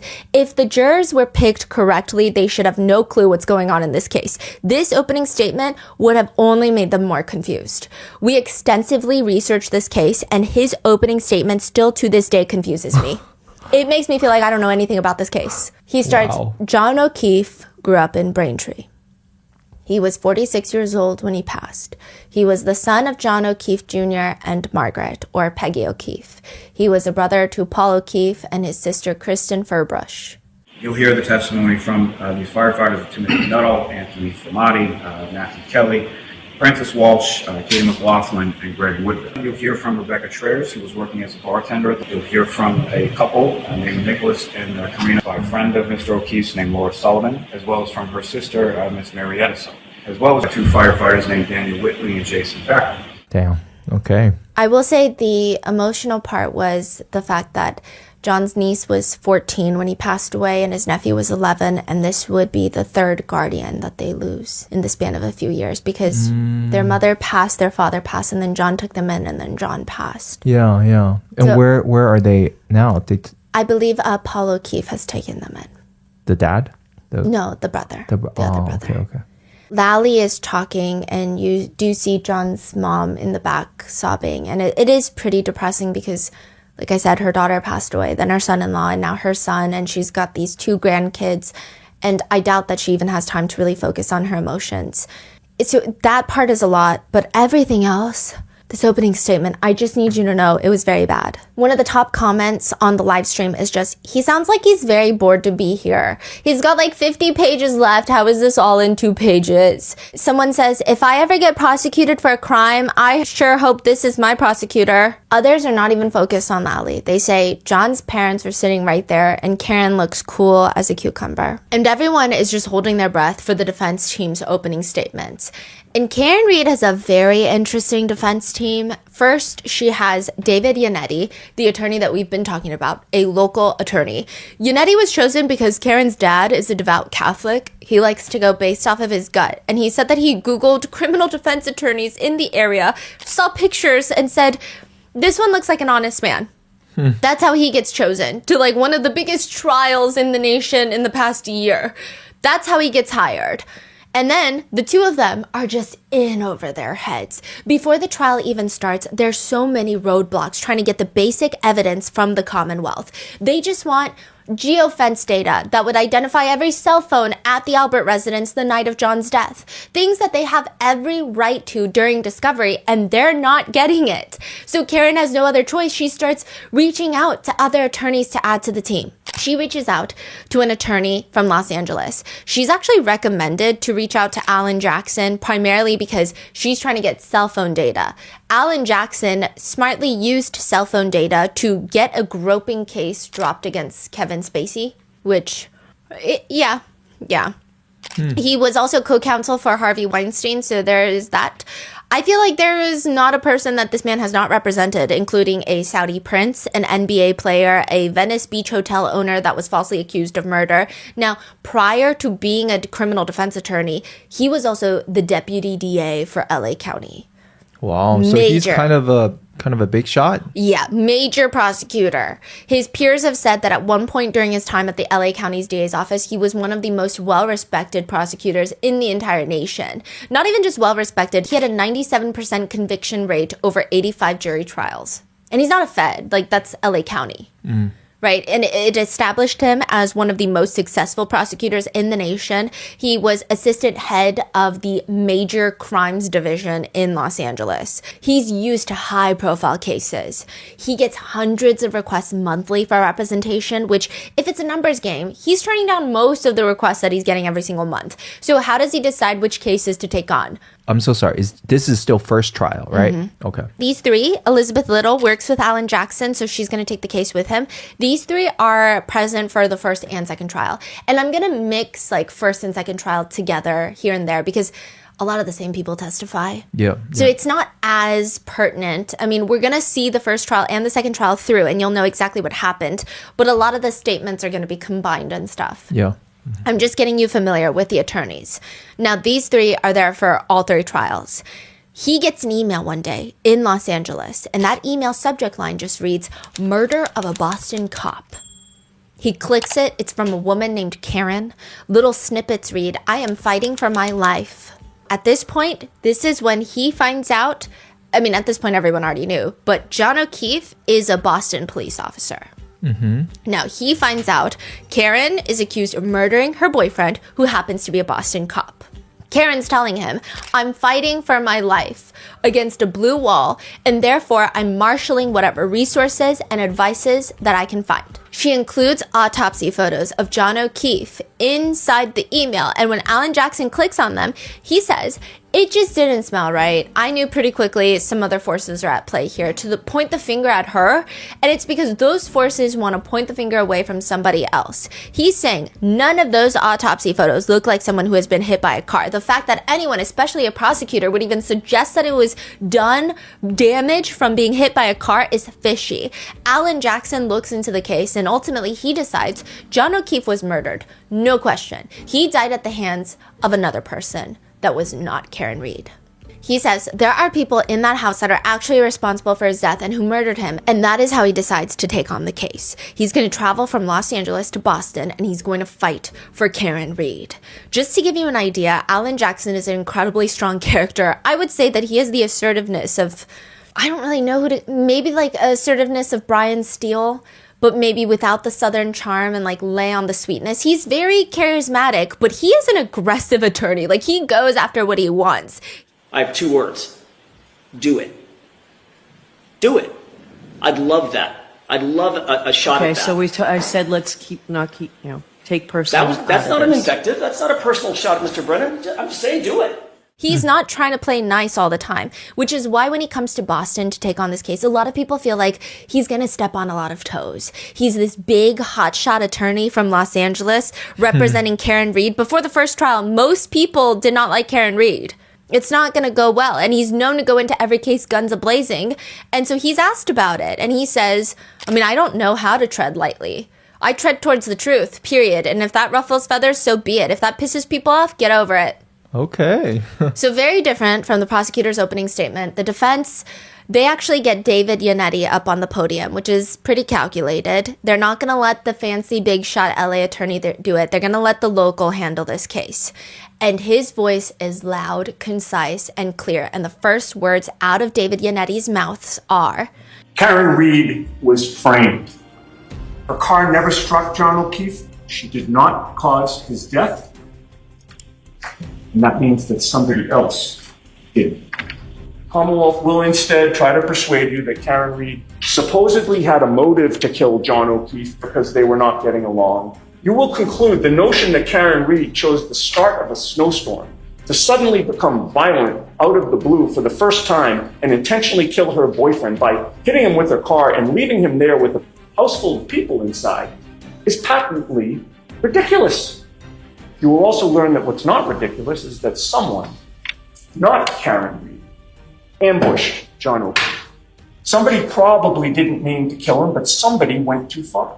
Nothing can really beat the defense team's confidence in the opening statements. To say that your client was framed is a very bold statement to say in front of jurors. If you're going to say that, they're expecting you to back it up with a lot of evidence, with a lot of facts. And so for them to say that, it must mean something. Alan Jackson later says, I've never been more confident in anything I've ever said in a legal proceeding in my life. Karen Reed did not do this. There was no collision. She's the victim of a botched and biased and corrupt investigation that was never about the truth. Some netizens don't agree. They write, Karen admitted to hitting him and then changed her story after obtaining big shot attorneys. Others say, while the prosecution was boring, he was full of facts. This guy, he's more interesting, but it's all emotion, no facts. Others point out how Karen looks so smug, and it's so clear that she's excited to get away with this. But others disagree. They say it's natural for Karen to come across mad and bitter. I mean, she was set up. Do you want her to be remorseful as she's being framed? Like, let's make it make sense. But the biggest problem is there are testimonies that Karen says at the scene of the crime, I hit him, I hit him, I hit him. So how do you go from I confessed to never mind, I was framed? One of the firefighters at the scene, Timothy Nettle. So Timothy, he's not on the board, but he's important. He's a paramedic. He gets called out to John's body. He says Karen was the most frantic of the entire group, just running back and forth, trying to press on John's chest, trying to wake him up, trying to talk to him to no avail. And he says, Timothy says, as he's trying to get information out of Karen, like, do you have any information on who this is? How did they get here? Do they have any medication allergies? He says he gets no information out of her except, quote, I hit him, I hit him, I hit him. How clearly do you remember her words saying to you, I hit him, I hit him, I hit him?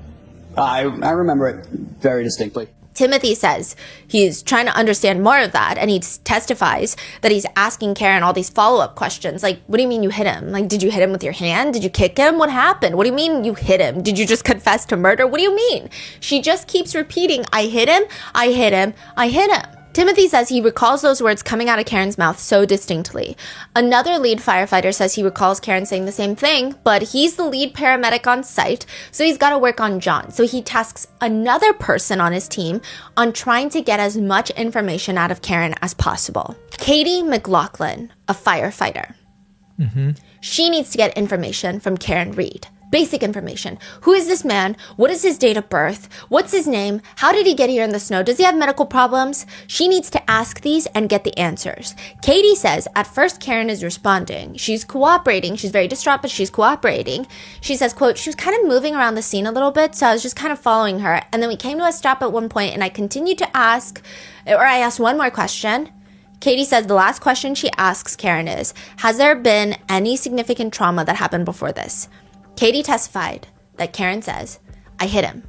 Quote, she repeated it. There was another woman standing across from her, Jen, who I believe at that point said, you're hysterical. You need to calm down. You're hysterical. But Karen continued to say, I hit him. And there was a police officer who was also in the vicinity with us. And he responded, you what? She replied it one more time. I hit him. And that officer signaled to somebody like, we got to get the sergeant out here, which would be Sergeant Sean Good. Now, by this point, it's a cut and dry case. She drove probably when she shouldn't have. She was drunk. He's found dead in the snow, the last place that they both were, and now she's saying she hit him. So you're saying 3 people at the scene. One paramedic, one firefighter, and then another, what, sir? Firefighter, paramedic. So they're all firefighter paramedics. Okay, so far, 3 firefighter paramedics are saying that she said, quote, I hit him, I hit him, I hit him. Okay.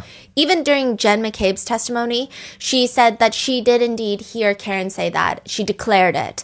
Not once, but 3 times. I hit him, I hit him, I hit him. How is that not a confession? Additionally, Carrie remembers Karen pointing out her broken taillight in the driveway. Remember when they got to John's house? She said Karen did point it out at one point in the driveway. Karen pointed out and said, look, my taillight. And I said, she said, do you think I hit him? And I said, no, I don't think you hit him. What are you talking about? Let's just go find him. But the taillight itself, the piece was missing. And as you got closer, there's a metal sort of square, and one of the pieces was sort of sticking out. Even later, when they find John's body, Carrie says Karen was frantic, running around saying, did I hit him? Did I hit him? Is he dead? Is he dead? Carrie says she's screaming this more than once. Katie McLaughlin is saying it was not a question. It was, I hit him, I hit him, I hit him. But like, everything is weird. I mean, this is weird too. First of all, if that's what was said, why is it not in a single incident report? Nobody included it in the incident reports. The firefighters that testified that, well, they say, well, we're writing the patient care reports. That's why it's not on there. Another firefighter, Timothy, he says the fact that Karen said she hit him doesn't really contribute to providing life-saving care, and they're just paramedics. He says it didn't really help at the time. Again, I wasn't able to chase anything down from that. I just kind of took it, noted it, and moved on with my aspect of the life-saving measures. But the defense is stuck on that because they're saying, what do you mean it doesn't matter? Don't you want to know the cause of someone's injuries when you're trying to save their lives? Isn't that very pertinent information? And these firefighters, Katie McLaughlin is the one that dropped John O'Keefe off at the hospital, never mentioned to a nurse, to a doctor, that he might have been hit. Yeah. I'm wondering, like, what's the regular practice for anybody in the comments who's in this line of work? When someone's in that kind of condition, are you supposed to at least say something, or is this normal?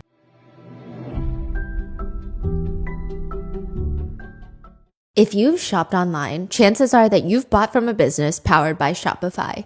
You might recognize their purple Shop Pay button that makes everything just so much easier and safer whenever you're checking out. That's Shopify. When we opened up Grandpa Mango's art studio for the limited edition release of his artwork a few years back, Shopify was our lifesaver. You guys tag me or DM me all the time with your Mott's-inspired artwork, Rotten Mango stickers, or stickers of even the dogs, asking to send them to us for free. But honestly, I would love to show my support. And I'm sure so many of you guys would love each other's work too.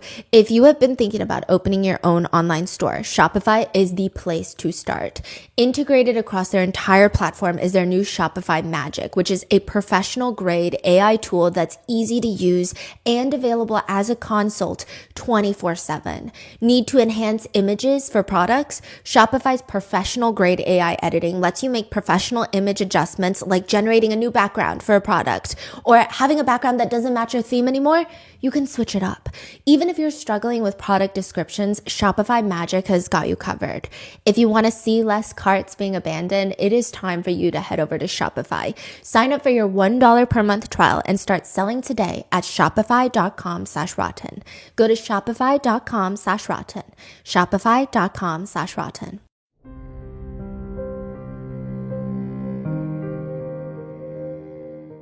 And what's even weirder is, okay, a lot of netizens are like, fine, maybe the paramedics have a point. However, Katie McLaughlin testified that one officer overheard and said, "You what?" Mm-hmm. Officers should be putting that in their reports. Yeah. Absolutely. But it's not. In fact, Sean Good was not there at that time. He was called later. But it's a different officer named Officer Seraph. And he says that he did not hear that. He did not hear, "I hit him, I hit him, I hit him." He says, "I didn't hear I hit him, I hit him." She was just very visibly upset. And she said, "This is all my fault. This is all my fault." And she was hysterical, asking, "Is he dead?" Which a lot of people are saying, well, that makes more sense in the sense of she left him when she shouldn't have. Maybe she felt like this was her fault. She's putting the guilt on her. It's very different from, "I hit him with my 6,000-pound SUV." Yeah. It's like a very different interpretation. And when all of these people are asked, if you heard this, why didn't you put it in your incident report? It's always some variation of, "I didn't think it was that important." Or, I heard her saying it to somebody else, or "I wasn't in charge of the incident report," or a very popular answer during this trial, "I don't recall." So it's not in the incident report. And it's also not in the dash cam footage. There's dash cam footage of a police cruiser that shows up. And I will say it's very windy. Karen is screaming. She's running back and forth. But you don't hear her ever screaming, "I hit him, I hit him, I hit him." But the part that netizens can't get over is fine. It's not in your incident report. Maybe you felt like you should leave it out. Fine, it's not in the dash cam footage. It was very windy. But you're telling me that all the officers at the scene, the firefighter, the paramedics, they hear her say, "I hit him, I hit him." Her boyfriend is now laying, likely deceased, on the ground. And it's not strange to you at all that they wouldn't arrest her on the spot? Mm-hmm. That they wouldn't take her into custody on the spot, or at least interview her extensively on the spot, take her to the police station on the spot? So the question is, if that's true, why would all these unrelated officers lie about something like this? Are they just incompetent, not writing it down, and now they're trying to get the job done? Like, what's the problem? Well, maybe they're not all unrelated. One very strange detail about this case is John O'Keefe, a Boston police officer, is found on the front lawn of someone's residential home. That home is never searched. The homeowners are never formally questioned. It's like they're not even people of interest, even though a lot of people believe that John's injuries look more consistent with a fight rather than a car accident. Nobody questions them or searches their house. Does that seem like normal protocol? Yeah, and that allegedly is his last time was alive. And that's still their property, It's their isn't it? property. It's their property. Have you ever seen That's someone crazy. found deceased on a property and that property is not searched extensively? It doesn't make sense. Why? During cross-examination, Katie McLaughlin, the firefighter that said that she distinctly heard Karen say, I hit him, is asked by the defense attorney, who's Caitlin Albert? Homeowner's daughter. I went to high school with somebody named Caitlin Albert. So do you know Caitlin Albert? I do. You're friends with Caitlin Albert. I would say more acquaintances, not close friends. I would say that we have mutual friends, so we might see each other occasionally because of mutual friends, but we don't have, one-on-one friendship or hang out regularly. Who's her dad? I don't know. I can tell you, Caitlin Albert's dad is Brian Albert, the homeowner.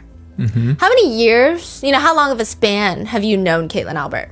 Since high school, so maybe 10? And you know her family generally. I don't. You don't know anything about her family? I don't know her family. And netizens just feel like it's incredibly hard to believe considering there were only 214 students in her graduating class.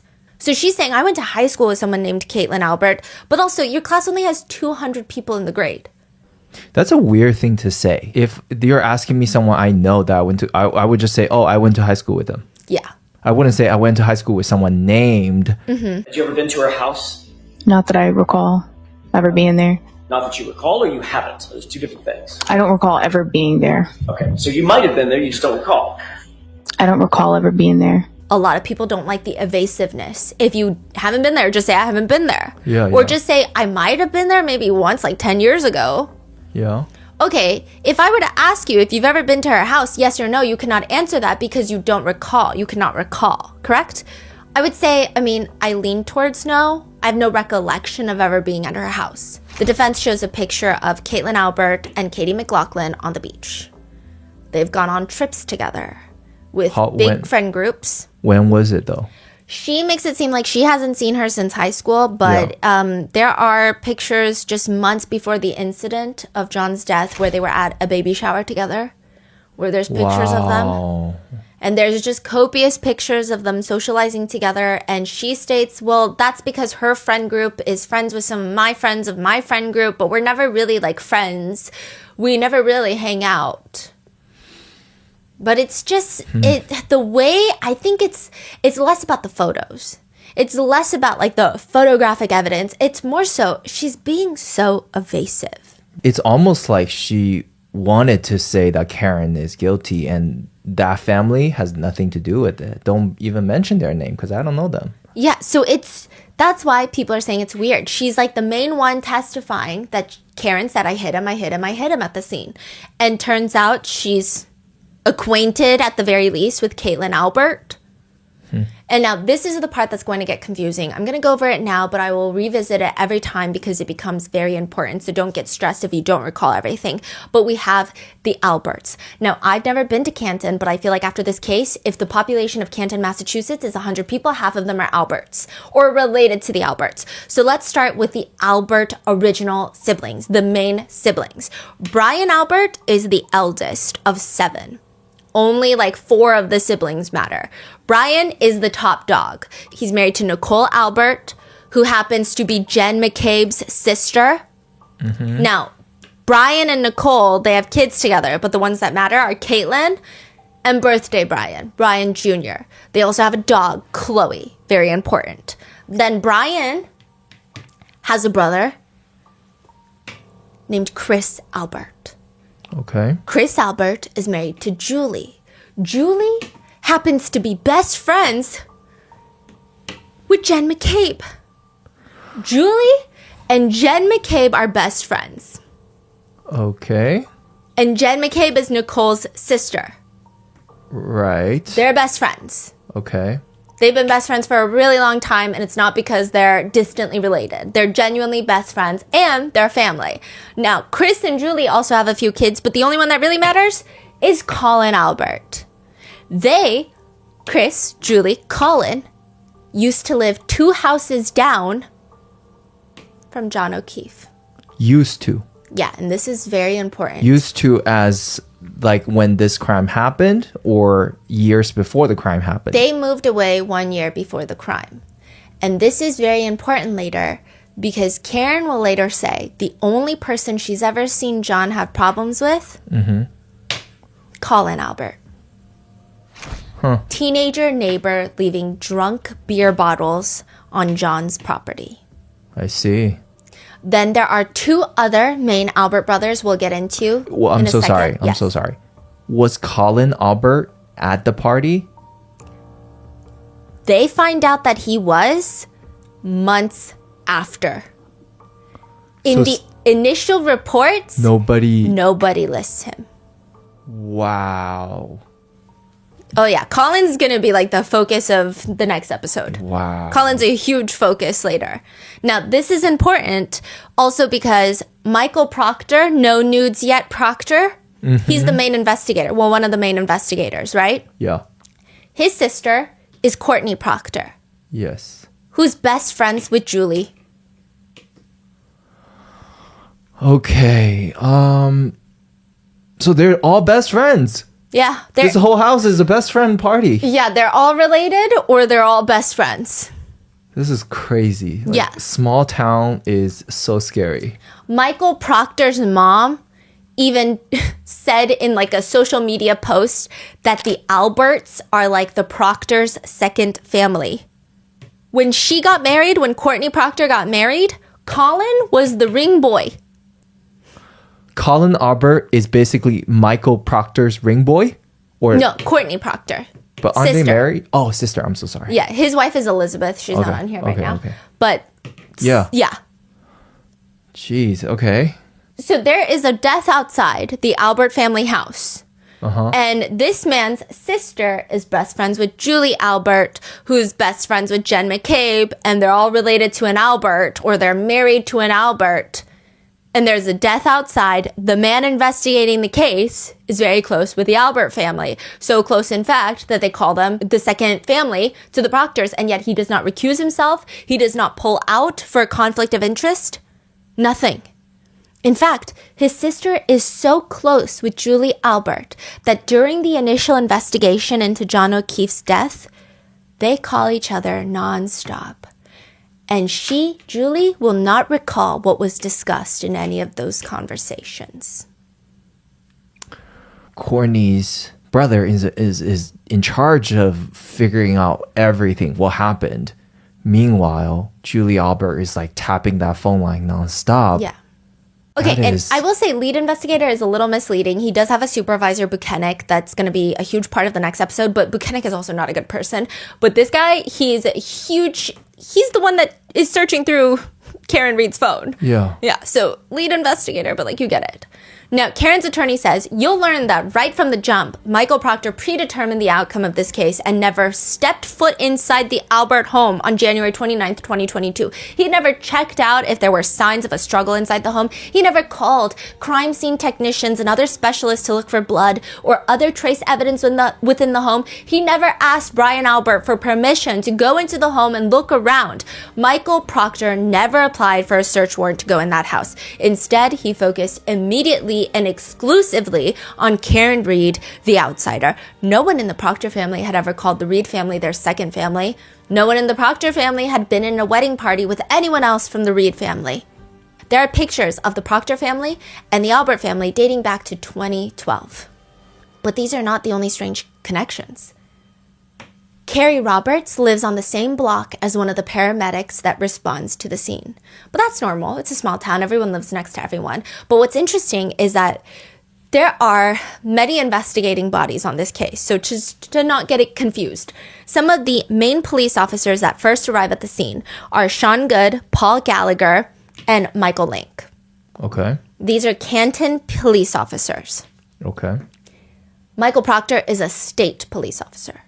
Canton is the town. Mm-hmm. State police. They have different jurisdiction, Yes. but they don't. Nobody's above each other, right? They don't work together. No, they do kind of work together because they all operate in Canton. Yep. He kind of works with them too.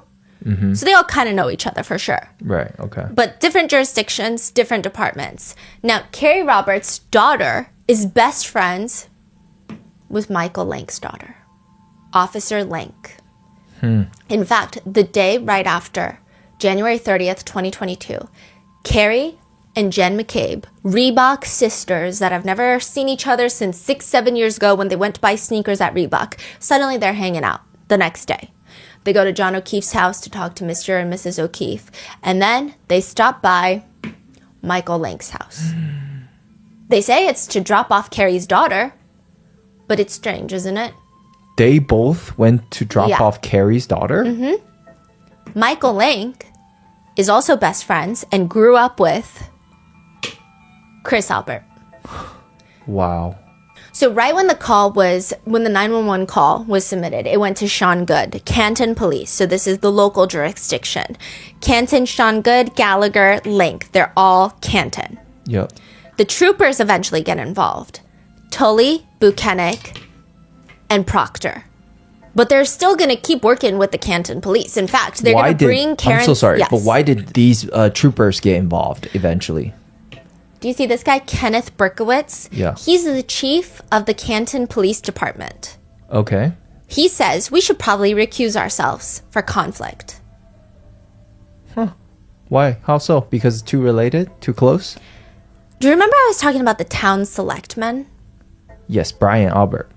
No? No. Oh. Just the town selectmen. You got like 3-5 people that are acting like mayors. Yeah. Chris Albert is a town selectman for Canton. Okay. Kenneth Berkowitz endorsed Chris Albert. Chris Albert and the other selectmen oversee the police department. They oversee the budgets. They oversee administration. Dang. They oversee public safety. I thought Brian Albert is also a town selectman. No. Oh. Yeah. Well, what does Brian do again? Brian Albert? You're going to tell me later? Yeah. Okay, Oh, okay, yeah. okay. So he's a town selectman. Kenneth Berkowitz endorsed him. Right. And they all just kind of know the Alberts. So they're like, maybe we should recuse ourselves, call in the state troopers. But the state troopers, they don't really stop working with the Canton Police Department. In fact, when they tow Karen's car, they bring it to the Canton Police Department and storage it there. But that doesn't make sense, like you're saying, because all these cops, why are they protecting Brian Albert? Especially when the victim is a cop. Like, it just seems strange. Do they just love the guy? Or does it have to do with the fact that maybe they love Chris and Brian is Chris's older brother? Well, Kevin Albert, another Albert brother, is also a police officer, a detective at the Canton Police Department. So now these Canton police officers, their only connection to Brian Albert is not just Chris Albert. It's also Kevin Albert, who has been working for the Canton Police Department for 18 years. Right. They're So- all colleagues. They're all colleagues. But still, the victim is also a police officer. Why would they prioritize distant connections over a police officer who is deceased? Michael Proctor's text messages get read in court, and during the investigation, one of his childhood friends asks him along the lines of, with a dead body in the front lawn, the homeowner, in this case, is probably going to catch a lot of grief. Like, they're probably going to have a lot of legal troubles, lots of investigations happening. Yeah. Michael Proctor responds with just one word, nope. And then he texts again, and he explains why the homeowner, Brian Albert, is not going to catch a lot of grief. He says, quote, the homeowner is a Boston cop too. They're all cops. So this is not just a blizzard party. Wait, so Brian Albert... They're all cops. John O'Keefe has been a Boston cop for 16 years. Brian Albert is also a cop with the Boston Police Department. Same police department, Boston. But he leads the fugitive unit. So this is like a big cop. There's 4 main law enforcement bodies that you need to know for this case. Let's just make it easy. First, Boston PD. Brian, fugitive unit, and John O'Keefe has been there for 16 years. John works under Brian? Not under him directly, but he works in the offender registry department. Okay. Brian works fugitive. Okay. This is like big boy cop. Then you have the Canton Police Department. This takes place in the town of Canton, not Boston. So Boston PD don't have jurisdiction, even though it's one of their own, and the death happened right outside another one of their own's house. Okay. Then you have Canton Police Department. They're the ones investigating first because it's in their jurisdiction. You've got Chris Albert being heavily connected, being the town selectman, being friendly with the chief of the Canton Police. Then you have Kevin Albert, who's part of the Canton Police Department. You also have a potentially suspicious neighbor. So right across the street from Brian Albert's home is another Canton police officer, Tom Keller. And he conveniently says that his ring footage did not catch anything of importance that night, so he deleted the footage. You're f***ing shitting me. Who deletes ring camera footage? Does anybody do that? Not that I know of. That's crazy. So the Canton police chief is like, maybe we need to recuse ourselves because we've got way too much conflict going on. Michael Lank is best friends with Chris. Everybody's buddies. So they call in Massachusetts State Police, which are these three. You got Tully, Buchanan, and Proctor. Proctor's got deep connections with the Alberts. And then you have, that's the third body. Then you have the fourth body, the feds. Because the FBI has opened an investigation into John O'Keefe's death. I mean, they've opened an investigation into the investigation of John O'Keefe's death. Is that after the first mistrial or? It's actually before the first mistrial. Really? Because everything is so strange with this case. There are so many layers of suspicion, but let's just go the surface level. So is that why Michael Proctor's text messages, all things are released, is because of the feds? Yes. So the feds, they actually give it to the defense in the Commonwealth. The text messages. Wow. I don't think they would have gotten this. So the feds are kind of the one that's helping in a sense. In a sense, yeah. One more thing. Like I see the colors, right? I kind of see I see all these cops in the navy blue, I guess, and then I see the lighter shades of blue. Are they both cops or? Okay, yes. So let me go through my colors. We've got the red for the Albert family, the main Alberts, Big Albert, okay? Yep. And then he's the light shade of blue. So light shade of blue are any law enforcement personnel that are not investigating the case, that are involved but not investigating. So Brian Albert, John O'Keefe, right? And then you've got Kevin Albert, Chris. He's not, I mean, he oversees the police department, so law enforcement. The dark navy are people that have actively investigated the case. They're all law enforcement. Right. So the red is Big Alberts. The orange are the secondary Alberts. That is so interesting. So Kevin Albert is part of the same department, yes. but he's not investigating. No. But he's still like talking to them every day, right? He was getting daily updates. Yeah. Even when Canton PD recused themselves. That's freaking crazy. And that's just his brother's home. Straight up brother. Brother's home. And Yeah. he's like talking to his buddies about the investigation. Oh, and the chief of police, Kenneth? guess what the selectmen, they have control over appointing chief of police for Canton. And then you've got the McCabe's that are in yellow. So it's like red, orange, yellow, right? And then the green are prosecution and Auntie Bev. Pink is anyone Working with Karen? through Karen. Okay. And then purple is anyone that's important just for the events, but not necessarily part of the Alberts or McCabe's. And then white is not that important, and we might replace them. We're going to add more people onto this as this goes on. So That's crazy because this looks like you go to Kentum and then you pull the most connected or influential family together. And that's it. This is the whole family run the town. And then someone is investigating, not them, but someone is found deceased outside their home. And so let's get into the first layer of suspicion before I leave you before the second episode, because I know it's getting long. But there are a lot of conversations about the initial 911 call, mainly because John O'Keefe is missing, and to the point where Karen is frantic and hysterical, yet she never calls 911. Some people think that's weird. Some people think that it's not weird because imagine calling 911 on your cop boyfriend and then he just ends up drunk at someone's house and now you're embarrassing him and everybody else involved and you're like the hysterical girlfriend. But didn't they also say that you can't call until like 24 hours or something? You can't call for 24 hours. Like the best you could probably do is lie that they're elderly and have like a medical condition, but you probably shouldn't lie to the cops. at all, but like they really don't care. They'll say Yeah. he's an adult. He could be sleeping with his mistress right now. Yeah. There's no missing persons case No. at all. Blah, No. blah, blah. But some people kind of critique Karen for that. Other people critique the actual 911 call, which was placed by Jen McCabe, and they say she's weird. The 911 call goes, "What's your emergency?" Yes, I need someone to come to 34 Fairview Road in Canton, Mass. There's a man passed out in the snow. You're in Canton? Hold on. I'm going to transfer over to Canton, please. You call me. You're connected to Norwood, okay? Yeah, I don't know why I did that. It's the towers. That's right. Stay on the line. I think he's dead. You need, you got to get here ASAP, okay? I'm going to transfer on the line. I'm going to transfer to Canton. Karen's in the background screaming, Jen! I know. Where are the blankets? I don't see the blankets. So Jen is trying to get the blankets from Carrie Roberts' car. I know. Where are the blankets? I don't see blankets, Carrie. You know what's interesting about this? You know who probably has copious amounts of blankets? The homeowners? Your sister, Jen?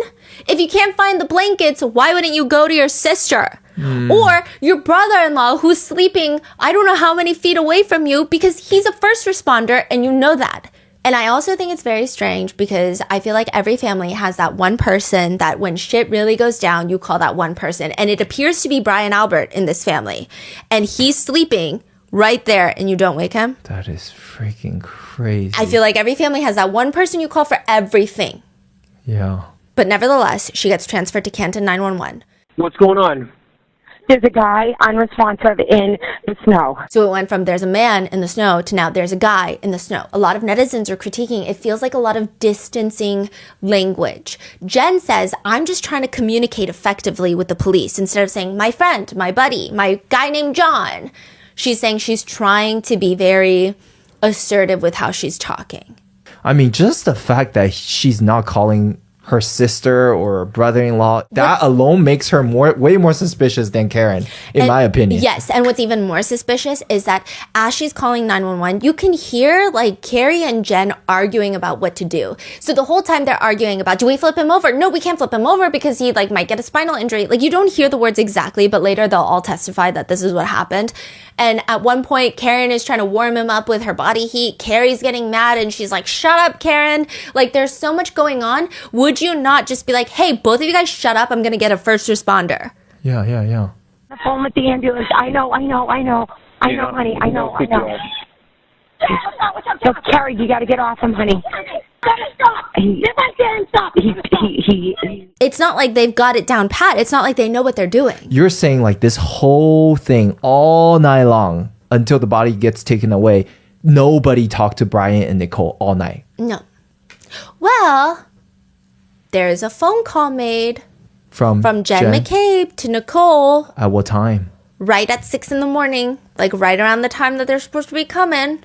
They're supposed to be coming. To 34 Fairview. On the way there. Yeah, and they pull up to the house. They say it's a butt dial. But still, did anybody ask Jen, why didn't you just knock on your sister's door? I don't recall. Everything is I don't recall. That is crazy. Now, John O'Keefe is found laying in the snow at approximately 6 a.m. So far, nobody says they saw him in the snow prior to this, but Karen, she did in fact leave the house, and that's verified at around like 12:30ish. So that means his body would have been out there from 12:30 to like 6 in the morning. So why is Jen McCabe Googling at 2:27 how long to die in the cold? There is a Google search. From 2:27 a.m., HOS, so typo, how long to die in the cold. Jen McCabe says that that's not what happened. She claims that when she got home after leaving the Albert residence, she was laying in bed, opened up a Safari tab, and started looking at basketball game results for her daughter's high school basketball game. Then she put her phone down, maybe with the tab still open, went to sleep, and then she's awakened by Karen's calling her nonstop. And then in front of 34 Fairview, Jen says, as the paramedics are pushing John into the ambulance, Karen is looking at her and is saying, can you Google hypothermia? She says, we held hands, we prayed, she had blood on her hands, and she said, maybe I've gotten my period, and she was just kind of all over the place. And then at one point, she grabbed my hands and she said, Google hypothermia, Google how long it takes to die in the cold. And so I had my phone out, and it was cold, and my hands were frozen, and I have MS. Jen has MS as well. They bonded over that. Before this. And I took my phone out while she was screaming and shaking my arm, and I attempted to Google how long it takes to die in the cold. Jen claims that's the first time she ever Googled it around 6 in the morning. She said she typed it multiple times because Karen kept shaking her arm and her hands were cold, but nothing came out of the Google search. They just moved on, so she didn't address it anymore. Now, the prosecutors, they bring in a forensic expert that testifies that perhaps sometimes it happens. You open a tab, and when you research on that same tab, it'll log it as the time that you open the tab. The defense brings in an expert that's like, you're crazy. Your phone does not log the time that you open a tab. Your phone logs the time that you search something. Your searches are logged. You don't log when a tab is open. That is crazy. That's like the most boomer explanation of how freaking Google history works. Okay, but what's crazy is that this entire trial I was thinking that the way that all of them full-heartedly just like try to sell this butt dial story. Yeah. Like, this is such boomer energy because you cannot tell anyone under a certain age, like my mom would believe it. My mom would be like, it does make sense that they would butt dial. And then everyone younger is like, no, it doesn't. Yeah, like how when was the last time you butt dial someone? Yeah. Meanwhile, everyone's butt dialing each other. Like, that's crazy. And conveniently, the exact people that were involved last night. And then also this tab search timestamp thing. We just invented internet. Like, what are you talking about? Both Jen McCabe and Carrie testify that Karen asked Jen to Google that at the scene. Jen McCabe obviously has incentive to say that Karen told her to Google it, but Carrie Roberts, why would she say that? She's not even friends with Jen McCabe. During Carrie Roberts' cross-examination, Alan Jackson is asking, have you ever said or testified that Miss Reed asked you to pray and that Miss Reed said to Jennifer McCabe to Google hypothermia? No. You never said that. I've never said that. Is it your testimony that you have never said that Karen told you to Google hypothermia, or that you don't recall saying that? I don't recall saying that. But at the grand jury hearing, that's exactly what Carrie testified to. Then you were asked a question at the grand jury hearing. What, if anything, did she, Miss Reed, ask Miss McCabe while they were sitting in the back of the cruiser that you heard? Did you recall that? I did not hear the question about Google being asked. That's not my question. In response to that question at the grand jury hearing, you testified at one point she asked her to Google hypothermia, correct? I'm sorry? Yes. You'll agree that that's a very detailed and specific recount of an event. You recounted where you were in the back of a cruiser, and around that time, you thought they were lifting John up, scooped him up in the gurney. You're so detailed that you talked about where you were standing next to the cruiser at the open door, correct? Yes. What the others were doing, holding hands, praying? Yes. You'll agree, at least for that purpose, you painted a very, very detailed picture in front of the grand jury, didn't you? Yeah? Except it's not true, is it? I did not hear her ask that. I was told she asked that. The answer to my question, Miss Roberts, and it's not a trick question, what you told the grand jury was not true. You never heard her, my client, ask anyone to Google anything, did you? I did not. And yet, that's what you testified under oath, under penalty of perjury in front of the grand jury, didn't you? I did. And the reason that you did that, and the reason that you said that false statement, was because someone told you to say it, correct? Nobody told me to say it. I knew it happened at that time, which is why I said it. How did you know that it happened, Ms. Roberts, if no one told you it happened? Because we wrote a timeline. We already spoke about that. Jennifer McCabe helped influence your testimony. You testified to the grand jurors to that statement that you've never heard, correct? Yes. Here's another interesting thing. The federal investigation into the investigation of John O'Keefe's death cannot be mentioned during the trial. Auntie Bev said you can't talk about it. You can't bring up the feds, but you can allude to it. You can say another investigating party. Okay? So now there's two grand juries. There was one for this trial, and then there's another one for the federal case that happened. And what's interesting is all these witnesses suddenly are a little more forthcoming with the feds, because you know that you should not lie to the feds. There was another grand jury hearing. Carrie Roberts, at the grand jury hearing for this case, she's like, I heard Karen Reed ask the grand jury for the feds. None. Not a peep. Because she tells the feds that she did not hear Karen Reed ask Jen McCabe that. But she does say that she saw Jen McCabe on her phone. She says, I saw McCabe on her phone. But you did not hear Karen ask Jennifer to Google anything. Correct. So what you told the grand jurors was in fact false. I misunderstood Mr. Lally's question. The question was, what, if anything, did she, Miss Reed, ask Miss McCabe while they were sitting in the back of the cruiser that you heard? I misunderstood the question. You misunderstood the question? Yes. What did you misunderstand about that question? I didn't know it was what you heard, so I was explaining what happened in the back of the car. I see. So you ignored the part, literally the part of the question where he said, what did you hear her say? That's your testimony?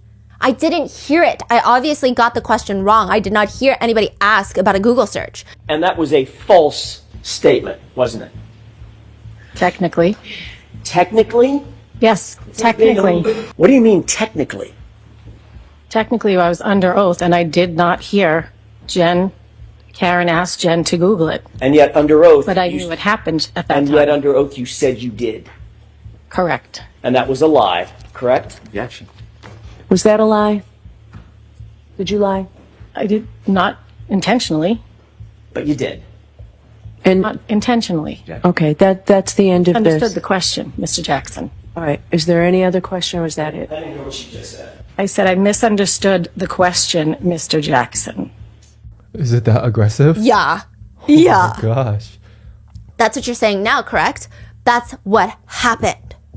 Can I ask one more question? In that quote, you said at one point, she asked Jen to Google hypothermia and how long. And then you corrected yourself and finished with Google hypothermia. What did you mean by how long? What were you about to say? I don't recall. Had someone told you something about a phrase that started with how long? I don't recall. For instance, how long to die in the cold? I don't recall. I don't recall. I don't recall. I don't recall. Like, for instance? I don't recall. So suddenly, not a lot of recollection happening. Carrie Roberts is a little odd. Some people think that Jen's energy is also very odd. So both of the other women that were there, some people think Karen's energy is odd. So everybody is suspicious to some, but it's weird that the Alberts never go outside. Attorney Little, Elizabeth Little, asks Nicole Albert, and inside your house, you had plenty of blankets and other items that you could have been comfort to a man laying in the snow, correct? Yes. And you were lying next to a first responder? Yes. And neither you nor your husband came outside to help Johnny, correct? We did not go outside because we had no idea what was going on. We were sound asleep until my sister came into my bedroom. Brian and Nicole are adamant that one, they did not hear anything. They were woken up because after John O'Keefe's body was taken to the hospital, Jen was instructed by those officers to go wake up the homeowners. They're adamant on that. And two, they're adamant that by that point, John was already taken to the hospital, so they didn't feel like they needed to rush down and outside and try to save him.